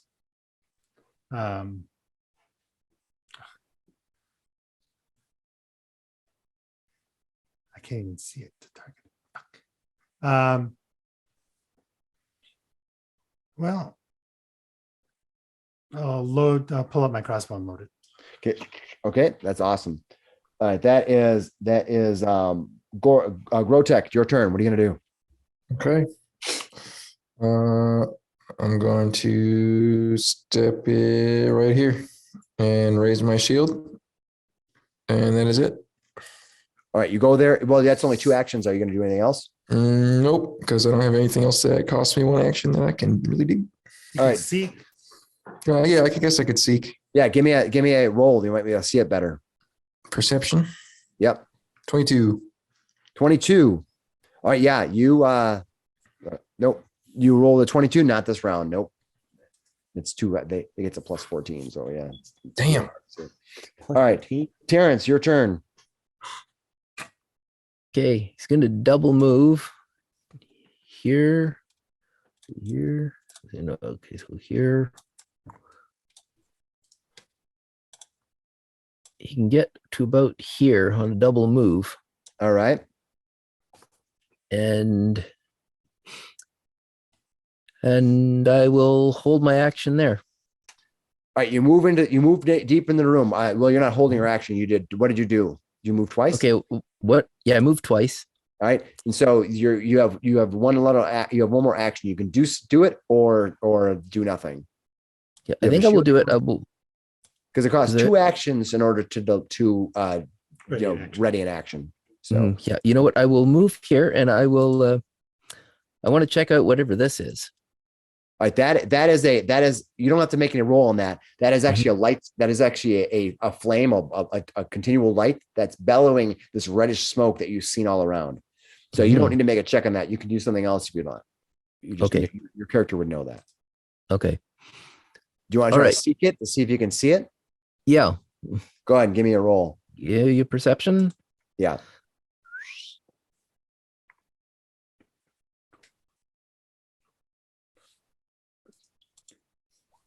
$25. That will see it. That will Mhm. see it. All right. It is actually in this square right here. It is now you can see it. It's considered hidden to you. It's an invisible creature. It's just sitting there at a spot. You can Okay. target it. You have a flat check to hit it. Okay. Yeah, I don't really have a ranged attack, so. Oh, all right. It's its turn. Okay. What happens is, first of all, this creature suddenly emerges from its invisibility state. A translucent image forms of a reddish smoke. A warrior dressed in armor, his face twisted in anger, its chest apparently ripped open, just broken open. It bellows out, "This fortress of the Defiler shall be vanquished in the name of Gazra." In the screaming out and bellowing that sends vibrations through your entire body, it yells, "Ah!" His hair swaying like flames in the breeze, its eyes burning with bright red. When it does so, I need everybody within 30 feet of it, and I'll put it out there, to give me a will save. And it is right here. 28. Yeah, we're good. Where is it? What'd you get? Will save. I'm outside of 30 feet. Then no, don't have to worry about it. I'm actually in around the corner. Nice. So you're around a corner. All right. So cool. And what about Koran? Are you within 30 feet of it? No, you're not. I'm for like 45. Yeah, you're fine. All right. So unfortunately, Gore-Tech has failed. You needed a 20. You needed a 21. And what happens is you become frightened 2. Ooh. You are now frightened. You're gripped by fear and struggle to control your nerves. The frightened condition always includes a value 2 in this case. You take the status penalty equal to this value on all your dex checks. So you have a -2 and checks and DCs, basically a -2 on all your D20 rolls. Unless specified otherwise, at the end of each turn, which will happen, the value reduces by 1. So right now, until the end, at the end of your turn, you lose 1 condition. You're frightened 2. It goes, "Ah!" That's its first action. The second action, it raises its hands. All of the bones that are on the ground begin lifting and swirling all around there. Everybody within 30 feet of him is going to get attacked. Oh no. Gore, he's the second attack, which is Gore. His one right here. I'm going to critically hit you. And the other one is not critically hit. It counts as 1 attack for the purposes of multiple attacks each. Okay, and then I'm going to do 2d12 damage. Hey, Cameron, wow. if you click on the conditions to do that, Yeah, I did that.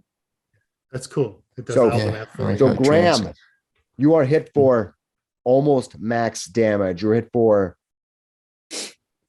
21 points of damage. Youch. Wait, what? There's no saving throw for this one, or is Nope. This is its attack. It literally just goes. So I make an attack on you and I got a -2 penalty because I'm attacking multiple people. It's like it's an area effect spell, but I actually literally attack each one of you in a 30-foot area. It's a telekinetic strike, similar to how you strike one. Unfortunately, This ghost gets to attack everybody in a 30-foot range. And unfortunately, this other one's gonna hurt. What was I rolled the to pretty hit? crappy. Gore-Tech got hit critically, but unfortunately only for 14, because that's what I Okay. rolled, because you doubled the dice and I rolled 7. So that was not as critical as I thought it was going to be. All right. It does its attack. And I think that was that 2 attacks to do that? Yes, it is. And it's done. And at the end of its turn, it returns to its natural state, which is invisible. Karan, what are you going to do? I'm going to load my crossbow and then ready in action to, if I can see it, shoot it. All right. Well, you load your crossbow. You believe you know where it might be. You don't know if it's moved or not. You can shoot it in that same spot because you saw it before, assuming it didn't leave. It's just a flat check, right? Well, okay. It's a flat check just to attack, and then if you do, you get to attack it normally. Okay, I'll give it a shot. So roll your flat check. Come on, roll high. Come on. 18. Yeah. So you have a chance of hitting it. Go ahead and make your strike. Okay. 23 to hit. 23 to hit. Its armor class is less than 23. All right, 9 points of piercing. Nice. You hit it for piercing damage. Unfortunately, it's difficult for you to tell whether it even did any, whether you just kind of, you know what I mean? Yep. It's like, Can't see it. But yeah, you go, it kind of swirls through, and part of the smoke just swirls around, and you hear this kind of. Then You think it final might have action affected is- it. You think it might Okay. have affected it, but you don't know how much. Final action reload. Mongo, what are you gonna do? Pull out the stops. Yeah. There's one more shorter thing after this, and then we're kind of wrapping up. Move to there. I'm gonna fire the crossbow. All right. Have you seen it yet? You don't. Nobody's pointed it out to you, right? No, I'm just firing towards the center of that. That's fair enough. It may or may not be there. You don't know. Give me a flat check. Oh, Yeah, you fired. You're only gonna have to roll because you're it's gonna go wide. and then I'll reload. You may have figured out what the right square was. That was Mongo. Gore-Tech, you've been hit pretty bad. Well, not bad. He actually critically hit you for 14. I guess that's not huge, but I don't think he moved after that other bolt seemed to piss him off. So I'm gonna do a sudden bolt in that spot. All right, what does sudden bolt do? there. It does lightning damage to an enemy in a spot. It makes a base reflex save. Makes a base reflex save. Awesome. All right, I failed my reflex save. What does it do? You're going to take 4d12 electric damage. 4d12 electric damage. Now it is resistant to part of that, but yeah, roll me a 4d12. 29. Double resistance to all. Okay, 29. Yeah. That was awesome. 29, and I got to minus my resistance. Nice hit. Wow. And then I enter my Great shot. He goes. arcane cascade stance thing. Right now you're the one who's frightened, right? Who's the one who's frightened? That was me. I was frightened 1, so it goes down by 1. Right. So at the end of the round, it becomes frightened 1 because it was frightened 2. Now it becomes frightened 1. It goes down at the end of your turn. Does that make sense? Yes. Okay. Gore-Tech. And then did you check the frightened condition and know what it means? Yep. Yeah. It does all that math by itself, which is nice. Yes, that's pretty cool. Window. All right. Now it becomes Terrence. Terrence, what are you going to do? Terrence is going to move across to get out of range of that attack. Like This nope. over here. I'm noping out of there. And he's going to try and hide, stealth out of there. You don't think you're in a spot to stealth though. You need to begin your stealth in an area where you cannot be observed. Okay. Well, then I will just get to this point here. And between stealth moves, you have to begin and end of each of your 1 segments of your 3 turns. You have to begin and end in a place where you're not being observed. Otherwise, they see you. And Okay. you have to sneak. Okay. Well, Yeah, that would be a sneak move, right? okay. So well, I will just. you're gonna just move. I'm just going to run for it. All right. Go ahead and you move whatever your distance is going to be to your Yeah. max move. Yeah. That is okay. It is its turn. All right. And you see the smoke kind of flurries as it begins moving. And it's all right, it moves somewhere. Let me move him physically so I know where he moves. All right. Now there's a burrow. The stuff that's in the middle of the earth there, all the little bones and stuff, they lift up and they fire down this particular path right here. And they're reaching out to here. So it's going to hit the 3 of you. Who is it going to hit all 4 of you? All 4 of you are going to get hit. And you hear, "You will never succeed." It screams out invisibly. It's in somewhere nearby you as you saw the smoke move, but it's stealthing right now, so you're not sure where it's at. It's going to make attacks at -2 on everybody. I'll just go around here. Gore-Tech, it hits. Let me confirm its bonus to hit.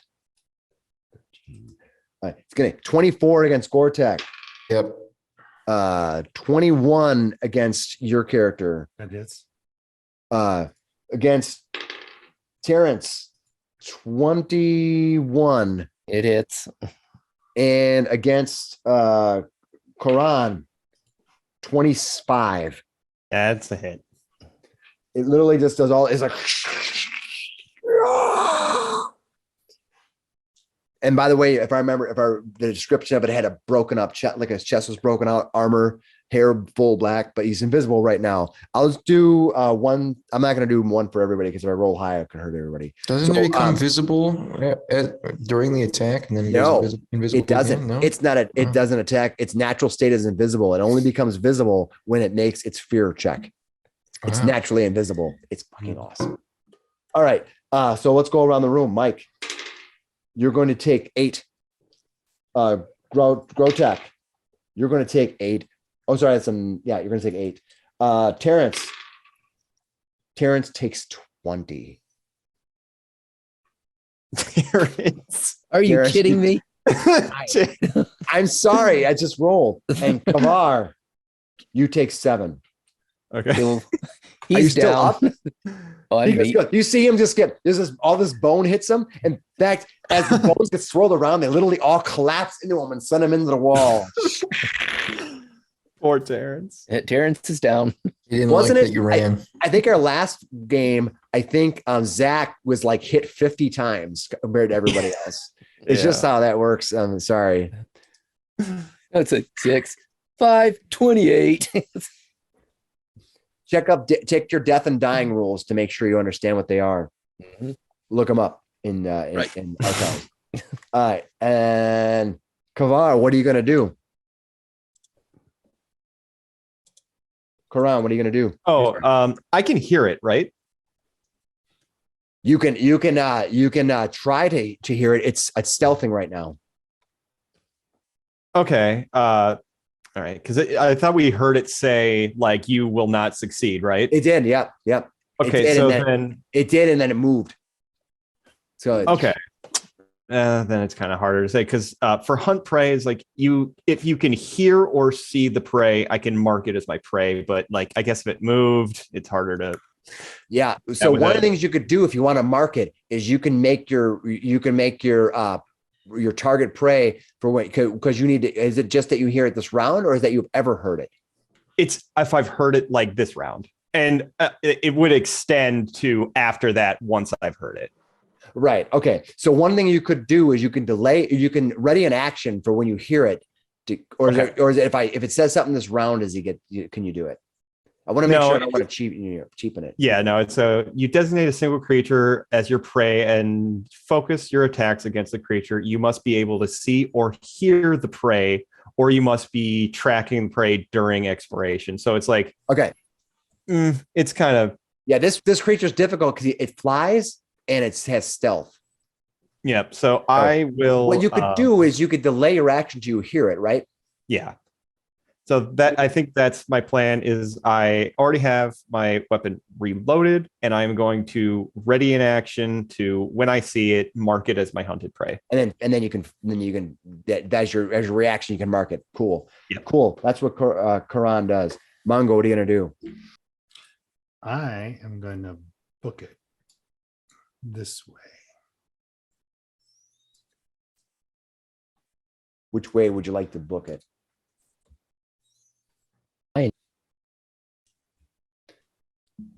Perfect. Boom, boom, boom, boom. Oh, it's at 45. All right, I will display what you can see down there. You'll see a area down here. Boom. A hallway leading down. I'm not done yet. That is perfectly fine. I'm just showing you what you see.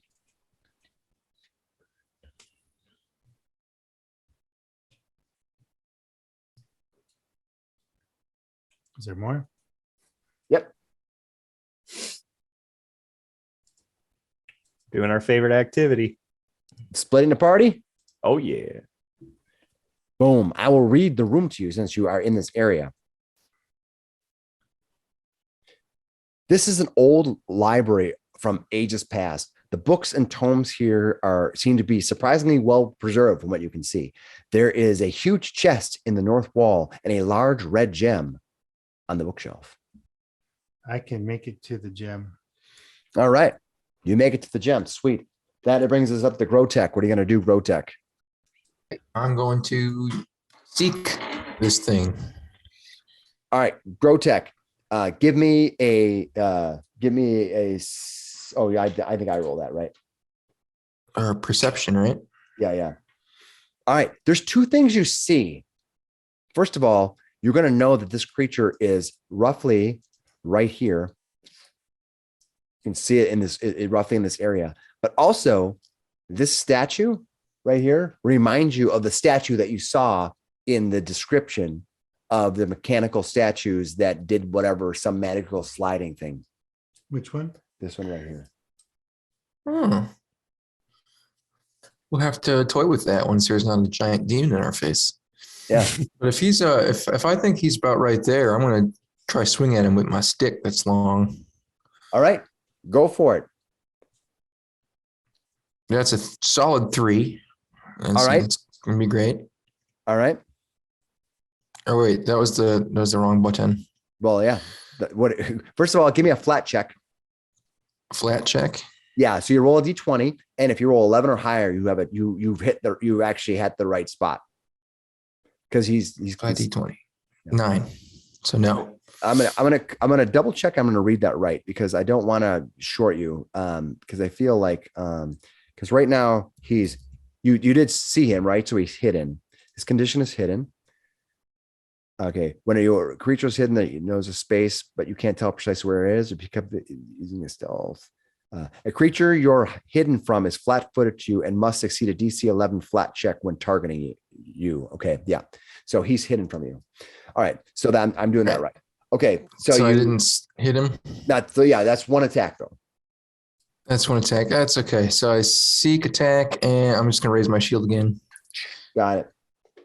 And my frighten's gonna wear off. Yeah, that brings us to Terrence. What are you gonna do, Terrence? Okay, well, I got to make my my recovery check. Natural 20. I get. Okay. Okay. So you make your check. So I believe you're stable, but you are, when you return back, you're going to be under the Wounded one. Wounded one. Yeah. Yep. Which is kind of bad. Mhm. It gets to go. Let's see what cool things it can do that is more fun. All right. Let's see what it can do. It's going to get nasty now. Oh, I forgot I could do that. I forgot it had that power. That's me having way too much text to read through some of these. When only it has one creature, it has Gore-Tech in front of it. It's going to make a telekinetic strike against that one foe.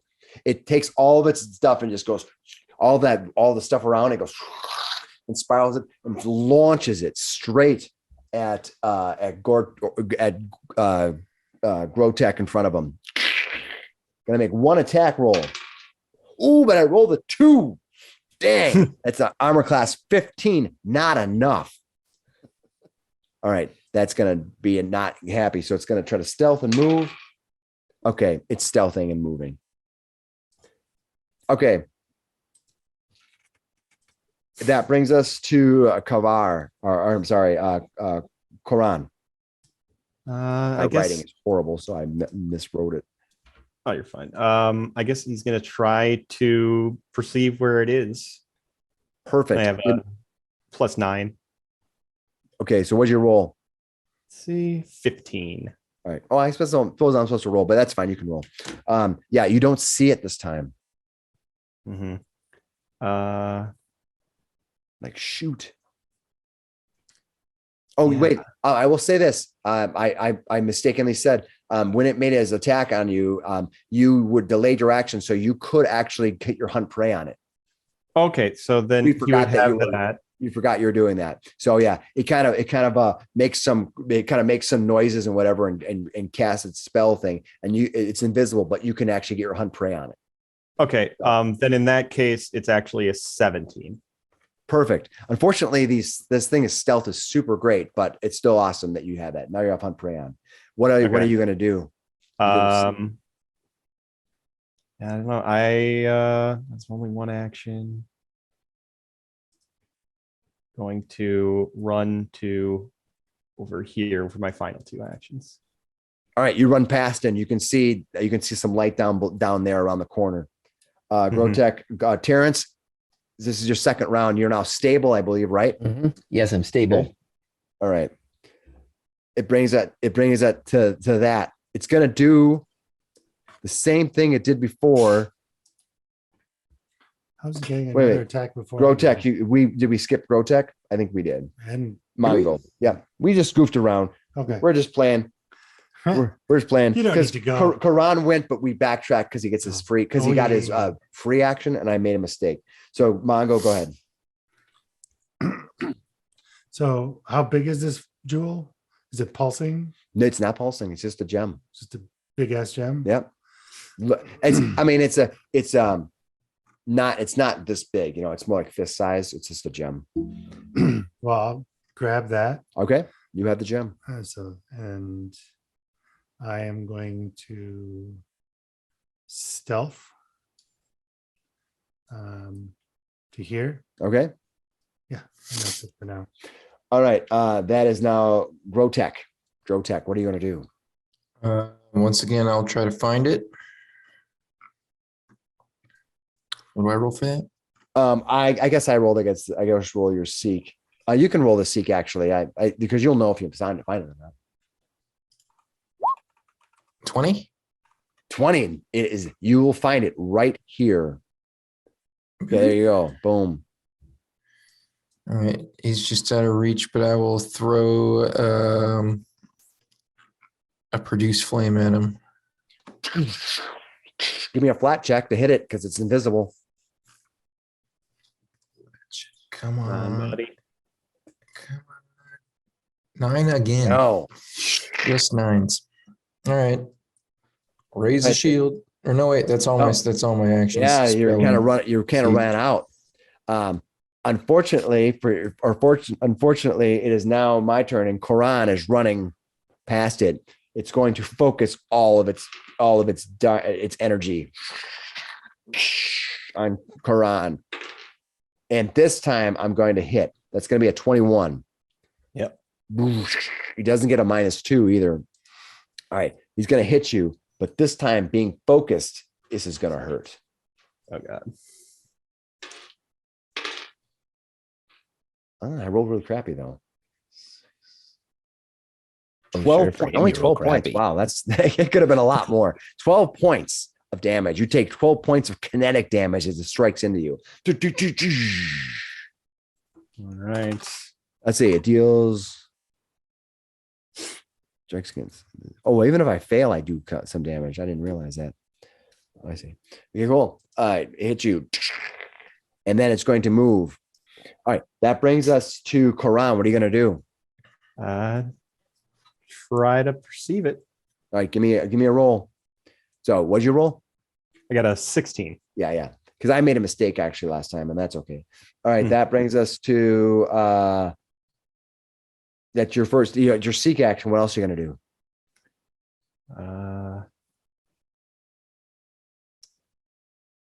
Yeah, if it comes into view, right, shoot it. Take a shot.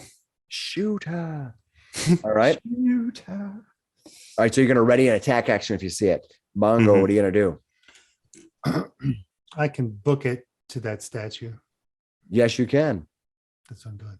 All right, you run to that statue. Okay. That's all I can do. All right, you run to the statue. All right. That's Gore-Tech. That is Mongo. That's Gore-Tech. Gore-Tech, what are you gonna do? Let's see. Invisible creatures are harsh. Yeah, there. Yeah, they definitely are. harsh when you don't have the tools for them. Yeah. Seek them again. It's fairy fire or something. I don't know. What'd you roll for your seek? Perception. Nice. 5. You see it. Yeah, you see it. It is right here. Right where? Where's the ping? Oh. because my ping is not set correctly. My mistake. Can you see that? Yeah, there it is. It's right here. The square right Right here. there. Yeah. All right. He makes a reflex saving throw. Reflex saving throw. I fail miserably. Let's see, it might be critically even. Reflex is total of, so I rolled an 18 actually. 5 fire damage. Did I make it? Rolls are so bad. No, you did not make it. Okay. How much damage do you do and what kind of damage do you do? Just 5 fire damage. That feels real low for a spell slot, but sure, that's what Yeah, what spell he is it? does. Burning hands. Just make a cone of fire and kind of light them up. Well, it does limited damage, but it does it to a bunch of creatures. That's true. Not really Oh, meant. it's 2d6. So It's you 2d6. didn't roll Is great. that what you did? Yeah. So you rolled almost minimum. Yikes. All right, you light it up, fire, and you did 5 points of damage. Yep. Okay. All right. Just That run out of resources. Grotech, that is So you had a ready to action to attack. No? uses, I you do. cast you cast your spell. Karan has a ready action to attack, but it hasn't appeared to him yet. But what you've done is all you done. Grotech has done a cast a spell right now and seek, right? Yep. But that's a Yeah. 2 action. Yep. So now it's Terrence's turn. Terrence, you're still stable, right? Yep. Yeah. Well, we're not sure. All right, its turn. It's going to try and use its area effect and try to strike at. Can I do that? 10, 5, so 15. Yep. You can hit both you and you. Is it a 30-foot area? Yeah, it's a 30-foot area from itself. So it can hit both of you. All right. It's going to try to hit both of you with its miss. That might have hit though. 15 plus 13 is really high. So Grotech, you're going to get hit by a bunch of these. And I hit armor class 15 plus 13 minus 2. So that is 28, 26. Yep. I rolled really high. And so you're going to hit for 10 points of damage as it swirls around. Also, it tried to also attack Koran, but it just didn't do it. And you are 5, 10, 15, 20, 20. Oh, you're just outside of range. Just you kind of see because it just comes out after you. Feel it Yeah. in the hair. Yeah. All right, it's Koran's turn. What are you going to do, Koran? Let's see if we can find it. So that's 17. 17 is not enough. I'll just let you know that I need a 20 to find it. Yeah. Yeah. So, Same thing. If he sees it, take a shot. you do also see Koran at the other side running toward the statue, and Koran, or I'm sorry, you saw Mongo running toward the statue, and Mongo did have a gem in his hand. Mm-hmm. So I don't know if that makes a difference to you or not. No, I think he's gonna keep with that plan. That means that is your turn, Mongo. I'm investigating this statue. Yeah, give me a search roll. 24. Yeah, you find a lever in it that seems to be some kind of a way in which there's something on the wall next to it, like a secret lever. Flipping that lever. All right, you flip the lever. When you do so, Complete the ritual. I know, right? you see this slide over. You're gonna use, I guess, use Alt. You gotta move to it and partially move it. There you go. It slides over, revealing the room behind it. Okay, you can see it extends. The room extends out and turns to the south. So I can move 5, 10, 15. And I will reveal this room of what you see. You have a way of seeing in the dark. I have my torch. You have your torch. All right. I forgot if you had a torch on or not. Remember, So- I lit it way back there. No, you get. I gave it to the thing. Yeah. Yeah. Okay. I guess I will stop there then. So Okay. yeah, you don't have a torch with you right now. What are you going to do? You see I knew that it the was room. dark before going in there, right? Yeah, you did. So I'm gonna pull out a torch. All right, and you're gonna light it. I can't. Oh, you're done with your actions. You set you. Unless you can light a torch as part of. No, you don't. One thing you can do while you're moving is like if you can do 2 actions to like run, jump, and run. Yep. But you can't do just an action to do one thing. All right, that is Mongo. Gore-Tech, what are you gonna do? I'm just gonna start moving too. I see that this passage has been opened. Maybe there's an answer. I'm not super effective against the invisible guy. All right. So let me get my little. Actually, what I'll do is I'll cast Warp Step, which is a cantrip I have that lets me, it increases my movement speed by 5 for this turn, and then gives me 2 strides for 2 action points. So it's Nice.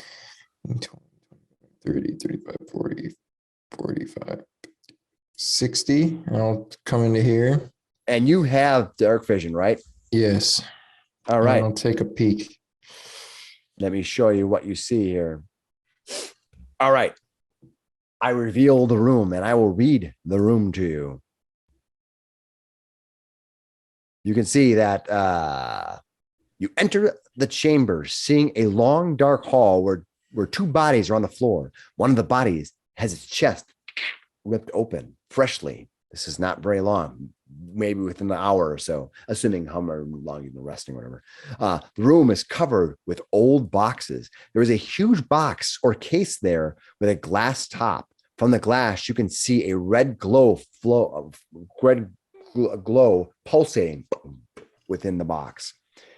There is a steady, almost mechanical hum coming from the case, causing the floor here to vibrate beneath your feet.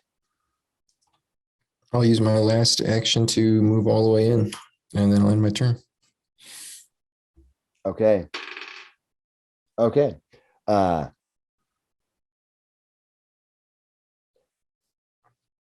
Ron, what are you going to do? I guess we'll start off trying to seek it, as always. Nope. And then he is going to try and get the whatever it is to focus on him, and he's gonna be like, hey, over here, come on, and he's gonna run back this way. Okay, you're gonna try to kind of like give me a I want to see what this thing has. It's not mindless, so I'm not sure what check I should give you to kind of draw aggro, which is a good question. I wonder what you would use. I would say maybe a persuasion roll. Okay, give it a shot. Yeah, give me a persuasion roll. Well, there isn't persuasion. Should it be like deception? Maybe? No, there it would be. I think it's diplomacy. And sure. There's a request. You can make a request of a creature that's friendly or helpful to you, something like that. But just give me a diplomacy roll. So I got an 11. Yeah, you can also use deception too if you were trying to deceive it. So I would give you a choice if you want to use deception or. They're both a +1, so it would have been the same either way. Yeah, but it's kind of like up to what you perceive you're trying to do. Yeah. Like cause a distraction. Yeah, that would be deception. Which, cause a distraction. Okay, all right, cool. That's what. Yeah, anything else you're gonna do, Karan? No, I did that. Tried to perceive it. Did that diplomacy action, then made a move. Cool. Yeah. All right. Boom, boom, boom. All right. I'm gonna see. Okay. I'm trying to figure out how exactly I'm going to put this at the end of I'm going to put them at the end of the round, but at the beginning of the round, I'm going to let you know because when you Gore-Tech, as you walk into this room, you're going to see that there is a creature in here. He is trying desperately to hide against. It was trying to kind of hide behind the box. Bring the token level down. You see a creature down there. He was trying to hide behind the box, but his hide wasn't very good. So that you see him, he's going to act after you. but so you know he's there. I will describe what he looks like. You see a walking embodiment of curses, misfortune, and the evil eye. It is a single eye that reaches out with a bunch of like almost like teeth that are reaching around the eye. It's wrapped in a cloth. It has long hands, and his feet are like goats. It wears a cloth, like a bluish cloth, all around half its body. It lingers forward and it looms out from behind the box, its giant bulbous eye twisting and turning and spinning and looking at you. When you look up at it, it's going to say something. It says, "I spy with my eye something of beauty, and that I cannot let exist." Mongo, what are you going to do? I'm going to light my torch. All right. You light your torch. And 15, 20. I see this thing go, fuck you. Okay, go there and see. And I'm going to intimidate it. All right. Give me an intimidation roll. 30. That's Natural awesome. 20. And you have to beat its wisdom, right? Yeah. Oh, Nat 20. nice. You did not critically succeed, though.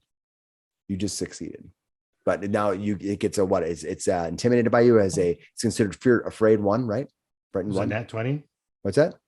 It was a Oh, you natural rolled a 20. nat 20. Yeah, Sorry. for 30. Nice. You critically succeeded. So that allows you to what is it? It's Fear two, frightened two. Nice. And now I have panache. So Then you have panache. That's awesome. Yes. Big one. That is cool. just comes in and goes. Yeah. Freaking this thing out. It's freaky looking. Yeah. All right. You Trump, it looks at you and goes, it's kind of, it doesn't know what's this crazy cat creature. Maybe it doesn't know. Grotech, what are you going to do? You see this creature trying to hide in the corner, and it looks up at you, and it just decides it kind of turns this corner and looks at you. He comes running in, causing a fear. Grotech, what are you going to do? Remember the movie The Mummy? Yeah, with the cat. Yeah. I'm like, oh, cool. Unfortunately, that the lore doesn't back that up, but it's cool. Yeah. I mean, cats were big in Egypt, but Yeah. I Not like exactly. this guy. no. I'm just What do you gonna swing at him 3 times. All right, you're gonna run forward and swing at him 3 times. I don't even need to run forward. I got my reach. Oh, wow. Nice. 25. 25 will, let's see, his armor class. Yeah, that hit. All right. Normal hit, 10 bludgeoning. I'm going to see what he has for no weaknesses that per se. No resistances to that. So how much damage you do to him? 10. 10. Nice. And the second one hits for 21. Yep, that'll hit. 9 more points. Okay. And then the third one's a natural 20. Nice. So 18 damage. Yeah.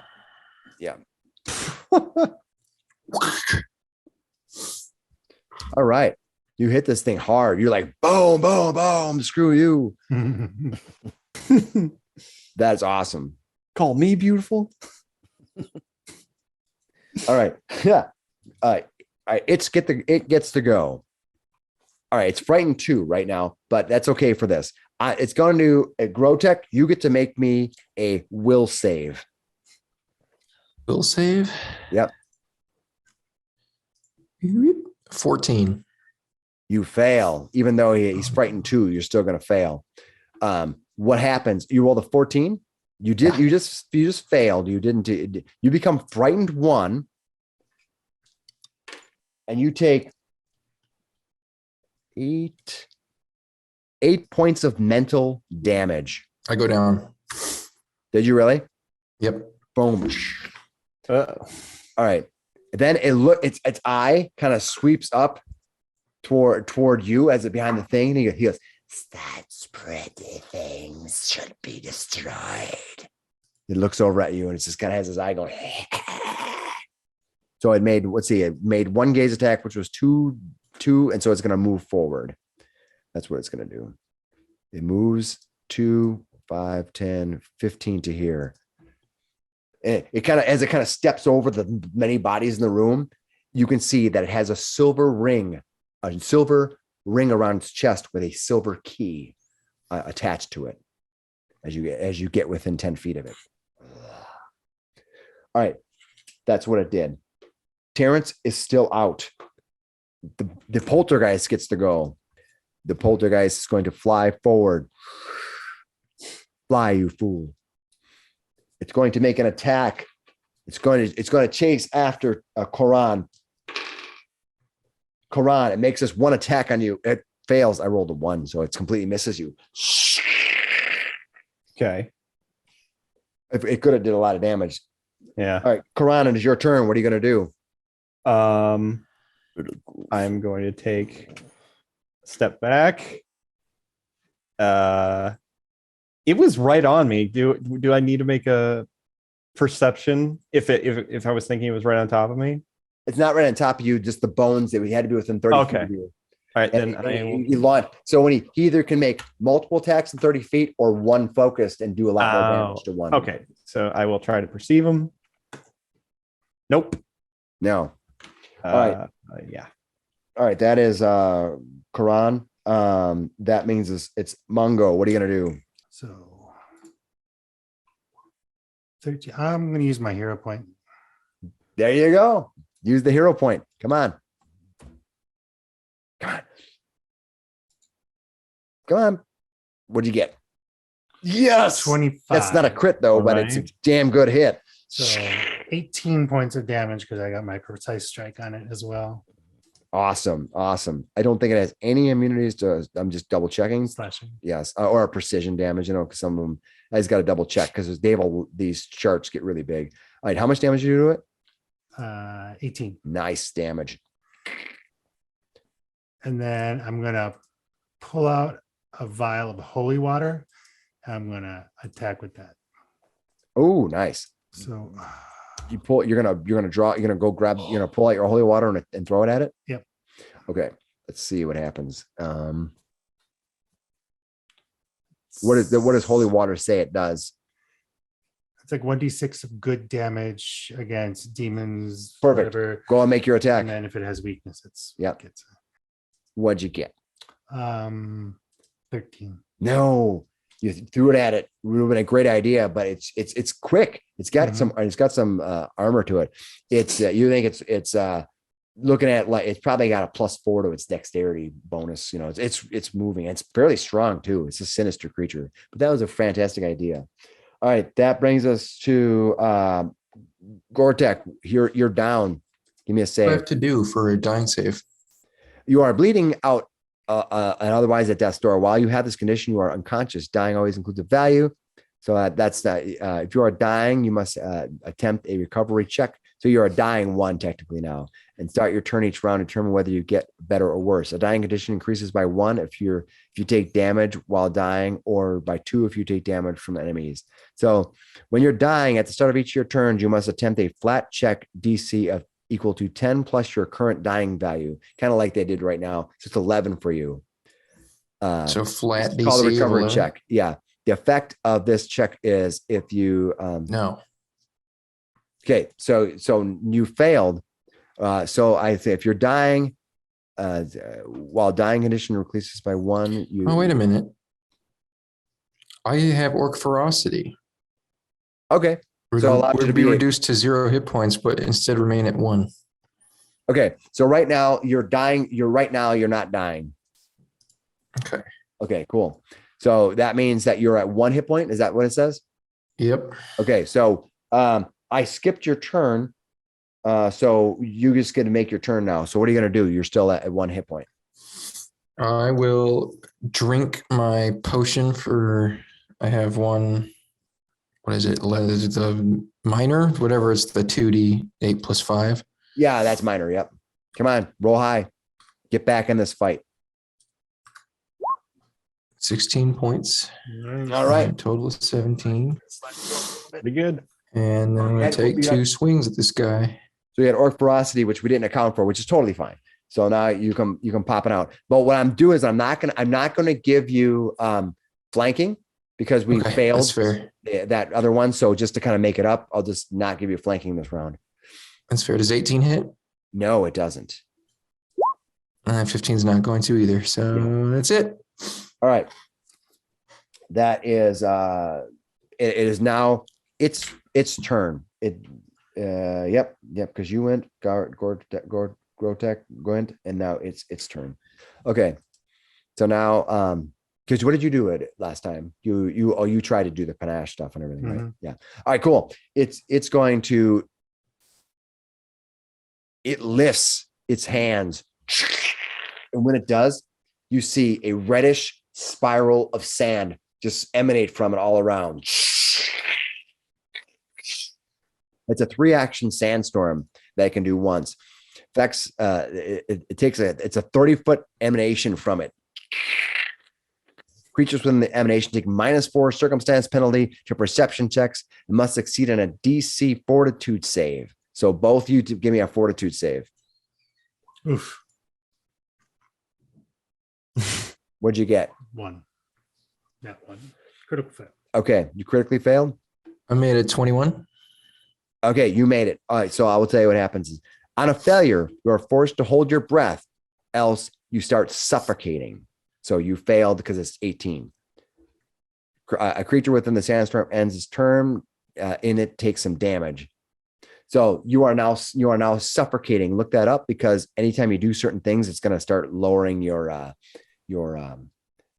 suffocating damage. And then when you hit 0, and your suffocating is 5 plus your con bonus. What's your con bonus? 1. So you have 6 rounds, but every time you attack, you lose 1. You have to look it up. So you can easily die in 2 rounds. It does that. That brings us to Terrence. What are you going to do, Terrence? Oh, he's still out. Lie there. All right. So I double check the dying rolls, but I think you just stay there until you recover till you get 1 hit point. Yeah, back. well, I'm stable, so Yeah. So I just stay there if the wounded condition can be removed if I'm treated. Yeah, but you are Yeah. unconscious right now, and you wake Yes. up as described, right? Yeah. Okay, cool. Mhm. So I don't want to miss out here on the game, but I want to make sure we did it right. All right, so that is Terrence. All right, it is now that creature's turn. It's going to try to attack you. The poltergeist is attempting to attack Koran. Makes 1 vicious attack. That one's going to hit you.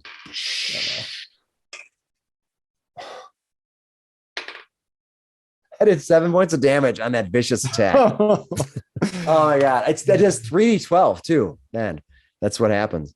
Now sometimes it happens. Life goes on. All right. I'm not seeing suffocate as a condition.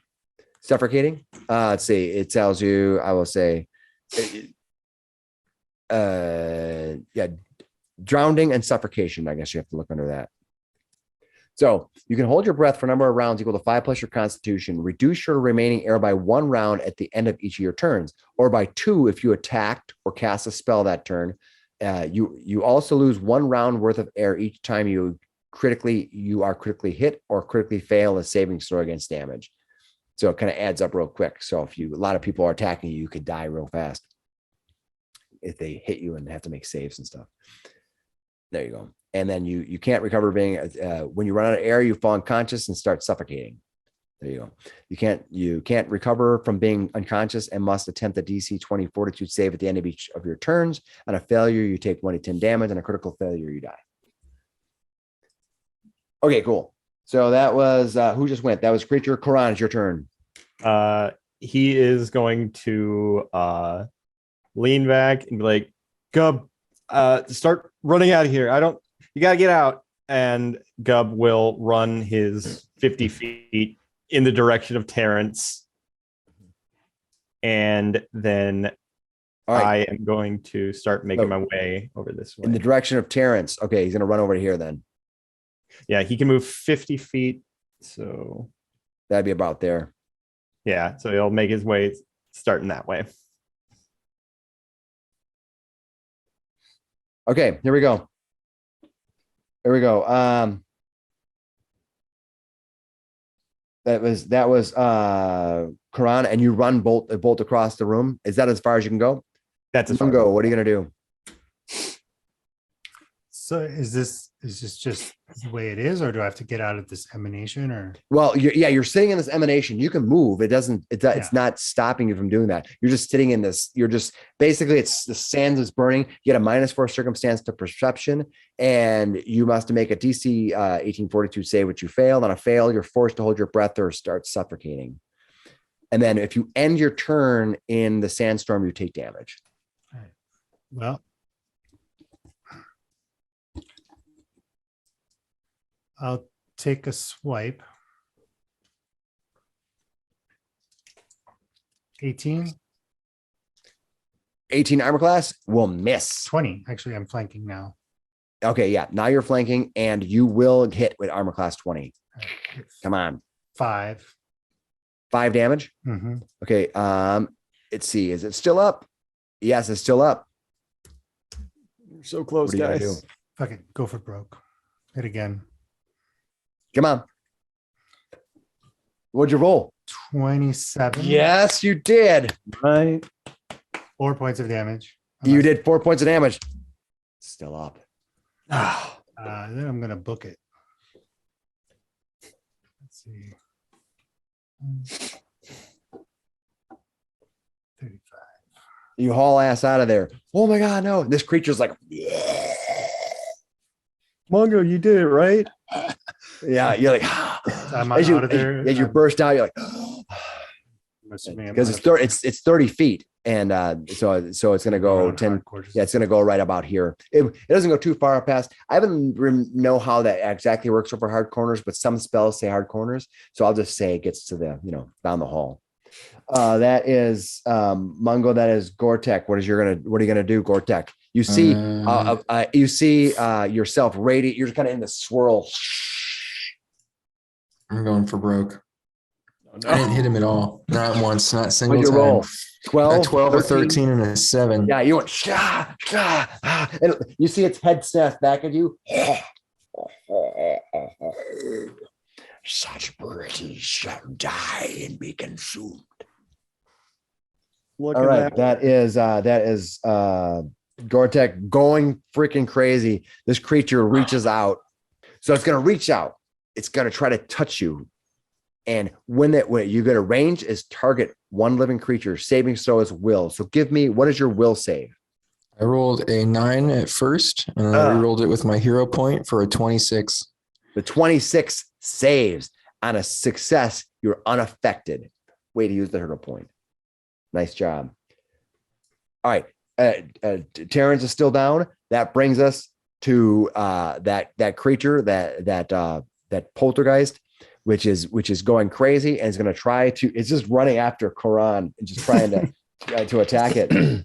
But I think I missed you though. I rolled a 6. Let me see. I gotta see what they have. I have a plus. Where are you at here? Plus 13 plus 6 is 19. That's still going to hit, isn't it? That's a hit. Yeah. Oh, this time it does a lot though. This time it does 12. Let Are me you still up? Oh, I had 11. I am drops you. down. And a TPK. Yep, it's looking We're that way. gonna TPK. I'm gonna TPK this game. Karan, I have Touch Karan. invisible man. All right.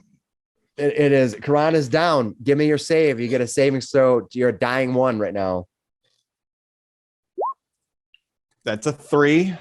You go to dying 2. Gub is he's running away.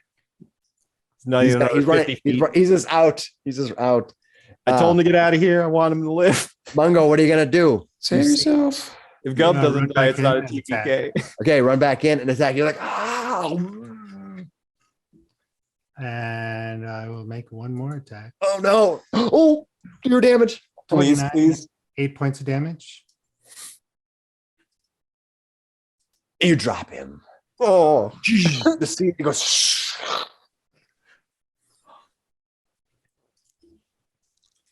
He Dear just God. it drops. The box. Destroy the box.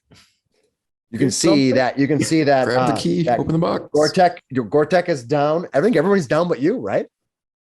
No, I'm up still. Oh, you're up. Yeah, that's right. Because you had your. I forgot you were still up. Where's You that? did one Charge attack. potion. You moved in. What else are you gonna I do? did 2 attacks. Oh, you did 2 attacks. So that's it. Gore-Tech, you see this creature fall. It goes. Just this cat. It comes lays out of the down. It has a silver key around its neck. I go to grab that key and see if I can open this box with it. All right. Yes. You pull the box. You slip the key in and you pull the box. The glass top lifts. Within is a pulsating heart that emanates a red glow. Beneath the floating heart is a large glass vial encrusted with red rubies in the shape of a heart itself.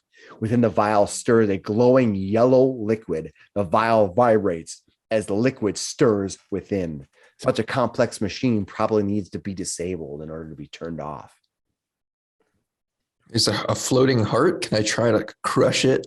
You can. I'm just saying that may cause reaction. I'm just letting you know. So you cook the key, you open it up, you use the key to open up. You can try to destroy the heart if you want. It's up to you. How do I disable? Can I use like a crafting check to disable it? You need to be able to disable a device, and which is a unfortunately a trained. You got to be trained in. I think it's thievery. It's I thievery. am trained in thievery, as it turns out. Oh, thank God. Okay. 3 of us were. Yeah, I double checked. 18. 18. I got to double check the DC. All right. All right. You start working within. You think you disable part of it. Not quite Okay. finished yet. All right. It's dead. Terrence is still down. It's stable at 0. The poltergeist has Koran dead as far as it knows. It moves over and starts seeking. It doesn't know where you're at. All right. Koran, are you you're at dying 2 right now? Yep. All right, give me a roll. Now you need to make it an 11. Oh, another 3. Now you're at dying 3. Hero Oh point. God. Yeah, You can use your hero right? point if you Yeah. want to I re-roll need, I this. need to. Oh, Right. I get the nat 1. Come Because on. that's gonna Reroll that flat 20. 13. Hey! now you drop up to dying 1. You went from dying 2 to dying 1. Oh, jeez. You have to get to dying 0 and then you become unconscious. You become conscious. And now this is Mungo. What do you got? What are you gonna do? I'm looking down at this. I don't have thievery. I'm working on it. Just don't let that thing in here.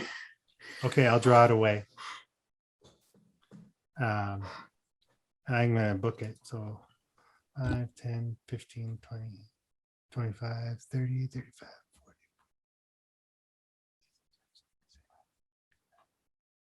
40. Did you do the diagonals 2 and 1 Yeah, thing? actually, I haven't done any diagonal. That's yet. fair enough. Yep. You go running across.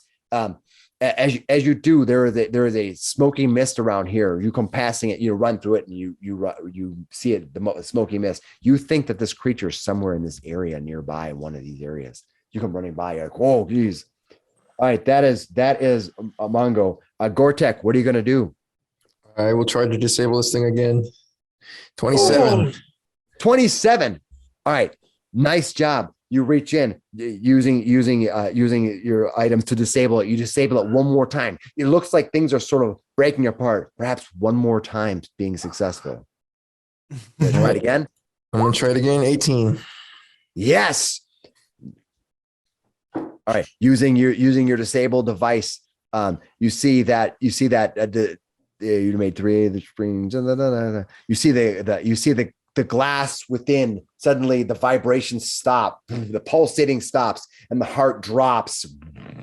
That the glass vial just ceases to move, And then you see the glass vial, which is covered in crusted in rubies and has a yellow liquid inside, is just suspended in actual, it's basically in a null state right now. That heart just kind of falls in the bottom.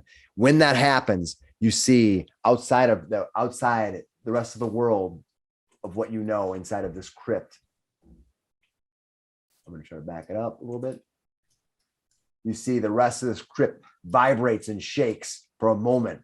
And at that point, let's see if this works. All the red lights turn off. All the red lights and everything just go, leaving the place completely in ruin, but without any of these creatures. You hear the screams of that poltergeist thing echo out once and echo into an infinity as it's faded away, leaving you in silence. You're able to save your friends, just barely though, as you emerge from this crypt, the desert now silent, freed from whatever this thing was. He owes us a bonus. A big one. Yeah. What you find on that body where the chest was ripped out here. Let's see here. What you'll notice is that when that creature screamed, that creature with this body in here has his chest ripped out. It was the same exact creature. It was sort of being used to power this denizens. This thing. You don't know what this thing was, but most likely it was some kind of div, and you can do more research on it. It was somehow using the power of this living soul to make this whole thing happen. You're not sure why it was trapped in here, because you didn't make all the right lore checks and whatever. Yeah. That happens. But this is what happens at the end. You're able to emerge. I grab it. They look at that chest too. You want to look at that chest in there? Hell yeah. Perfect. All right. If there's nothing trying to kill me and the other people we're waiting. I'm not carrying these guys. So we're waiting for them to come back. Yeah. Yeah, we loot our way out of the dungeon. Yeah, nice. All right. Let me scroll up to the where that is at. What you can see is that gem you have is just a large gem. It's worth some money. It's worth 50 gold pieces. So 50, yeah, that's nice. You see that when you open the box, you can open the box of the chest. You can see that the chest contains a staff formed of ivory, that strands woven in a diamond pattern and capped with a glowing ruby. It's a magical staff. You'll have to do some research to find out what it is. You find an elixir. You find 36 gold, 20 silver, and a long sword crafted of cold iron, which would have been really good against the div. Yeah. But you also find, when you investigate the books on the shelf, you find a book bound in leather. It's difficult to tell, but it's possible the leather comes from the flesh of humanoids. That's on the bookshelf that you find in that room. Yeah. As you open the book, because you're going to open it, it describes the history of Ahriman, as well as a journal of vile activities that happened here. There's no dates, but the writing is old, and the choice of language is archaic at best. It appears this place once kidnapped wayward travelers on the road and sacrificed them to Ahriman in order to gain favor. This was piles of body there. Yeah, this was an ancient sect of Usage. It's the name of a sect, and you can do research on that if you want later. What happened to them is a mystery, but it's clear that disturbing this place has awoken something vile. Whatever was empowering this place, it's no longer the Usage themselves. Deep within the pages of this book is a map of this place that marks a hidden room behind another circular room that was guarded by a statue. You found that room. So that's what you found. You found the book kind of talking about the history of the Usage and the history of Ahriman and that magical staff. This place has bad juju. Not anymore. I got an idea. As we're leaving, I want to go back and grab that thing of flammable, whatever. And at the entrance, I want to shoot a flaming arrow at it and explode it and try to cave in the entrance. That is awesome. You know what I'm going to do? That's such a great idea. You do that. You put it in there. You fire it. Boom. The barrel explodes. Boom. The whole Ancient just goes. For the Stairs better. kind of cave No in. more of that. Yeah. Yeah. And the whole thing collapses, leaving behind nothing but the desert and the early dawn. Now, Yay. we Just barely did it. just think, you have a whole day of travel ahead in the day. Yeah. All right. All right. Well, good job, everybody. That was the end. That was the end of that adventure. It was what did you guys think? Did you guys have fun? Oh, it was awesome. That was Yeah. so Super cool. fun. Invisible enemy's tough. Oh my god, yeah. Yeah. Mm. And I'm hoping I made a mistake, unfortunately, once or twice because I get confused. I'm still working on it. When I went to contest, it's not, when you do it against their stable DC Mhm. and it's when they do it against the flat DC, it's back and forth with the Mhm. flats. Yep. I made a mistake once there or twice. So hopefully, Yeah. Post checks. yeah. And so I think I had one of you guys fail, but then, he came back anyway. So I'm like, it's fine, No, it was fun. Yeah. Walking into that room with all the corpses was like, oh my god, what did we walk into? Yeah, it got spooky. Yeah. Did you feel the spook? Was it fun? Yeah. Yeah. Yeah. Oh, yeah. It was awesome. I try to make it so unlike most places where I kind of like make up the text as I go because this is a more of a horror centric one. I wanted to get the text right to pre-think it, so when I presented it was actually more spooky than normally like Lost Mine where I'm just like throwing out descriptions here and there was, it's not as intense. So No, it was great. Good job. Oh yeah. yeah. Super awesome. My favorite was at the end where all the red goes away. Yeah. Oh yeah. That was cool. I thought that was a nice touch. All right, cool. Some Well, fun characters. yeah. Mhm. Yeah. Very different characters than I thought you guys were going to have, honestly, because I wanted to make this adventure and then look at your characters, because I didn't want to, purposely be biased one way or the other by either trying to thwart your characters or try to do things for your characters. Because I find when DMs do that, sometimes it just gets a balance, so I like to do it kind of neutral. So, yeah. So when you get your characters come by, I'm like, oh, no spellcasters. This is going to be no area effect because that against that poltergeist, even though it's a weakened form of poltergeist, because against the monsters, you can have weakened strength and whatever. I gave him a weakened poltergeist, like invisible without having area effect spells is difficult. Yeah. Especially since I thought I was going to hang out like directly over that fucking well. Yeah. And you're like, oh, fucking, I can't reach it. So Yeah. It just starts out. It comes up from there, and it's sensing that what it's trying to do is trying to get vengeance. When the creature ripped out the heart to use it, it cast this thing into agony, and it turned it into a poltergeist, and it doesn't know what it's doing. It thinks it's a hero. It thinks it's trying to save this place. So when he sees you, the poltergeist is completely insane. Doesn't know what's going on. So but once the heart goes away, the power of the place goes away. yeah, that ranger's fucking badass. Yeah, it is. Yeah, the good Yeah. stuff. You were doing like 20 something points of damage. Like There's like a Oh, 40 yeah. in there every once in a while.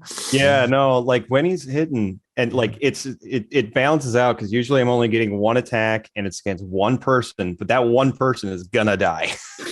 Yeah, it's nice. All I did not. right. I gotta go, guys. all right, so you guys have a good night. We'll see you guys Yeah. later. Good night, everybody. Thanks for joining us, everybody. Like and subscribe, and we'll see you next week for Lost Mine. Bye. Sounds Wait. good. Yeah. Bye.